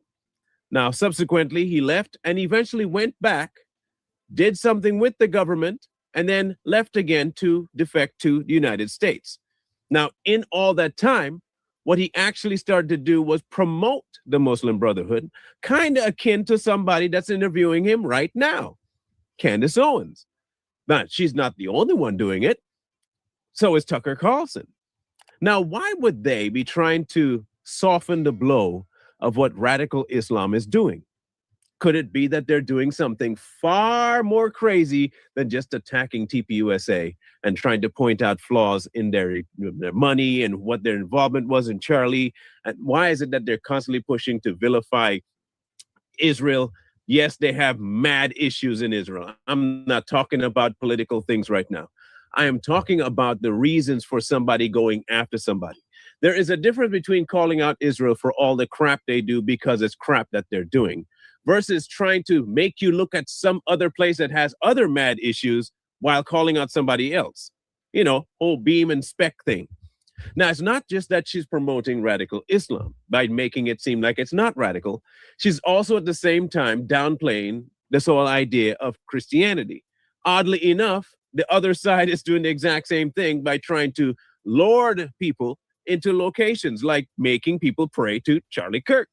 Whether they intentionally do it or not, they're allowing it. So by proxy, you're to blame too. The opposite thing could be, they both can be true at the same time. One's just doing more active recruitment versus the other one doing it more passively. Candace is going all out with it. She has no breaks for this at all. In fact, she will tell you outright that this is what she wants, but you won't listen. She'll constantly degrade and downgrade the whole idea of a Christian value and try to upgrade a whole new holistic approach to Christianity or God. Why? Because she can. It's easy. Now you bring somebody on like Mr. Bassem here, right? Who has a history of absolutely supporting things like genocide. And you talk to him, but while at the same time you're talking to him who is pro-genocide for a certain type of people, because he's anti-genocide of the people that he supports, you would love to talk to him. Again, the other side's not as without blame. Okay, but again, we're not talking about the other side today. We will. Don't worry, that's coming. But this is about Candace right now. This is about who she chooses to put around her. Now remember, go back to the group. Him, this guy here, Bassem, Andrew Tate, okay? And she hangs around a lot of the same people that have this ideology down pat. Okay, she's friends with Ye. Ye said, well, I apologize, and still gonna end up doing the exact same thing. This is his modus operandi. He will just say something really outlandish, then say, sorry. And then when people say, gotcha, I'm not really sorry, and I didn't really apologize. This is an attempt to bring people to a whole new way of thinking about an ideology that wants our end. Now, in case people forgot, I will give you a quick reminder of something. Their goal is to have it in every house, whether we like it or not. Have it as the number one rule of government, whether we like it or not. That's what they've said out loud, out their own mouth, and that's exactly what the ideology promotes. A removal of every other thinking process in lieu of having theirs. Now, right now, it seems as though, this is what it seems, Candace is the bridging factor. She's the one that's going to try and bring people over to that way of thinking by using conspiracy. You see, people will love to find a good conspiracy that they can get behind. Charlie Kirk's death was the most efficient way of doing that, which is why I say I cannot put it past that it might be that Candace had a hand in something that happened to Charlie. Was she behind it? I don't think so. But right now, if we want to look at suspicious folks, it seems rather suspicious that the one person that was so outspoken against it is now gone. And the two people that were supposedly his friends are now the ones promoting the thing that he hated the most. I just find that kind of wild. Oh, sorry, the way Candace put it. We find it kind of weird. That's kind of odd, kind of weird. Why would that be? Well, maybe because from the very get-go, that's what the goal was. Now, remember back in 2019, there was a treaty signed between the Catholic Church, the Pope at the time, Francis, and the Brotherhood of Muslim Faith, right? Now, people told us that didn't happen. The documentation is literally on the Catholic's website. If you want to go double check that for yourself, feel free to go do it. But they signed a world treaty where everybody would be treated like this and like that, and this peace and this one brotherhood across the world. And we talked to you about how this is the intro to the whole idea of a one world religion. And the only one entity that actually wants everybody to think the same is indeed extreme Islam. As much as the Catholic faith wants to, it's not the same thing as Islam. Islam wants that. They've been saying that out loud. The radical side, anyway. Oddly enough, Candace has been pushing that like spades. So has Tucker Carlson. Now, people will look at this thing and they'll stick it to Charlie Kirk, saying, yes, you see, she's blaming Erica Kirk. She's saying that Erica, and she's laughing at it. How sick, how sick, how sick. Okay, that might be. But you're missing a much bigger picture here. Those are just parts and cogs in the larger machine that's trying to be put out here. And again, the other side, just as bad. What are both doing? They're both detracting from what actually is of God. So let's just make sure we have that down. Talking to dead people and talking about how dead people talk to you and telling me that, oh, I can pray to that dead, you already off the bandwagon right off the rip. Then trying to convince me that the entity that wants me gone off the earth is also of God, then you off the wagon too, so you're both off the wagon. And I think if we were logical human beings, we can say both of them sound a little bit way off the wagon, so we shouldn't listen to either one of them when it comes to that. In this case, however, like I said, there's an active promotion of something. And the active promotion is the problem. Not only is she interviewing folks and siding with folks that have this idea, it's coming under the guise of something you can actually care about in real time, the death of Charlie Kirk. Now, could she have pushed this before that? Not as good. Could she have sold people on this? Not as good. Could she have blamed anybody? No, not as good. This is the perfect storm hit when Charlie Kirk died. The perfect concoction has now been ignited. She can now say unequivocally first of all, I'm gonna say this. I think Candace had something to do with it, and George. Think about who's been benefiting the most. Oftentimes, when you're trying to prove intent, they're looking at what was the financial gain. When you go out and just, if it's not like self-defense, okay, somebody lose their life because they came into your neighborhood and thought you didn't have hands, and then you go and you realize you can beat their ass, and then you end up knocking them out and hurting them real bad. But you didn't have a choice. It came out of nowhere. Wasn't planned. It was you having to just defend yourself. You're talking about something like this that's so calculated to where she has been toiling over this for 4 months.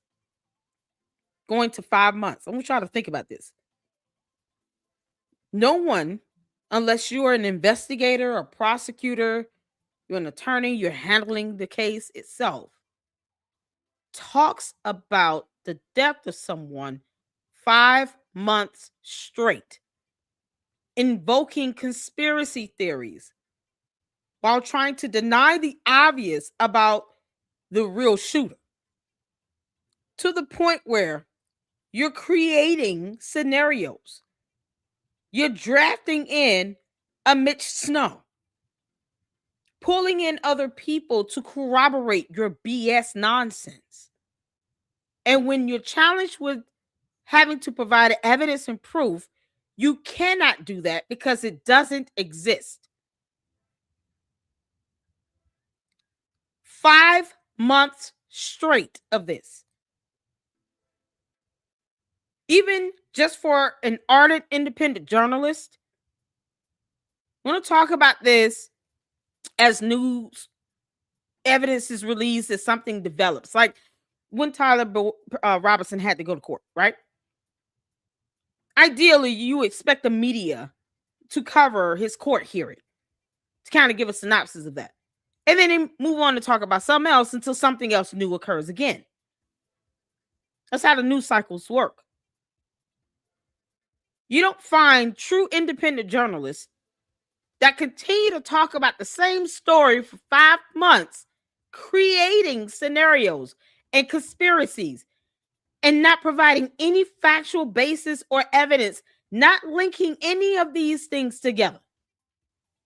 She has gone after TPUSA Faith, TP Endowment, the Super PAC, TPUSA, their finances, Erica Kirk, her mother, anyone that went to UVU, Phil Lyman, his mother, his cousin.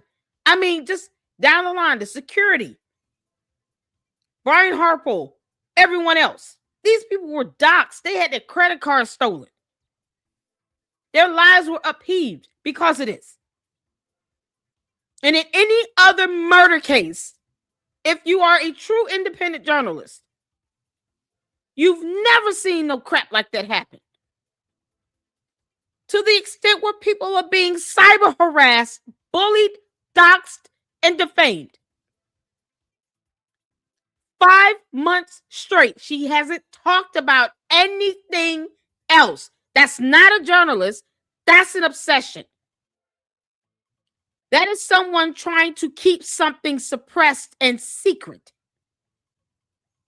That is creating diversions and distractions intentionally. That's what that is.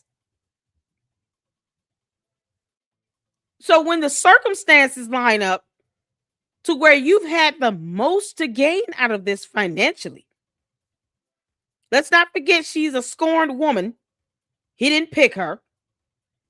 And she never got that great reunion she wanted. She wanted to be reunited with TPUSA.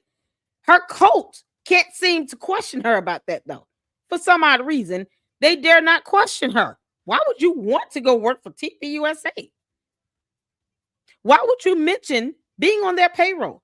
But she kept it a secret that she had a contract with them. Who makes moves like this unless they have something to hide? See, it's the lying by omission for me, Candace, that does it. I told you I see through you. You think that you're the only one that somebody can give information to? No, girl. No, you dummy. You have no idea who knows what and who knows who. No idea, Candace. And that is what you should be afraid of. You have no idea who knows what and who knows who. All we've been doing is challenging her to present evidence, and she won't do it. Coming up with theories about Egyptian planes stalking somebody. All this dumb shit she's coming up with. Dumb nonsense. No one cares about that. No evidence to corroborate it. And then takes it upon herself to try to throw herself into the equation. Let me distract even more by saying that someone's trying to murder me now. Now they're coming for me. She's forcing herself into this scenario. Why? Even a semi-smart criminal won't do that. They would actually do whatever they can to stay far away from the situation, not try to bury themselves in it. When you're dealing with a narcissist, you got to remember they don't think like everybody else does. They don't behave the way everyone else does. Their decision-making is not going to be the same. They don't understand concepts like hypocrisy. Basic evidence. They don't understand concepts like telling truths. Corroborating evidence. They don't get that. They don't care about that. The only thing they care about is the PR. Do you believe it or not? And for Candace, she has a cult that does. I believe Candace has something to do with it. A lot to do with it. And she wants to be sued. Exactly. Who wants to be sued? She wants to be sued. This, for her, What she didn't expect was for TPUSA and Erica Kirk to really clap back. She wants to be the bully in the situation. Candace is the bully. She's the mean girl, high school, Valley High, thunkhead, airhead bully.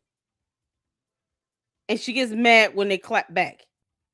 Because her narcissism won't allow her to understand that people have the right to defend themselves and you do not have the right to impede upon their constitutional rights.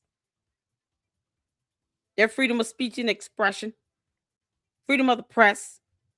You don't get to impede upon that. And when you step your ass out of line, somebody's going to be there to correct you and put you back in place. And if they got to do it with a lawsuit, they will. I believe Candace has something to do with it. We know everybody else's whereabouts except hers, except George. We don't know if she was actually in Tennessee when she was recording some pre-scripted, pre-recorded show. She could have done that pre-scripted. Think about this. She could have done that pre-scripted, pre-recorded show anywhere at any time. It only premieres at a certain time. When she records it, could be in the first part of the day. That could be the first thing. She could record her shows at 6 a.m. and no one would know. They're pre-recorded and pre-scripted. So what we see that comes out is premiered. It's not live. I could pre-record a whole live right now and then let it premiere tomorrow. That's what she does. So who's to say that she didn't pre-record something that morning, flew out there to UVU. George went. He used his guns to shoot rats. Y'all remember the video we watched about the Bullying Done Club? He knows how to use a weapon. He takes photos with his prize on a beach wearing a tuxedo from this Bullying Done Club. He knows how to use these weapons. He still has the same build as a Tyler Robertson. Maybe he lined everything up to go along that path. Maybe George Farmer knows who Tyler Robertson is. Because, you know, he's a repressed homosexual and all. Maybe George Farmer and Tyler Robertson are actually pretty cool. Maybe they are. You see, Candace, we can do this as well. She believes that Tyler, Jasmine said, and she believes Tyler is the fall guy. So she's investigating separately. Is that a crime? Mm-mm. It's not a crime to investigate.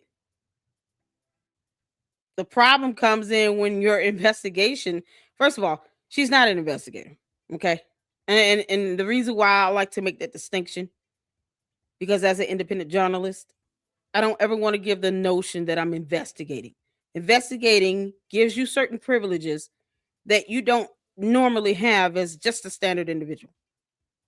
And because she conducts herself as if she's a federal investigator, that would be impersonation. That is the crime. The crime is in impersonating one. The crime is in the doxing that comes along with it.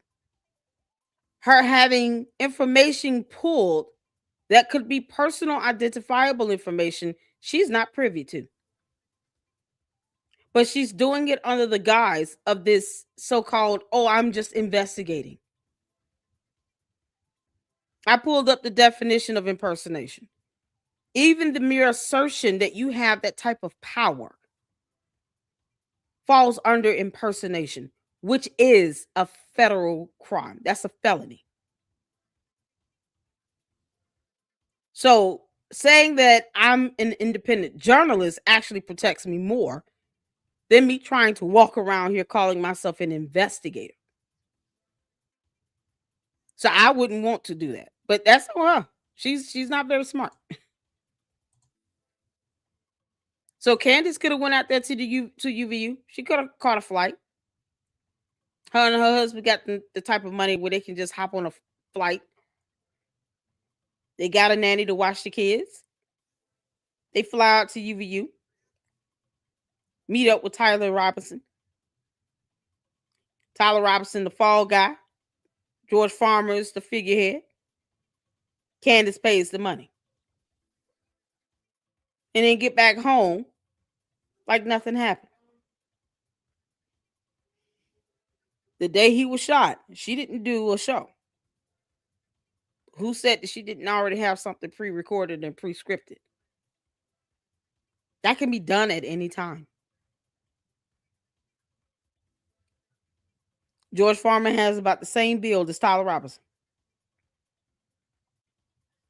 And they got the money to do it. They got the money to pay someone. They got the money to get inside information. Candace claims she's got insiders at TPUSA. She's got insiders with the FBI. She can just text message somebody about a death threat and not file a formal complaint online. That's what she said. So who's to say that Candace and George Farmer are not involved?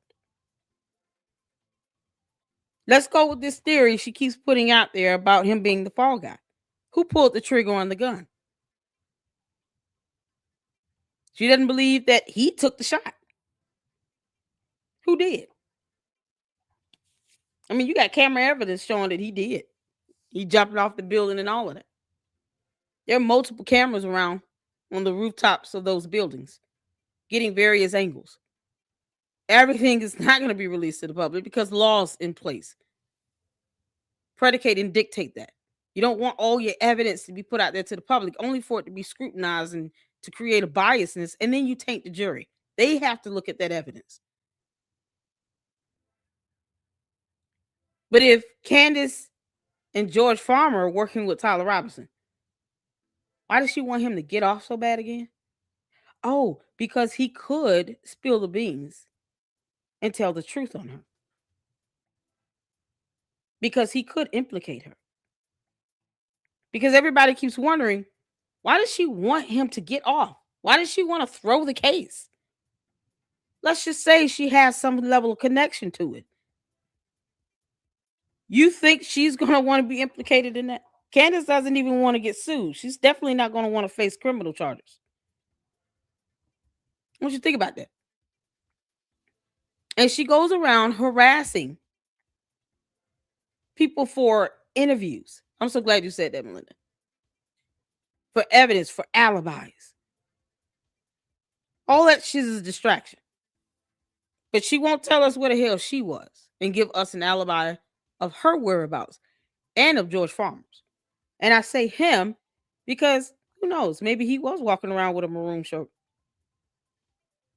Maybe he was similarly dressed like Tyler Robinson. Maybe he helped Tyler Robinson change clothes. Maybe they swapped outfits. Maybe George Farmer came in there wearing the outfit that Tyler Robinson actually left him with the Dairy Queen in.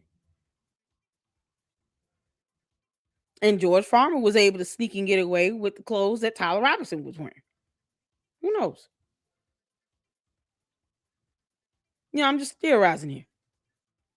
Because what other reason can anyone come up with to explain why Candace wants Tyler Robinson to get off and get away with it?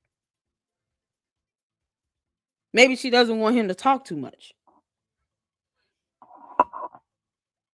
And the fact that the defense, I'm so glad you said this, the defense is aware a bunch of the public thinks he's innocent and they want it to stay that way. They don't want us to see the evidence at trial. Exactly. The evidence could be what's considered biased. And when you have criminal matters like this, you have a jury. The jury has to see the evidence in order to help bring forth a ruling. You don't want them to have a preconceived notion of this evidence because they've already seen it out in the public view. Because if any member of the public can watch it, you would have to naturally assume members of the jury can see it as well. And you don't want a jury selected and they've already seen everything that is related to this case. Candace wants all the evidence released because it seems as if she's trying to see if she's been implicated in this. If she does end up being connected to this somehow. Because now that is a sign of a guilty person. That's an MO. People who are involved They'll be the ones calling into the police station asking, what's the updates on this? They'll be the ones following and tracking the news to see if they've gotten any new developments, any new leads, any new evidence. What's y'all evidence? What do you all have? Because they're trying to stay 2 steps ahead when they're not smart enough to really do that. So let's just say Candace's angle is to get Tyler Robinson off. That way, anything related to her, George Farmer, doesn't come up. I'm just saying. She has benefited the most out of his death. I thought I heard it all when I heard her say, at least on 2 separate occasions, they ought to put me on their payroll. For what? Why? Do you think that will make you look better, Candace? Do you think that that will make you look less conspicuous if they put you on their payroll? What do you think you're going to get out of that? If you hate TPUSA, you had a contract you didn't even tell your cult about, you didn't even speak about, and somehow you're saying to them you want to be put on their payroll when the majority of your fan base sees them as the enemy? And none of these goons asked her about this, by the way. They didn't challenge her on that at all. Why are you saying you want to be put on a payroll? Why wouldn't a guilty person want to just be put on the payroll and blend in? Besides the fact that she already had a contract. Why not? Make it less believable for her to say that she had a hand in it. Now, will I say she pulled the trigger on the gun? No. I think Tyler Robinson did it, but I think her and George Farmer may have something to do with it a lot more than they trying to purport. And for her to, every time evidence is released, anytime anything is released, like the text messages and all of that. We have one more Tyler Robinson video to check out from, what's his name? I want y'all to think about this. Think about all the things that's being said and done. We got one more video to watch from Turkey Tom. See, when I watch these Turkey Tom videos about Tyler Robinson, the way I'm looking at it is I am looking for some connection back to Candace Owens and George Farmer. Because why does she attack the actual concrete evidence related to the case? Why does she want to know so bad? Most people have a respect for the law in knowing there's a reason why they don't release it to the public like that. Why is she so desperate to know? To the point where she says, I don't care about that investigation. How do you not care about the investigation of a man that has been accused and has admitted to murdering Charlie Kirk you supposed to be in love with? Wouldn't naturally you be angry and upset at the man that took the life of someone you deep down in love with and you wanted to be with, and now you're scorned because he didn't pick you? If you had love for him, right? I think that vengeance took over her. And Candace has been making mad money since then, but lied about having a contract, kept it a secret about having a contract with him. Never disclosed that they had at least sent her 2 cease and desist letters. Was afraid to go out to Phoenix and confront them. She refuses to go to UVU campus. Why is that? But yet she'll sit around and watch countless videos of him being shot over and over and over and over again. No one can convince me that she does not have anything to do with it. I would have to see concrete evidence to prove me wrong. Her and George Farmer. They refuse to give alibis of their whereabouts. Did Candace ever go talk to any investigator? Y'all recall her ever saying she's spoken with an investigator? I mean, why wouldn't you if you have nothing to hide and you're truly concerned about the loss of your, as she put it, best friend?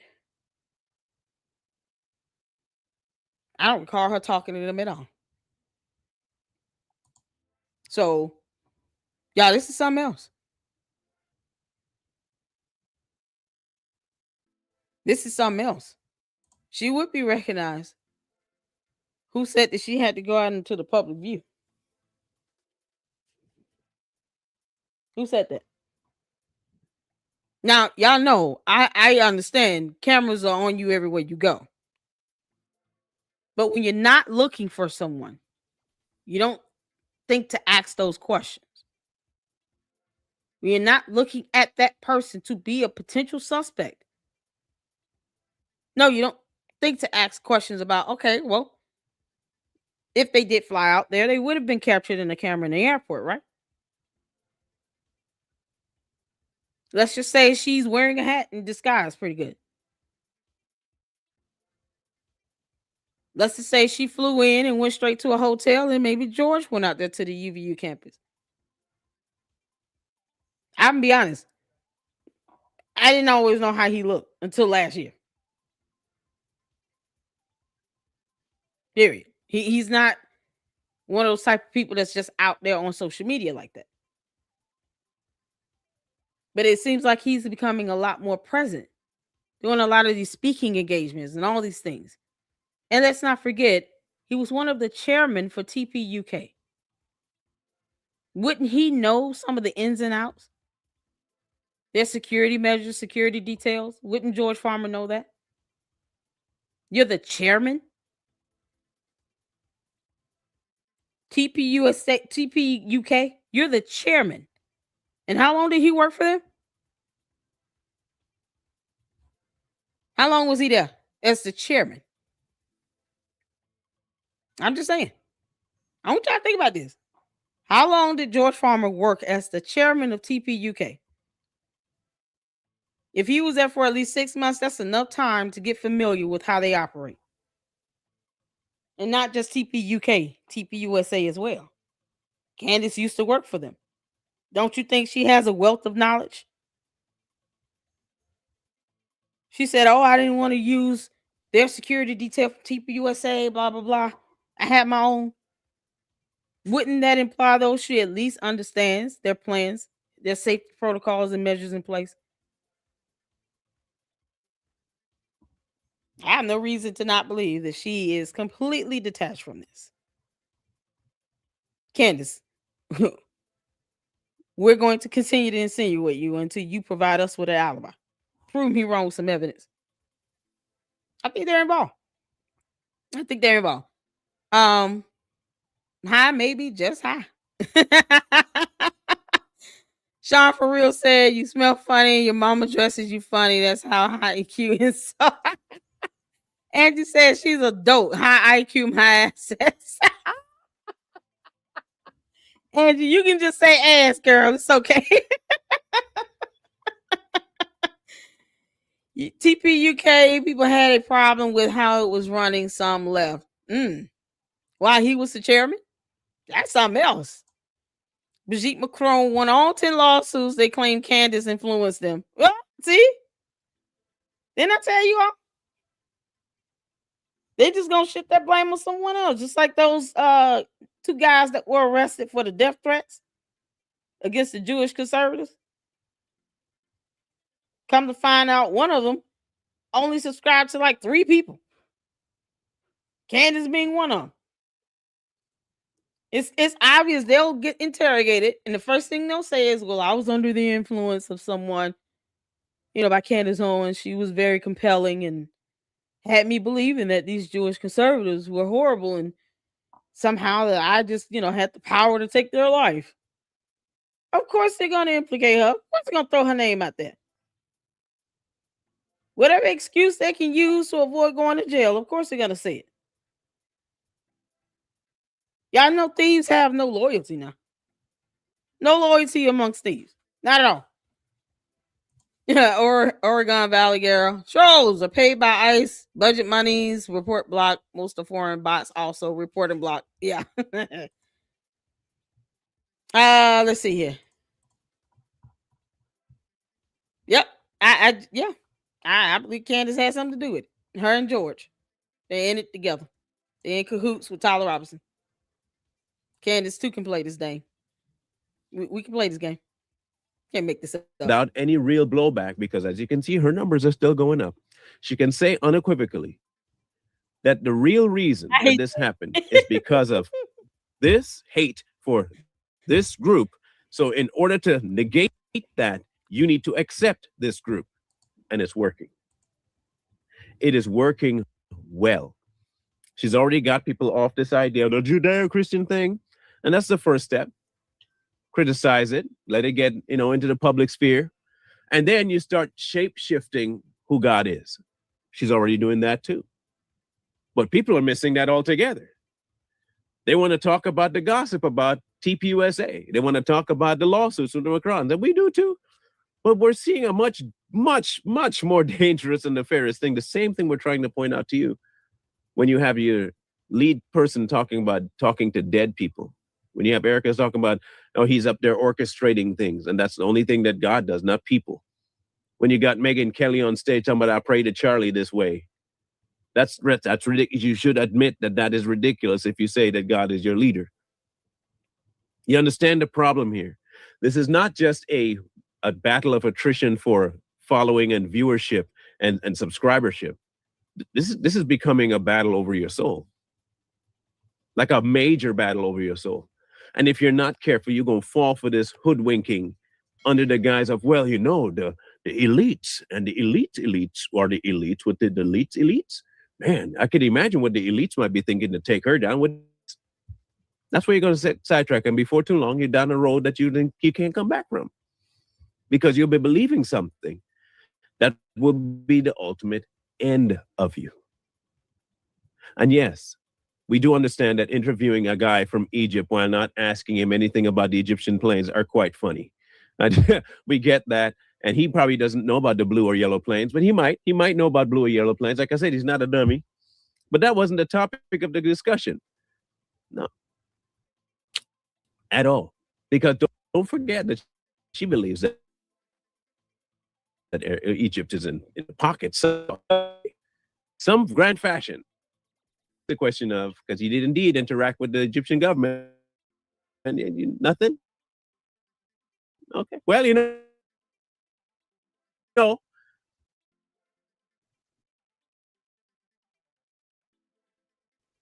not a journalist. Comes a time where you have to start looking at things not just from a conspiracy theorist point of view, but from a moral point of view. And when you take the moral point of view, you can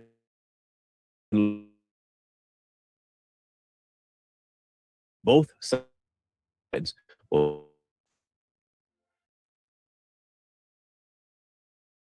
where it's wrong.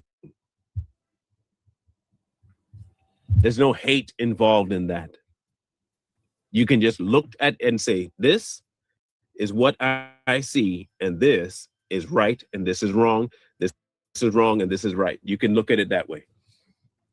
Now, you're going to get hate for doing so, no doubt, because you're not just going with the flow with one side or the other. Are y'all still getting a lag? Yeah, this storm is starting to kind of come in. Yeah, it's starting to kick in a little bit. I will appreciate you all for hanging out with me. So far, we ain't going. Oh man, we're going 4 hours and 28 minutes. See, this is what happens when you can't go live in a week to make up for it. I appreciate you all for tuning in. It's starting to get a little iffy with the storm. So what I'm gonna do is after this plays, then I'm gonna just do a whole new live stream, try to reboot, and do a separate live stream for the last episode and go from there. Because I don't want this continuously lagging like this. It's starting to snow. I'm enjoying it here. Thank you. Y'all stay warm too. Get you a snack. So just so I can, I guess, reboot a little and get the system caught up because it continues to lag a little bit. I'll do a separate live for the last episode because this is the marathon here. Hopefully it corrects itself so I can just keep going with this one. I would prefer that. But let's get back to it. Person doesn't do that. The objective person doesn't care whether or not you hate them or dislike them. The objective person will see it and understand, oh, wait a minute. I can see that, and I can blatantly call it out and not worry about anybody else because it is what it is. In this case, Candace is being hypocritical at the most when it comes to the Egyptian thing. But on the real surface of it, when you look at it and you just break that and go down, you'll see something far more dangerous, and that is the inclusion of something that's wanting to take over Western civilization altogether and get rid of God in full. This is her next step. Before too long, you'll see her have far more people that identify with this radical side of Islam, and she'll put it under the guise of trying to get to the bottom of what happened to Charlie Kirk. And more people are going to say, wow, we might have been, look, Tucker already told you, you've been lied to. You've been lied to. You've been lied to about Israel, lied to about Islam. Islam's not bad. It's not that bad at all. No. In fact, I would even say that maybe we are the kinds of people that need to start following it. Why? Because they're probably the ones that have the truth. You'll hear that. Don't worry. It's coming. And when it does, come back and tell us, hey, man, wow, that's crazy. It's starting to happen.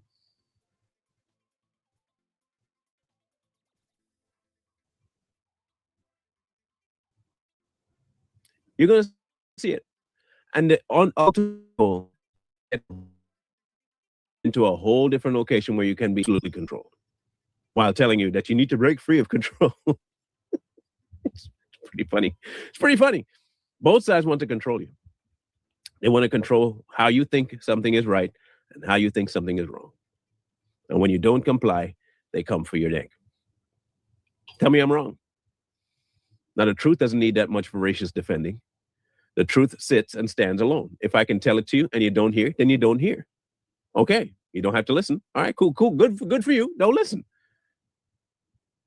A lie is really the one where people get really violent about. A lie. They'll get mad at you not believing their lie. But the truth doesn't need that. So we'll leave this in your lap and you get to decide for yourself. Look at the grand picture, see exactly what's being promoted by them, her and Tucker, and then look at what's being promoted by TPUSA and find out for yourself whether or not any of that aligns with what's true. Then come back and talk to us. Or not. You don't have to, just a suggestion. If you want to be adult, you can do that. But if you don't, then that's okay too. We each have a decision to make about life. Yours is up to you. However, at the end of all of this, if this turns out to be true and you didn't listen, there's only one person you can blame, y'all. That would be the man in the mirror. That being, namely, you. I stab stereotypes, the map, the aftermath, you call it context. I call it context, two lenses, one text. Next to flex, they clip a clip, two quick fix the narrative, I stitch the stitch. What's going on? Okay, y'all. That was awesome. And the storm is starting to pick up a little bit. So, what I'm going to do, is create a new live on the last episode. So you guys tune in. I'll reboot and all of that. So give me 10-15 minutes. Let me reboot. And then I'll just do a new live on this last one. So, because I heard she went bananas on that. And it's just something else.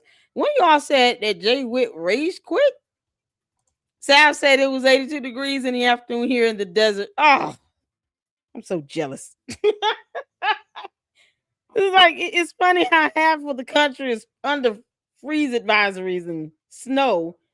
And you talking about it's 82 degrees in the desert. Doesn't it get cold in the desert? Yeah. There you go. Okay. Man, I'm jealous. I'm going to go raid my kitchen. I know, right? Y'all go get some snacks, go use the bathroom, take showers, get comfortable. I'll be back in 10 minutes to reboot and then start a new live stream to check out this last episode. And if Jay Witt rage quit, I want to see that. I'm just going to be honest. Because that's not something Deacon does. My brother in Christ. He barely rages anything. If he rage quit, I want to see that. I want to see that myself. So let's get cleaned up, get refreshed, and I'll meet you all back here in 10 minutes. In the meantime, hit that like button. Thank you all so much for checking out these videos with me, because I can't do it without you all. And I will see you all shortly. Deuces.